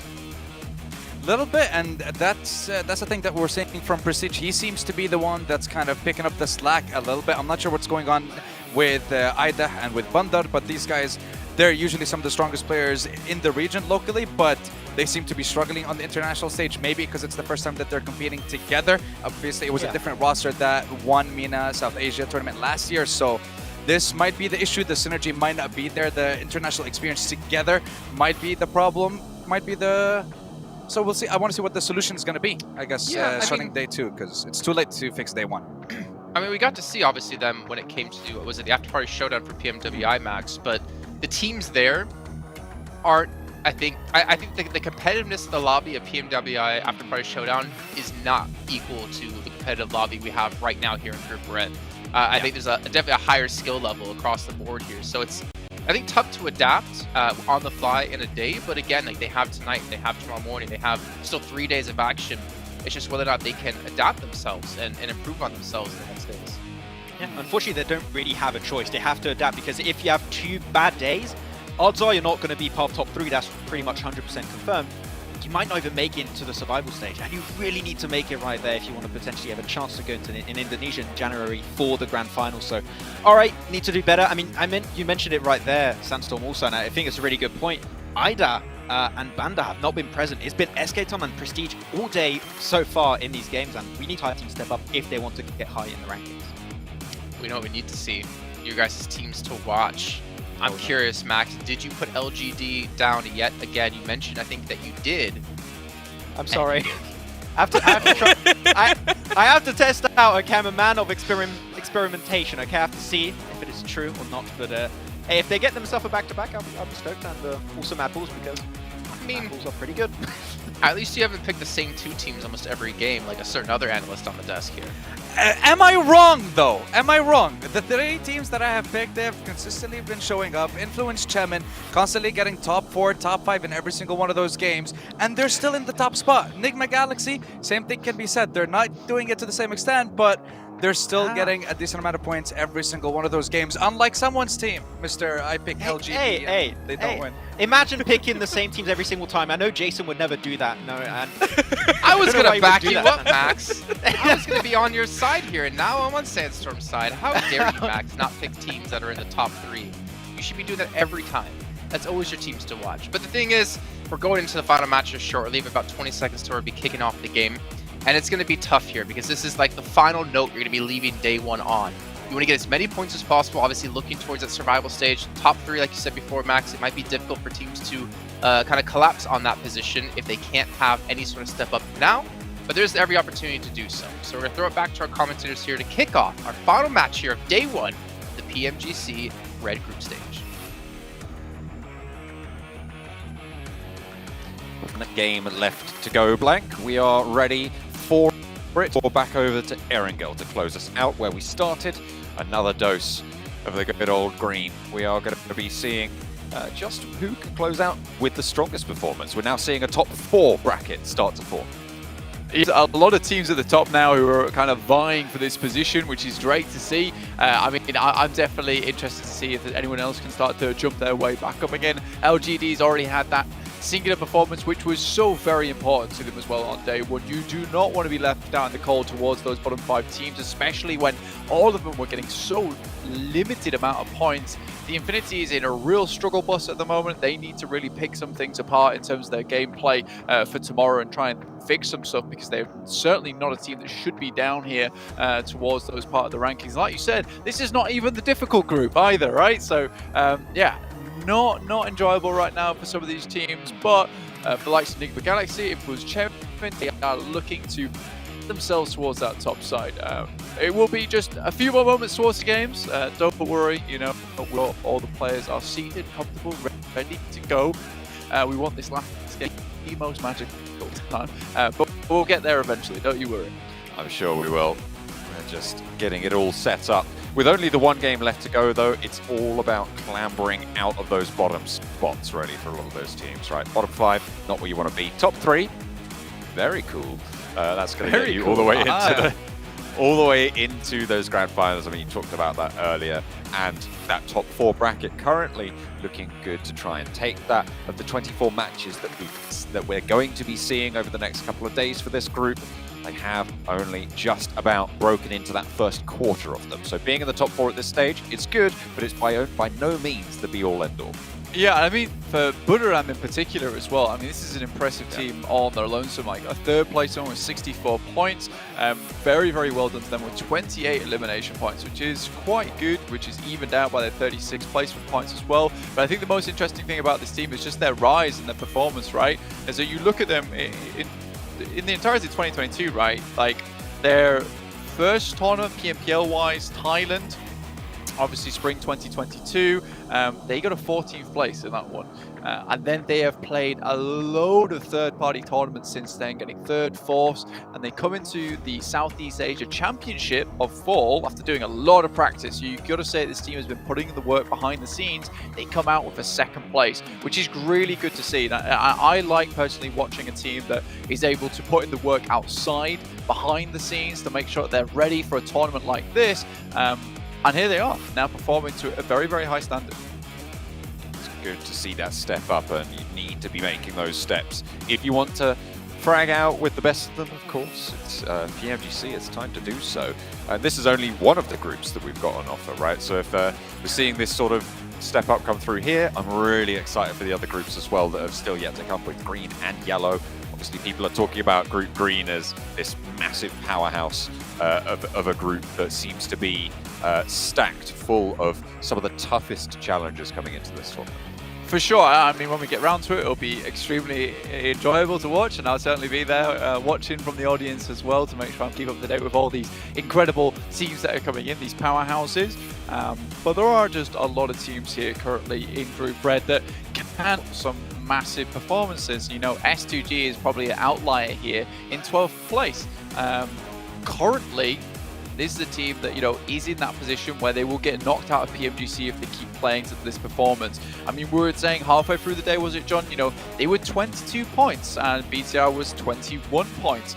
They were similar positions, but this gung-ho playstyle where there is kind of almost a lack of regard for rotations or making sure that they are scouting enough has led to this type of performance. And that team, BTR, who was 21 points behind to their 22, now currently sat in 5th place with 44 points.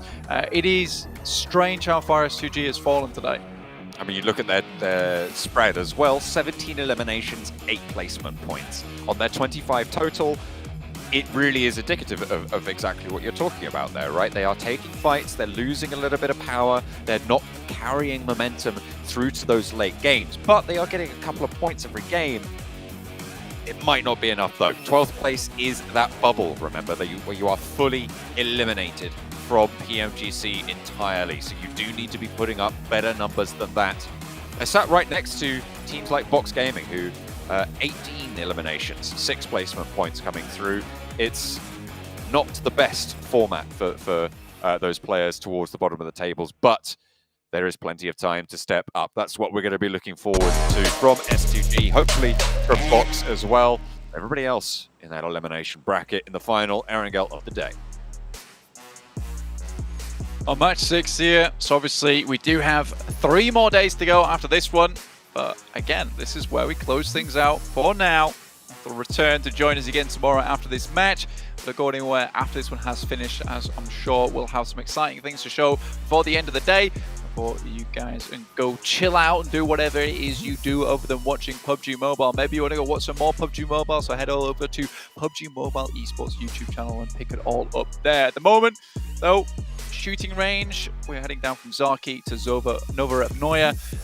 This is, again, another pretty kind playing path. Most of these players are able to get to where they would like to go. LGD dropping out nice and early over towards Crate, South George.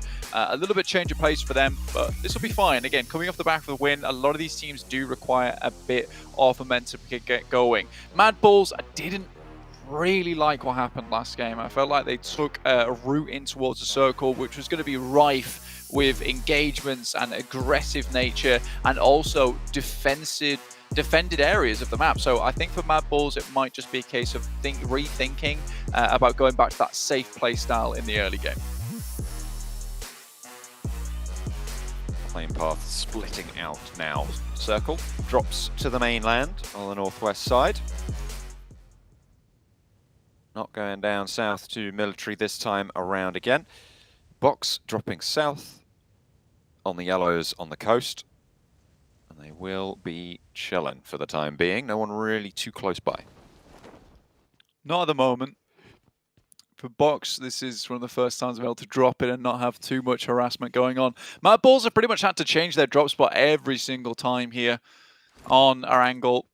constantly finding problems around the map. So this time around, they're a little bit further off towards our eastern side of Rozhok, have a bit of a split going still, which is what they were heading for last game. Again, this could just be scouting early on in the tournament, trying to figure out where exactly is free, where exactly is open, and then deciding on more of a permanent drop spot in the future. Again, we know that this team works very closely with their coach as well as their analysts to make sure that they're able to find the best position on the map and the best routes of ingress to get towards those positions that they're favorable to win from.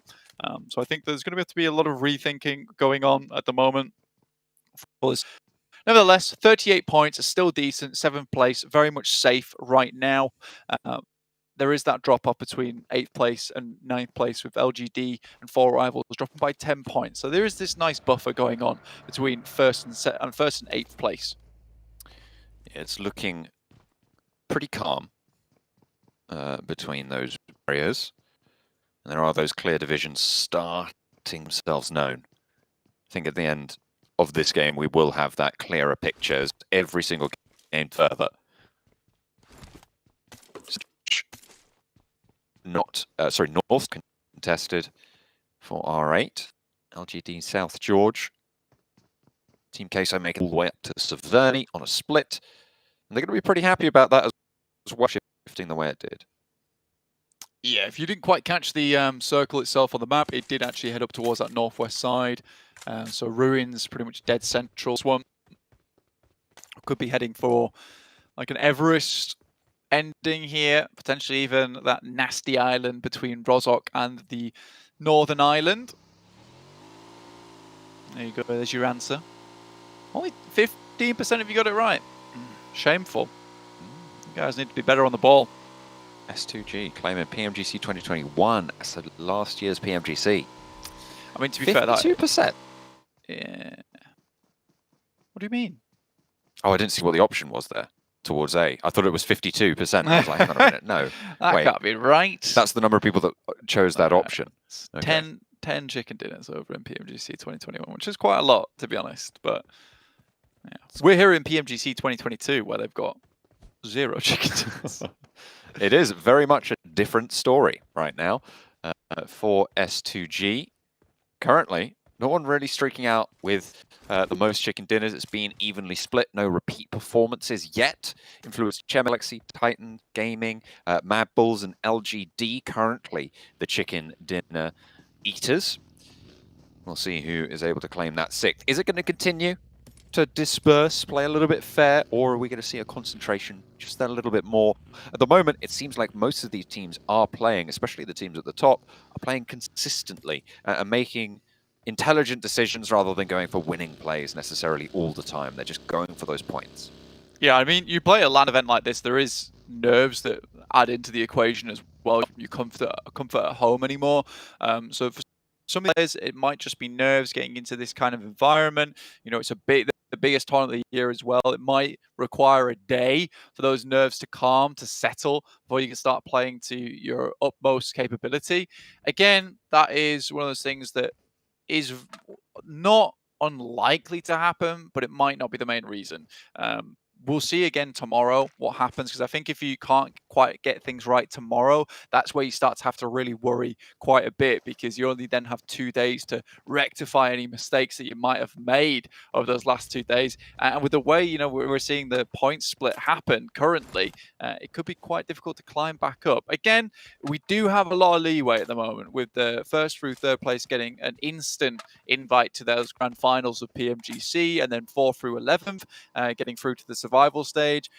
There is still a lot of capability for so much movement towards the bottom of the table to sneak your way into that survival stage. Definitely on the minds of everyone. Not currently in that top bracket. And Tech playing a little bit reserved here on the north side of Gatka. Not striking out just yet, not going for a bold push out to a separate compound, just keeping that info coming in. And you don't need to do anything other than that if you're in this central situation. There's a lot of the north side of the river, though, still in the circle, so a difficult shift could prove to be troublesome if you haven't got a north outpost. I think for a lot of these teams, setting themselves up on the banks, on the coasts, well, on the bankings of this river throughout the north side of the map is most likely going to be the smartest maneuver, which is what you can see a lot of these teams doing, as you mentioned, John. You need to be able to cover all your bases, and if it does require you to move up towards that northern side, you better be ready to cross that bridge and not get taken down by some players that may be gatekeeping one of the Harry Potter towers on that northern edge, which is a little bit more difficult. R8, obviously, Team Queso, as well as Influence, Chemin, all having a very good time of it at the moment if that should happen. Already raring to go on that northern side setup. 4 rivals as well, and Rozhok have an easy enough rotation across, with Rozhok Hill providing a lot of information in the early game towards that northern side of the river anyway, so you should be able to identify a route that is easy enough to traverse. Enigma Galaxy having a little bit of a standoff across the field with onlookers as well. Entex Storm spotting out Aegon XI8 as well. Enigma Galaxy roll across, looking for a little opening. A play their own. Looks like they've found it. Titan, a little bit too slow to be able to claim it themselves. I mean, it's quite odd for MTech Storm as well, because this is a team that I feel like I've not seen a lot out of, yet they are currently in position to go through to towards the survival stage. Very central circle, I would say, including that water on the western side, heading down towards the south side of that northern island. So happy days where a lot of teams are already here. There is still a little bit of circle over towards that northern bridge towards Rozhok side, but I think most teams will now start thinking about where can they get to in this circles. I mean, Ruins is an awkward position to play. Rozhok can still in this one with apartments about in too, but it's that open ground towards the eastern side of Ruins, which is going to be really difficult to play around. Will not be easiest, but it could be the only option for a couple of teams. LGD sprayed on towards Bayayala from Team Queso there. A side of Ruins, just near that river crossing, the foothills of Everest. Team Queso trying to make their way across. They've already lost a player on that crossing. R8 are in the mix of it as well. Looks like they want to head further south, go deeper into Ruins. This is fairly central of an area, is Ruins anyway, so getting here and being able to pick up some high ground would be nice for you, be able to hold out some of these teams towards that northwest edge too, John. Again, a lot of teams not really wanting to head towards that open ground towards Headshot Hills. Horrible positions to play in if you get caught out there with no recourse, no hope of escaping.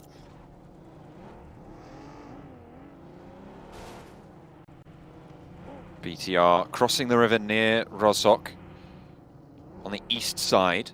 We'll be moving in to influence Chemin's area. Not going to be stopped for it. No roadblock established. The position will be taken up on the east side of Rozhok. Teams really mostly moving south now off the back of this previous circle. Team Queso getting rolled down just a little bit. Bandar on the replay there. This is how Team Queso lost Reyes earlier on their river crossing on that northwest side. Right, well, you're not Tarzan, so you don't want to be swinging from the trees. But quickly gets back in the buggy and back on his way. Does take a bit of damage, though. For team like S2G... Yeah, I'm sorry. I apologise. Wrong name. No, George... Is it? Better movie. I mean, they both do swing from vines. Yeah, better movie though, really, let's be honest. What, George of the Jungle? Oh yeah, of course. S2G though, managed to make their way down from the north side of Ruins into a fairly decent spot. It is quite central though, and we know S2G, if they start breaking out, taking too many fights, it might be a case that this is a team that goes down rather early. In the meantime, Mad Bulls are able to get ahead of 4 rivals this time with that circle heading down towards the southwest as well. That's going to be completely in the favor of Mad Bulls. This is towards Pachinki though, but with this circle over towards that western side, you're more than likely going to see just a few of these compounds from Pachinki still being in. I8 currently holding their position down towards that southwest side on the edges of the field towards those compounds. One player in UZM actually being able to hold one of those smaller compounds for himself to provide some information back to the rest of his team. Most likely will regroup later. south push coming through from Nick McGalaxy. Playing very, very stacked in the vehicle. Is this all of them at the same time, moving in just the one vehicle? I don't like it. They're regrouping with Hamodi, though. They do have that outpost. Okay. Seems they scouted that route. They saw R8 cross it. They knew it was a little bit safe, so maybe that was giving them the confidence to stack up in the car, but they make a dangerous push either way. I think for a lot of these teams, they realize that they need to get towards a decent position in the circle. There's not a lot of real estate here, John, honestly. There's some of these compounds on the outer edges of Pochinki that are available to play, but again, the entirety of the western side, like right on the edge area, it is mostly fielded. And you have these hills down towards the south end of Pochinki they might be able to play in, but other than that, this is quite the awkward zone to be messing around with at the moment. Spray over from R8. Four rivals give them the broadside on the roll-up as well. Pamburu caught unawares, certainly be aware of it now, goes down. Nick McGalaxy here as well on the other side of the warehouse. Both teams are actually feeling the brunt of it. S2G getting lit up in the field as well. R8 somehow going to be the snake who slivers on through the net there, bringing down a hefty chunk of four rivals out in the open. Does S2G struggle on that north side too? I mean, S2G lose a player as they try and provide an anchor point for the rest of the team in Silas, but luckily there is a little bit of redemption, a little bit of retaliation coming through from the rest of the team from Hamzy G, but Iram going up against LGD at the moment, currently just running them through. And will not stop there. Suki doesn't even go down, and LGD are all four alive. They could start that heal fast and get on the bike. As Buradam fall on the southwest side, their last entry. One of the teams in the top bracket, drawn short here, 15th place, no eliminations, no points. Yeah, I mean, for LGD, though, this gives a lot of room to play with now. Box will be in front of them in a compound towards that southwestern edge. Absolutely fine, though. They can play around with this. It still works, and it gives them more time to actually get themselves into a position that they feel comfortable with. I think with these next couple of shifts now being less egregious and the shrinks becoming smaller and smaller, LGD could play this position for quite some time. They have got that edge capability there. Nade over the top, over towards R8, sees them all go down. S2G picking up a whole host of points. A clutch on the nade. 3 eliminations now, and S2G wipe out quite a big area on the north side of the road for themselves. Exactly, but that's their one fight. It's their one good fight, and then from here, it's how much more can they take? Because I think they do start to just break out a bit too much, John. You know, poking a little too many teams, rubbing them the wrong way, make a lot of enemies quite quickly, and then S2G tend to fall because of the amount of eyes staring at them. Titans, though, over towards that church position, over towards Pochinki, giving them a lot of oversight for the time being. Haven't lost too many members either. This is a team that would love to get back up towards one of those podium positions with Buriram out very early on in this game. This does give a great chance for Titans to now pick up some points and put themselves back in the big three. Leapfrog Buriram, who joined the bunch in the previous matches. The Infinity hunkering down a Pochinki right now, with Titans in that church position as their foreguard. Bigatron, they're playing on that northwest side and potentially ready to find LGD rolling straight up onto position. Those smokes will let them know that there are players here leaving. LGD, though, they want to get more rundowns, and they'll be able to find it onto Luxia. Spray down from YZ, and they'll be able to get the flush fast as well. LGD, 5 eliminations. They do not want to let that last game momentum go. They're going to try and pick it back up onto Bigatron. Real good catch on the timing for Bigatron there. They were just about to set out towards that northern side. Looks he's left behind all by his lonesome as the rest of the team gets in the vehicles to move out. Mad Balls lost a player in Monkey. Get dropped down towards the floor and lost another on top of that. So Mad Balls again into a position where they only have 2 players up. Make that just the one now. Influence Chemin, bombardment. Finds the nades over onto Mad Bull's position. Look at that, they continue to go straight on through. Nades pouring on in. And the Mad Bulls taken out of the mix. Actually, I think it's only left very, very split. Maybe looking for the res on the Mad Bulls, but They are really out of the way on that eastern side. And it looks like Influence Chemin want to sweep down, and actually they've pushed further down south as well towards Titans. Bit of a crash on the western side as MTEX push on in. 4 players alive for them. As Aegon XIA will look to hold off. Another actually backup crash comes in. 2 players on the inside, but Tarment handles 1. Not good for 2 though, however, will get flushed out. And that's unfortunate. Would it be to keep all 4 of your players alive there? See 1 player on the bottom edge of your screen as well. I can live this one out, but it's Box who've managed to get themselves into a fairly decent spot here. This player from I8 wants to just hold on. Very unlikely to keep going though. Mad Bulls will go down and they'll be finished their day at 38 points. IQ here lights the top floor up with the Molotovs. Now just smokes though and has to go for the full-on spray. Finds 1, drops out unscathed. Nice start to the engagement, but spotted, repositions. First aid, only 1 in the back pocket. Needs to figure out if he wants to fight or try and heal. Tries the challenge, tries the spray, but it's not good. Box cut it down, and they will be able to get break back up as well. Staying alive as 4 in a building compound position. As LGD try and rock on up, but they're turned away swiftly. I mean, CCC was looking for another rundown. Unfortunately, you can't quite fit the buggy through the door there. Now it's a break out wide. CCC's also spotted by Tizzy from MTech. Oh, should go down here. Is able to find that knock. Box also suffering on their side. Nade actually out towards CCC. One up, Tizzy. There's no one there to spray at, I'm afraid. They will have gone down already. Box regrouping. Infinity in the meantime challenging with DRS, moving through already, finding the first. Delta the next to bear the brunt, with rules up top to lay down some covering suppressive bombardment from those nades. Delta banks the nade incorrectly there, unfortunately. Strafes back into the rocket, doesn't quite find the arc on it. Don't quite land over towards the Infinity, but Mela going down, leaves Logan and Newsy to challenge up the hill. They're getting continually pressured by this blue zone as well. Team Queso, in the meantime, full.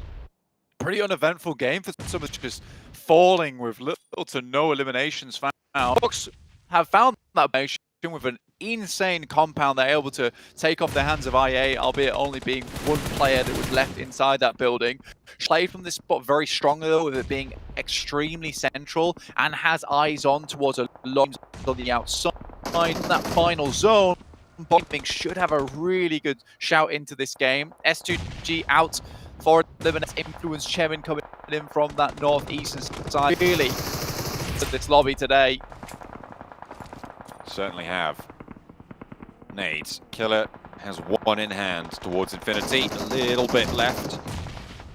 Will not find too much, but Infinity are making that push up the open hillside. Can Rules find those shots, find those angles? They're putting nades back the way of DRS in the meantime on the southeast side.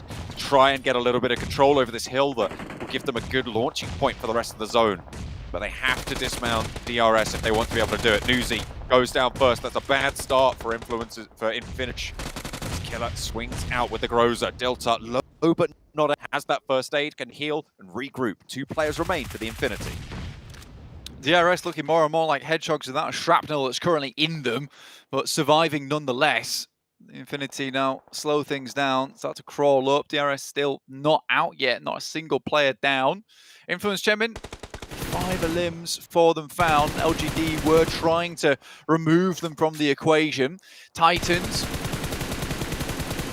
to keep this one up, might be able to even try and leapfrog Nigma Galaxy in this game, but unlikely the position that Nigma Galaxy currently hold from those compounds. So Titans have to hold on for a little bit longer with no cover to work with on these vehicles.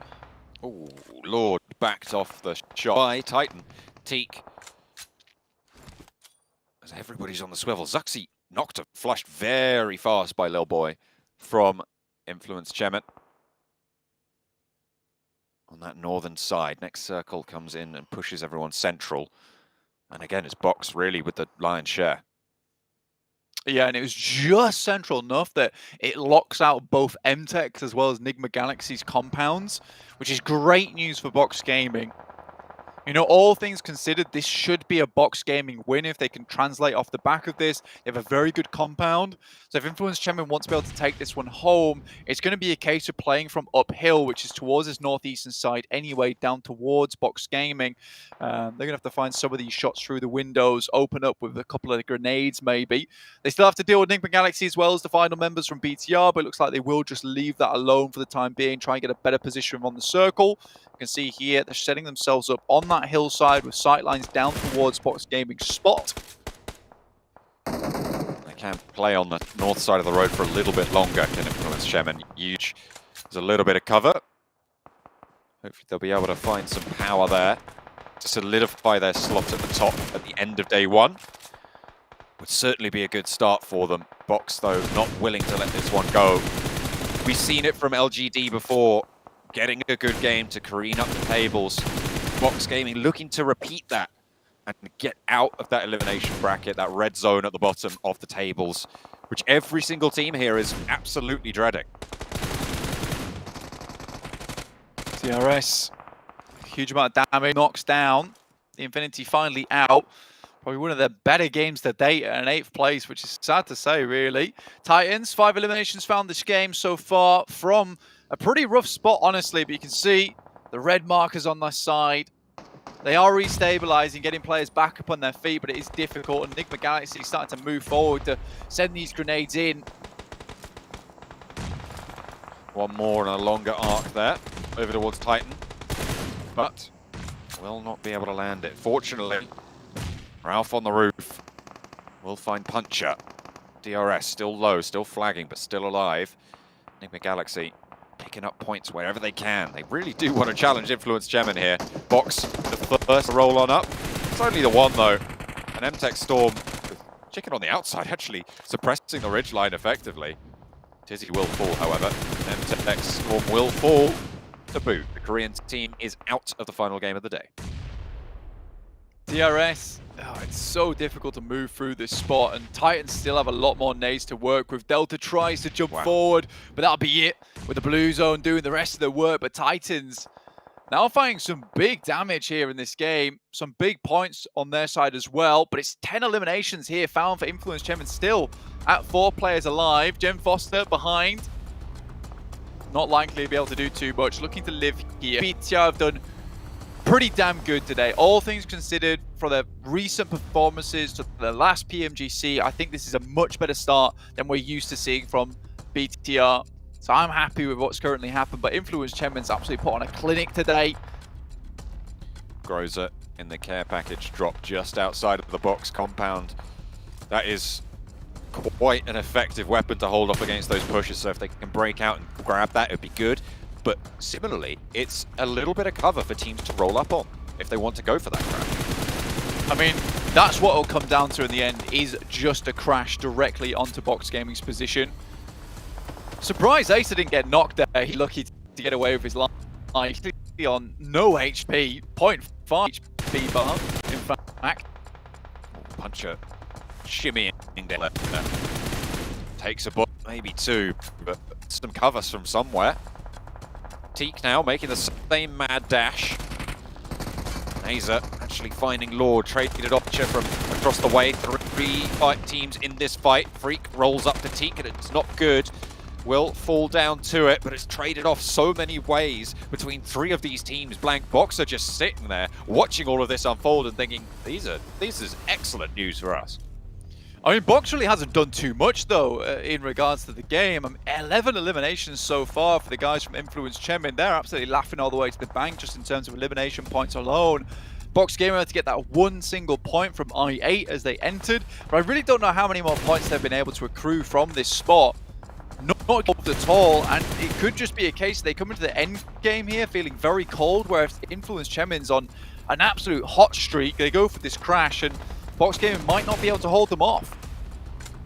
There's the final player falling from Titans, 3rd place coming on in. The top 3 teams were still in it right until the end, so even though Titans are there, they're not going to be able to catch up. Chemin doing so much work for Box with a big chance here to put up massive points, but they've only got 2 points so far, making it up into second place. That's 14 points, a maximum possible coming in of 18 points on the game if they get all 4 of these eliminations now, Blank. It's good, but it's not massive.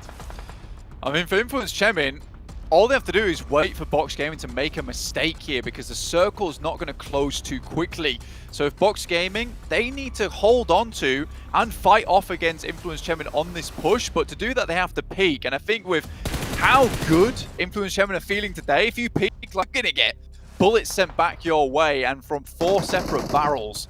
Next circle over towards that western side. You know what? Influence Chemin could even set themselves up on the other side of this fielded area and wait for Box to move. It looks like they're going to do that or just go for the crash. Okay.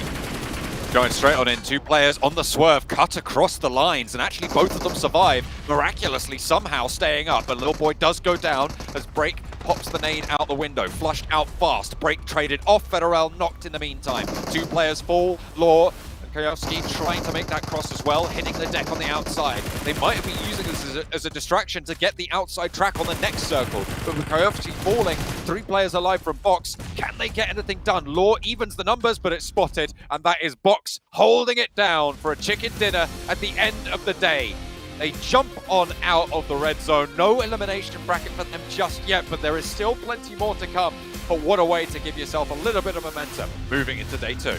That right there is the Box formation, but Influence Chemin, I think like they make a little bit of mistake there. Still, a huge amount of eliminations. It's a little mistake, I'll put it that way. A tiny little flaw in the otherwise perfect system. I mean, they could have definitely sent out wide there with the use of smokes and waited for Box to have to leave that compound on the next circle. Again, you could get caught. I still think there was a chance there, and maybe they pulled the trigger a little bit too soon on that game. Either way, fantastic stuff from Box Gaming to identify the best position in this and then play out from it. I mean, they could have maybe got involved those other teams, but that might have exposed. They wanted to make sure they were up as 4 in the end game to protect themselves in that compound that they held for so long. Look at the numbers. I mean, it was a big pop-off deck team, right? And you said it before, they didn't really have a massive impact other than just holding players away from the building that they were occupying, really. 5 eliminations coming through from Trisme, 3 from Scry as well, but the damage numbers massive, but it was effective. Yeah. It was controlling that ground, as you say. I still think today has just been one hell of a performance coming through from Influence Chemin. Look at the nade usage compared to anyone else in this game. 40 both for nades, 4 Molotovs. Incredible stuff coming out from these guys. 21 to 40 as well on the seconds from Influence Chemin. I mean, that final engagement did occur quickly. But what a day from Influence Chemin. A perfect combination of aggressive and pinpoint action from this team, opposed by the fact that they're quite patient and also very tactical in their movement. That is exactly what you want to see in a team at PMGC. Influence Chairman doing Brazil proud. They have had a pop-off day, but Box Gaming take the final chicken dinner.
Well, a good closeout here for Box Gaming, able to get themselves the chicken dinners. However, they don't get the most points in the match. Influence Chemin with 13 eliminations and 12 points, putting up a big 25 to add to their tally to secure them a spot into first place, even more ahead of Enigma Galaxy. But let's dive into Box Gaming, because that was kind of like a wait and see, right? They just kind of got to the compound and just waited for any teams to come to them, or we're just waiting for the zones to finally squish in enough that they can just close out the game, it seems. Yeah, I mean, the waiting game is definitely what they were playing there. Trust me, had, 0 damage taken? He just really did not put himself in harm's way that game, Sandstorm. They were just waiting. I mean, they fought for that spot, and as Blank mentioned during the cast, and I fully agree, they just knew the value of that position. If the odds are in your favor and the circle centers up on that compound, what are you going to do? Fight through a field position to breach it? Not going to happen. Go downhill to breach it? Going to be also relatively hard to pull off, so they knew the value of that spot and played it down to a T. Yeah, the space was very open. There was no need for them to peek. They just let all the other teams kind of destroy each other, kill each other, and then they managed to secure the chicken dinner towards the very end. So they played it by ear. And then looking towards the other teams as well, Enigma Galaxy, Titan Gaming, I love the fact that they're still staying in the top 4, in the top 5. They get to that top 3 spot and they are not letting go whatsoever. Here's our players over the course of the day, not just the last match here. Federal coming in top with eliminations and damage. 20 limbs, 3,400 damage. Not a bad start here, but you can see coming in from Titans, TQ with 6 assists here as well, helping his teammate get that chicken dinner earlier on today. Yeah, I mean, you're talking about Federal. You're talking about the MVP for the fall and spring split for Brazil for 2022. You also are talking about the MVP for the Americas Fall Championship, back-to-back championship as well when it comes to the Americas tournaments. So definitely not surprised with this incredible performance that we're seeing from him. Well, here we go. Here's our overalls at the end of the first day. 97 points for Influence Chemin. That is a fantastic result here with 6 matches played and only 1 chicken dinner. But look at those eliminations to go with it. Them on 43, Titans second at 42. Those are some big elim days. I mean, there's only one word to describe Influence performance today, and it's a word we are very familiar with. It is consistency. Start off the day. Yeah, that too could have worked out, but no, consistency. Extreme consistency. Chicken din on the first game, 4th place after that, 12th place, not too good, but then a 4th, a 3rd, and then a 2nd place right now. They've almost always been in that top 5 position. This team is looking great, and Sandstorm had my questions as how they could perform in a PMGC ecosystem, but I mean, so far I think they shut down a lot of the doubts in the world because they came out swinging in this game. Yeah, they really did, and this is one of the reasons why I decided to pick them as, well, one of the contenders for top 3 going into week 1 of the tournament. But I saw how strong they were in the Americas tournament. I saw how strong they were when it came to PMPL Brazil Season 1 and Season 2. The synergies there, the consistency's there, and my God, the strength is there. Well, looking at our kind of representatives, Max, I mean, we're seeing Mad Bulls currently going to be going to the survival stage if we stopped right now. But this is the first time I feel like we've seen Mad Bulls properly challenged, not able to rotate the zones quickly enough to get towards the center or have a clean path. This is a Mad Bulls who have finally been pushed a little bit more difficultly, if that makes any sense. Pushed a little bit harder than we've seen in the past, and I find that kind of interesting because I want to see what kind of team they become. Can they adapt to this now going into day 2 and improve? Yeah, I have the impression when you're looking back on PMPL Western Europe and the European Championships, they were getting positions that were just not contested and they would just have free range to do pretty much anything they wanted, but here teams are just quicker than them. They're also potentially at some times smarter than them, and they're just like, we want to go there, but we just don't have the time to do so. The teams around us are so quick. They need to adapt, and one day didn't go well, but they need to adapt for tomorrow. Yeah, we know the coach they have behind them to help them improve. He's been really well known in other battlegrounds as well. But it's time to head to the stage, though, to actually have a quick chat here with our #1 ranked team at the end of day 1, Influence Chemin. And we have concluded all the 6 matches that we have here for our very first day of the 2022 PUBG Mobile Global Championship League. And here in Group Red, we finally found ourselves a team at the top of the leaderboard, and it's Influence Chemin. Of course, here with me is one of their players. Could you please introduce yourself? Então, poderia se introduzir a pessoa? Oi? Introduzir o seu nome.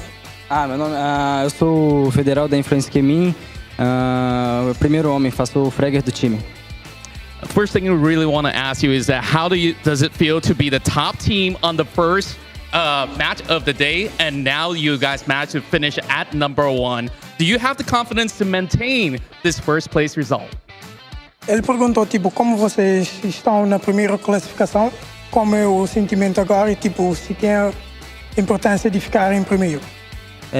Sim, é muito importante para a gente ficar em primeiro. A gente vem trabalhando aí muito tempo para esse dia, né, para esse campeonato, que é o sonho de todos nós. Então, estamos dando nosso máximo e fico feliz por ter ficado no primeiro lugar no primeiro dia. So it's very important for them to be in the first place because they've been working hard for this, like for the whole tournament, and it's a pleasure to be ending the first today.